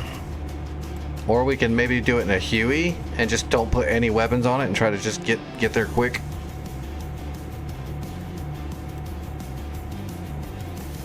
Because then we're not wasting money on ammo from the warehouse. It's a long flight in a Huey, but we could do it in an MI8, but then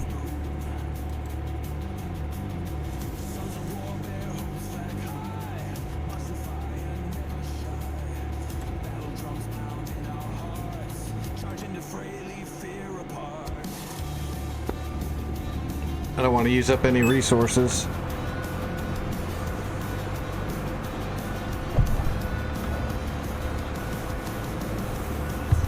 Plus my Huey's branded.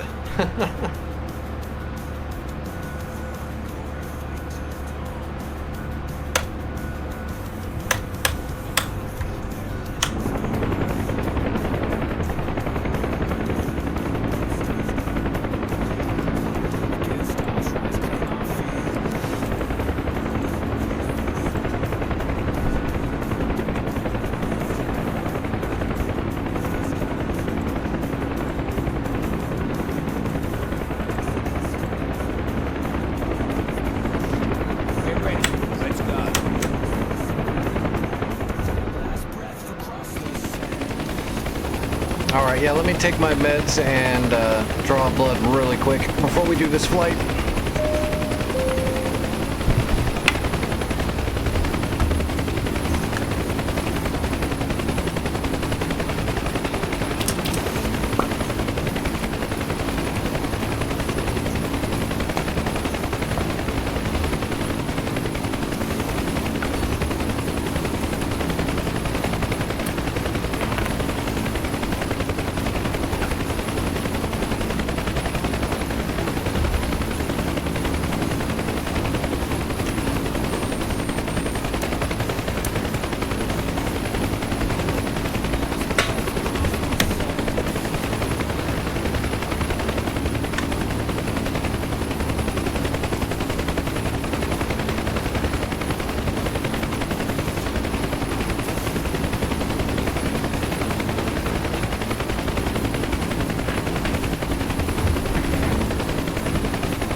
Alright, let's get this flight out of the way.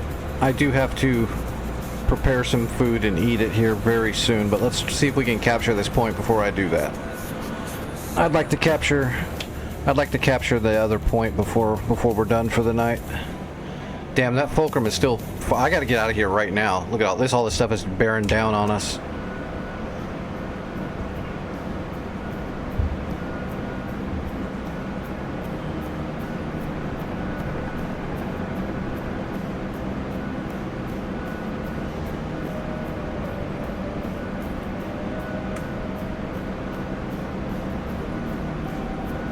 We gotta get moving. There's an MI8 heading over to Nevedum to capture it, and there's Hinds coming in to murder me.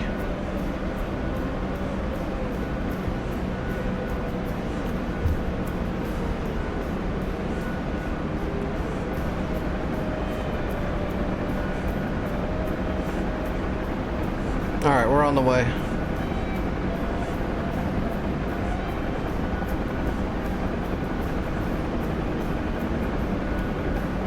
Well, it's been a while since I flew the Huey in one of the war servers. I remember when this was one of the only ways I could transport. That was rough. The Huey is an experience, that's for sure. It's so stable.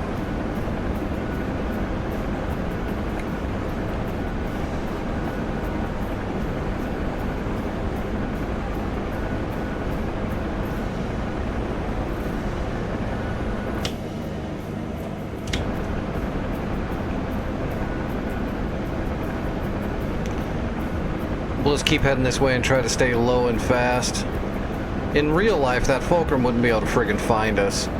Their radar is extremely horrible at looking down, and it's definitely not going to be looking down and shooting down. But in DCS, man, it's going to know right where I am.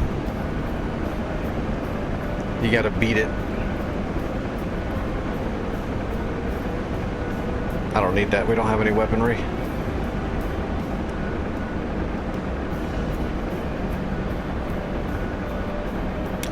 My mind. That's our weapon.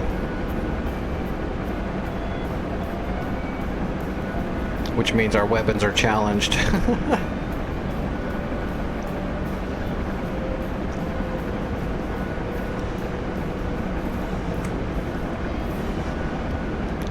Probably should have stayed in the city. No, we got Vic. We got Cap overhead. Awesome. I'm going as quickly as I can. I'm pushing it.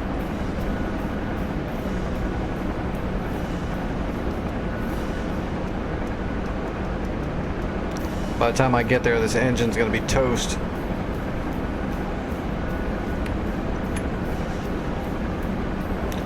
I've damn near got the cyclic pushed through the dash. Redlining the torque.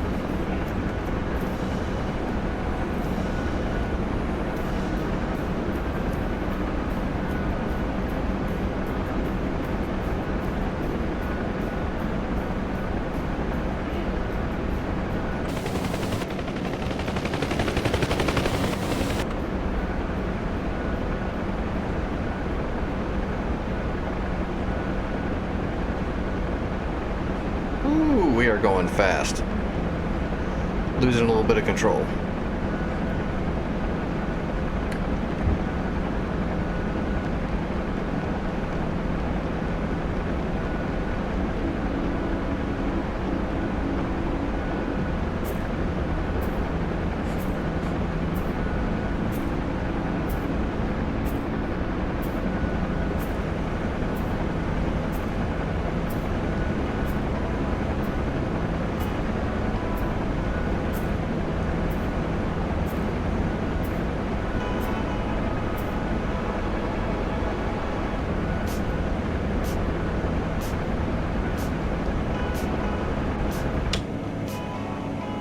Oh, you got the MIA too. Awesome. Whoa. Got that high-speed wobble going on.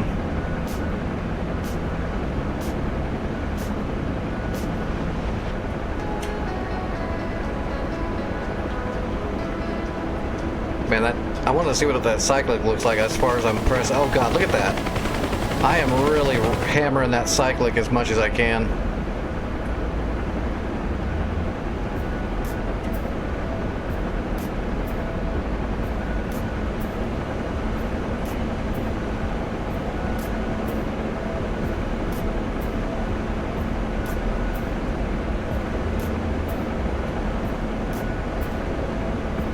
Airwolf. I remember that show.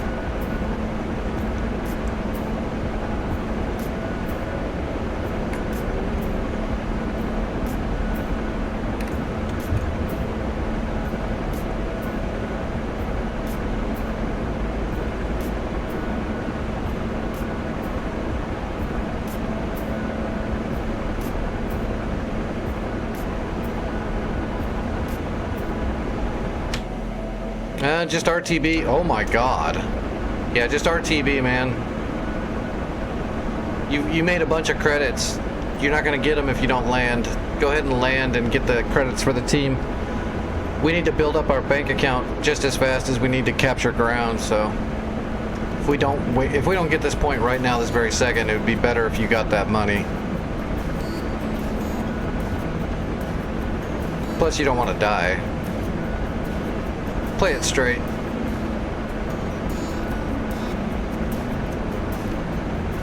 I'm pretty wily. I might get there. I'm almost already there. I'll get there, so... Oh, you're dead. Never mind.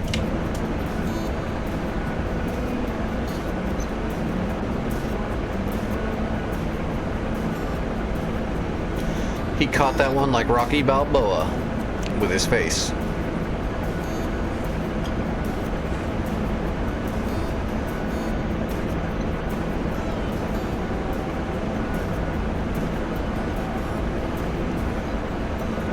I'm pressing hard.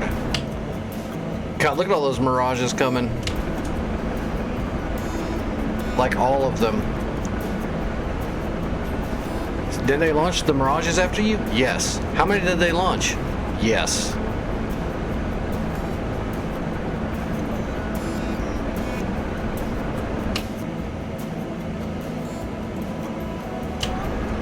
Oh, did you land at Het Serum? Awesome. That should have given us, like, I don't know, we should be getting close to 2,000 budget maybe. It's a good start for first night.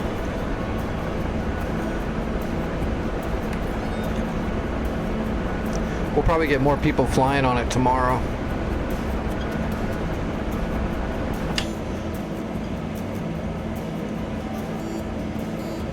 I should not be looking at the map right now, that's why.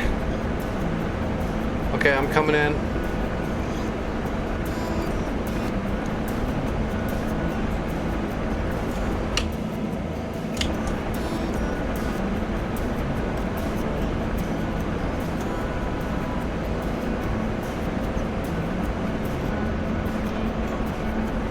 Tally the airfield.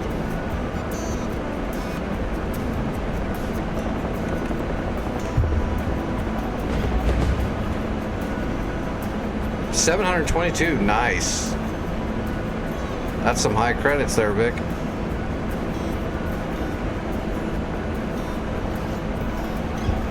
What's up, Mustang?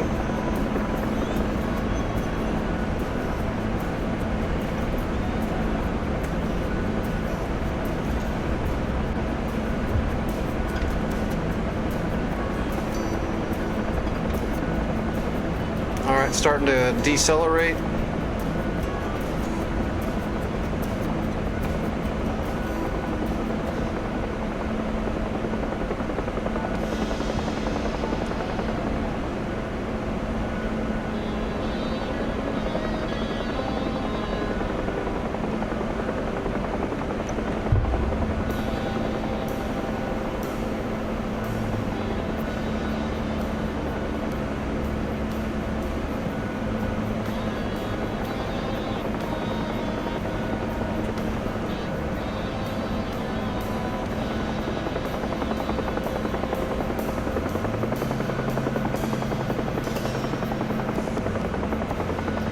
We're gonna drop it on the skids, which is why they call those skids, by the way. Boom!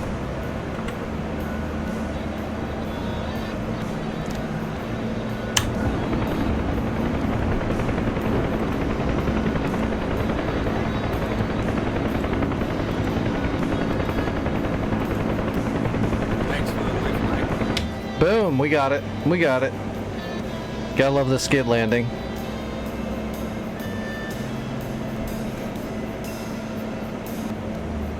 Ooh, our shore ads are getting some work in.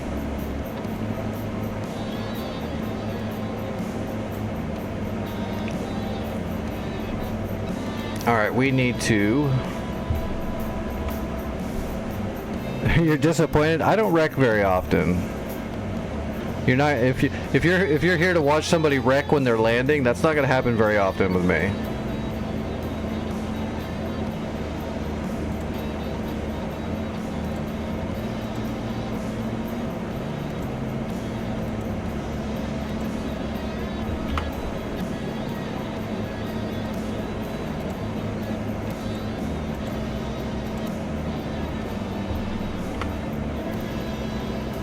Oh, it does happen. It's just pretty rare.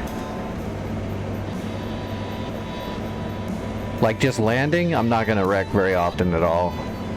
Now, if I'm coming in with like a broken aircraft or something.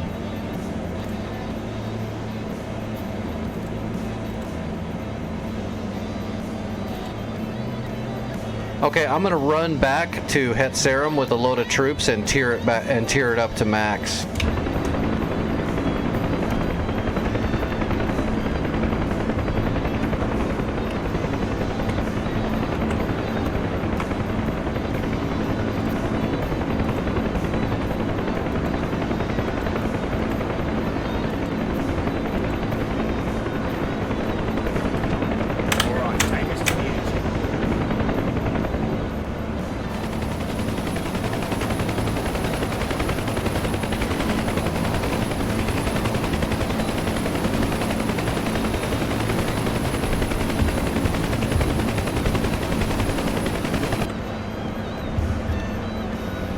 Alright, let's head back.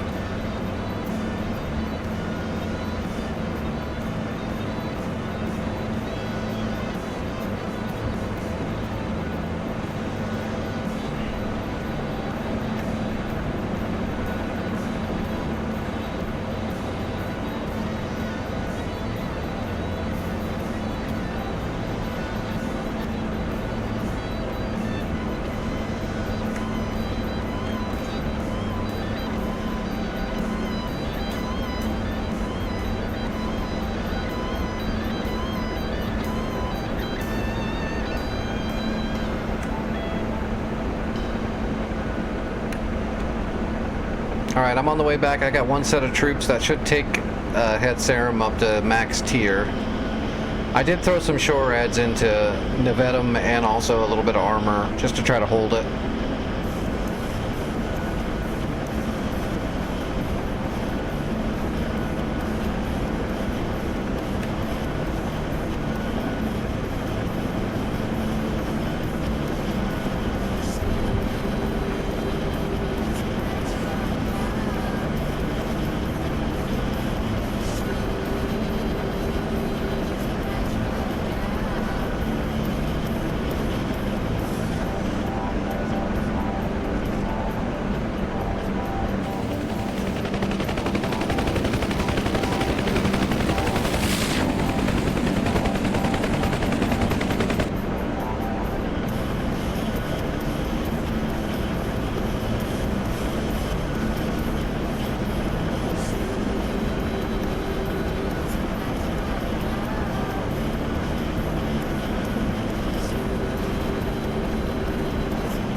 Are there any more of those Mirages? I should have checked to see if there's any more of those Mirages in the area before I took off.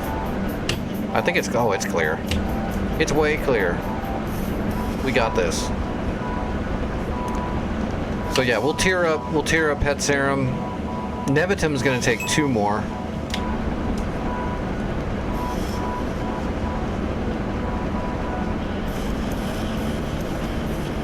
Unfortunately, I'm not going to have time tonight to build a bunch of defenses and SAM units. We'll just have to let it stand on its own.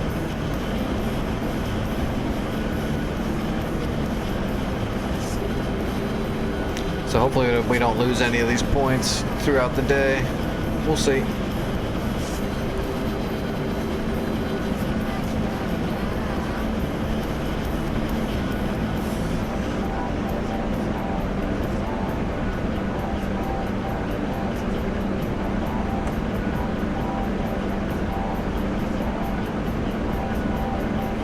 That was a lot of Mirages too.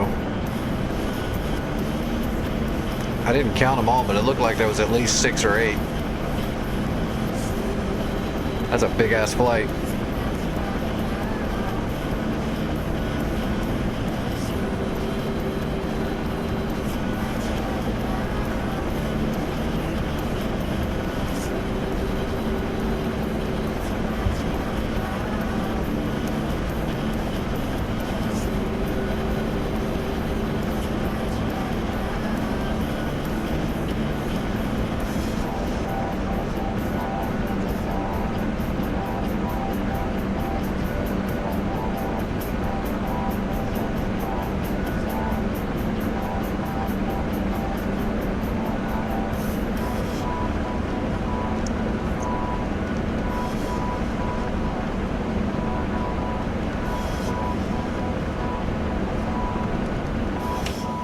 Making good time.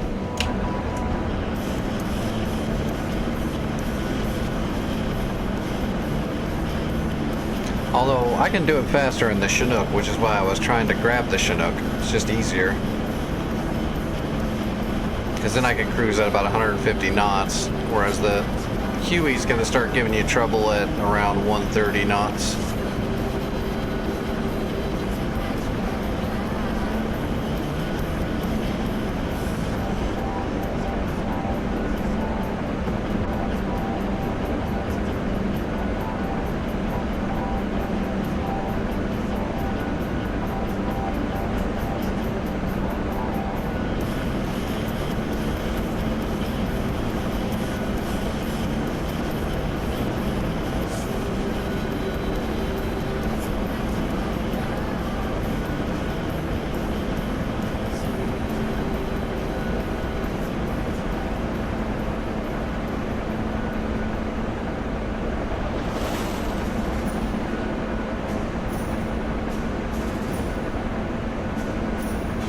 I could have, but I've already got the Huey here and ready to go. Let's just do it.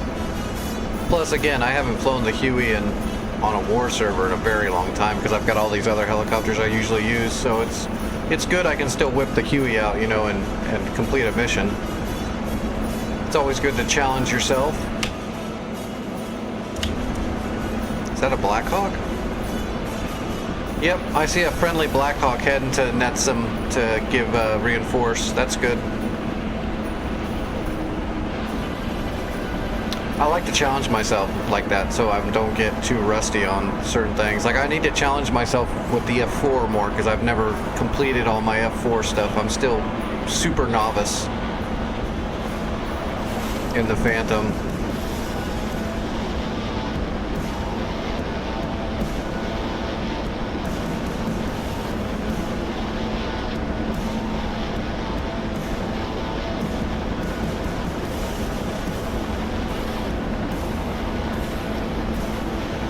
I really need to do that anyway, just because I'm also horrible with delta wings.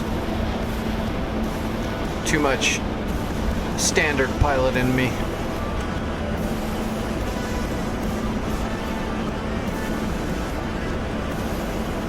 I tend to bleed deltas too much. Just not used to them.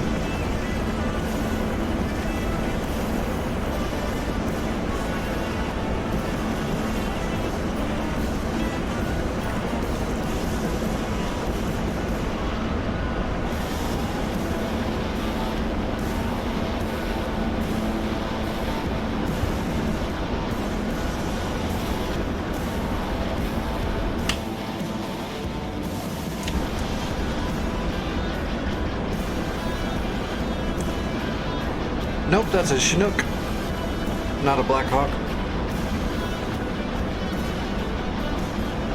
So the NPCs can spawn a Chinook there, but a player can't. Got it. Good to know. I hate that dynamic spawn bug.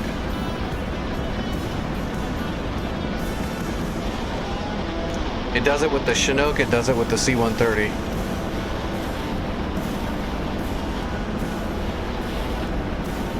I mean, at smaller airfields, I get it, but Hatsarum is huge. It's like a full-on giant airfield.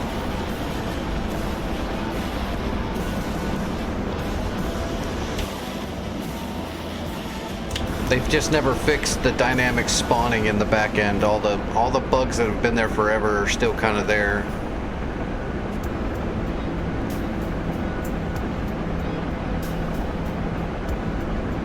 Just affecting different aircraft. I remember they used to have them to the Tomcat a lot too, and they fixed that. But ever since the C-130, the Chinook came out, dynamic spawning has been pretty borked for it.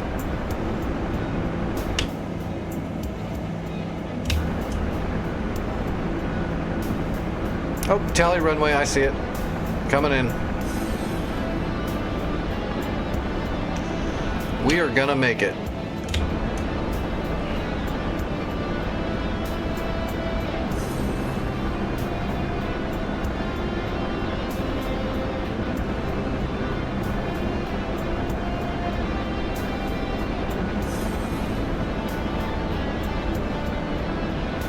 There it is. Okay, yeah.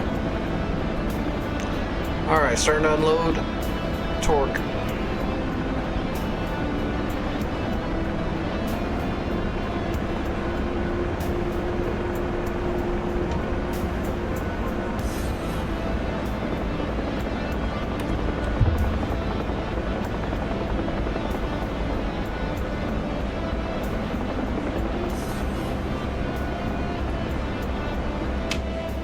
Yep, we're inside the blue. We're good. We'll just do another skid landing.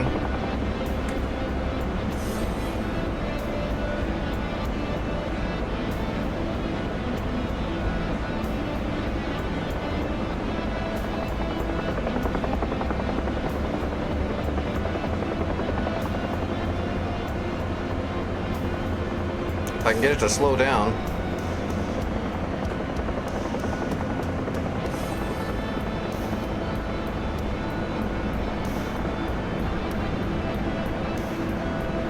Screw it.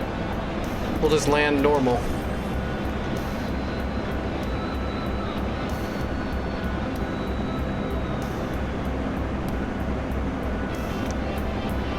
Kept trying to buff it too much when I was trying to bring it in for the skid.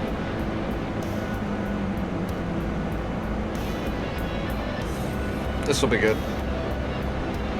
We'll just land on the one patch of green.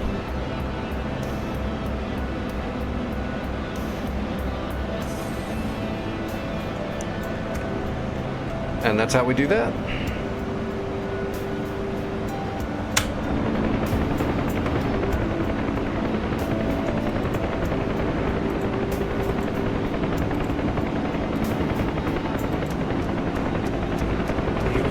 All right, tier 2. It's max tear. It didn't give us anything really good though. We've got some shore ads. We got a C-Ram. We'll be okay for now, but I would have felt better if it at least gave us a Nissams or something.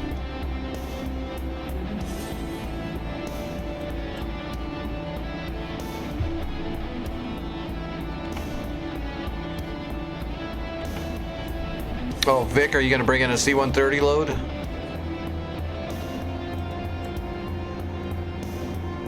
Yep, there goes Vic.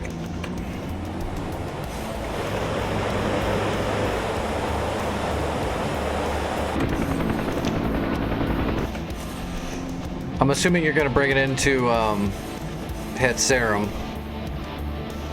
That's going to be our front line. Nevitum is cool too, but it's not even tiered up yet.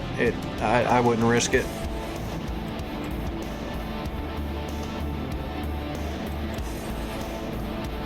SA-10.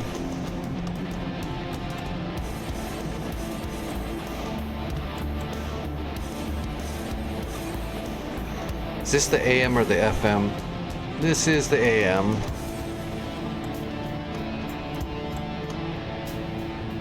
Yeah, tomorrow we'll have to start by attacking El Gora.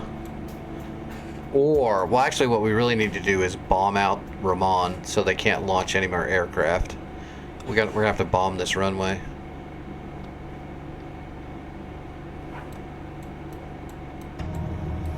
I would bring it into Kedem Hatsarum. Steer point 3. Give me a second. I'll give you the CIAO. LLHB. ICAO is LLHB.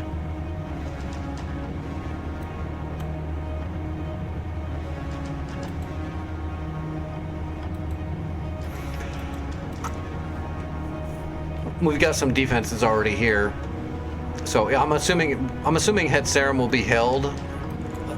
Nevetum might not be held, but it should be. I think it'll be all right.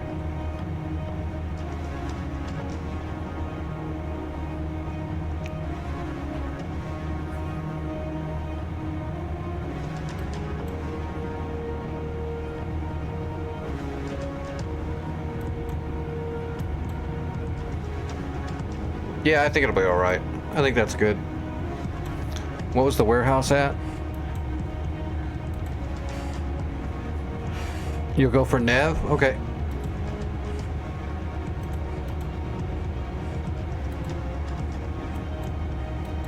Oh, are you bringing in warehouse supplies, or are you leveling it up?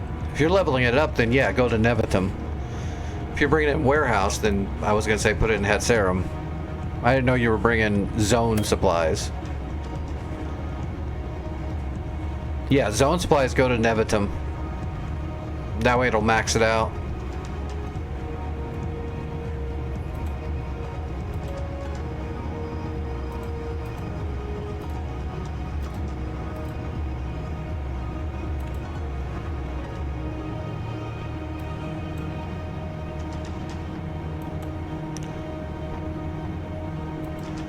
ICAO for Nevatum is LLNV. LLNV.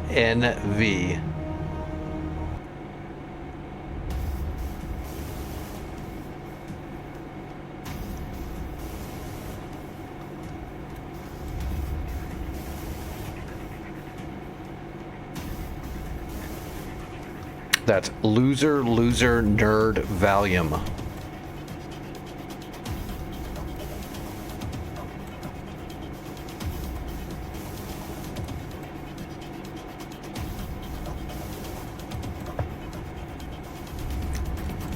Okay, what was it again?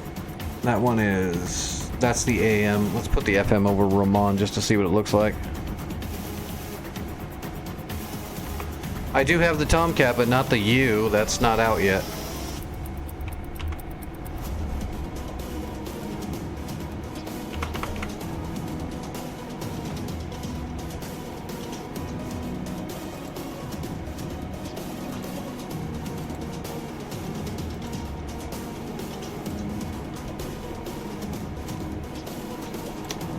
Ramon, doesn't look too bad. It's not stout. Standard gauntlet, not a chapped. Never mind, there's a chapped there too. So there's two gauntlets here. One of them is chapped, so it'll be a little bit of a thing. I'll have to go after that M2 first thing. Then bomb out the runway. Sam Bravo has an SA-3. And some Strellas. No Panseer, no Gauntlet. Not a threat. Sam Bravo's not a threat.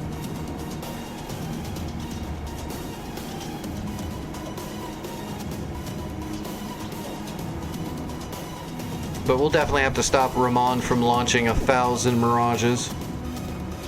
And then we'll secure El Gora and El Arish.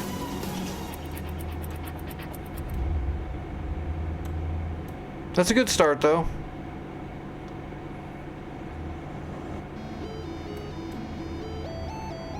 What's the budget?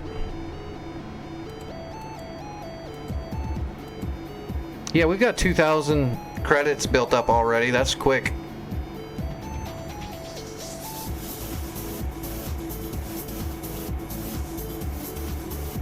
All right, I gotta get off here though. I gotta eat food. My blood's all messed up. Let me see who's streaming. I'll get you guys rated over somewhere. Good flying tonight, Vic. Nick, I think Nick's already gone, but good flying, Nick, as well.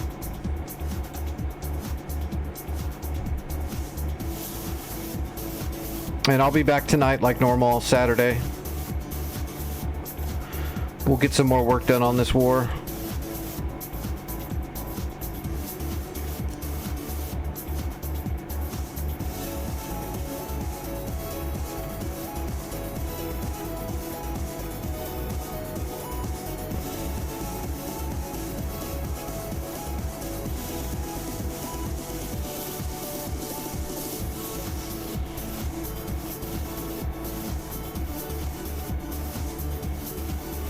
Alright, let me get a raid here.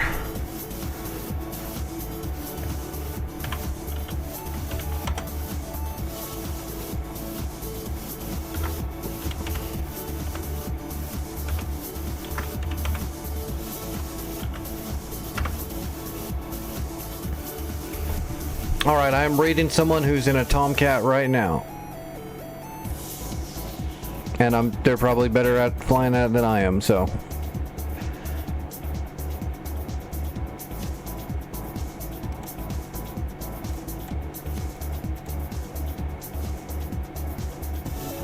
All right, I'll be in the Discord for a few more hours like normal. Have a great time. If you need to get a hold of me, that's where you can get a hold of me, is in my Discord. And I will see everybody later.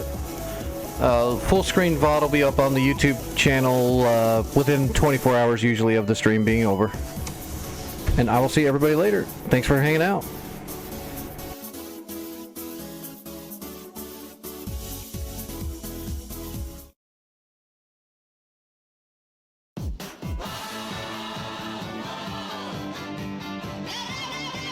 He keeps kicking me in the dick. Why? Why does he keep kicking me in the dick?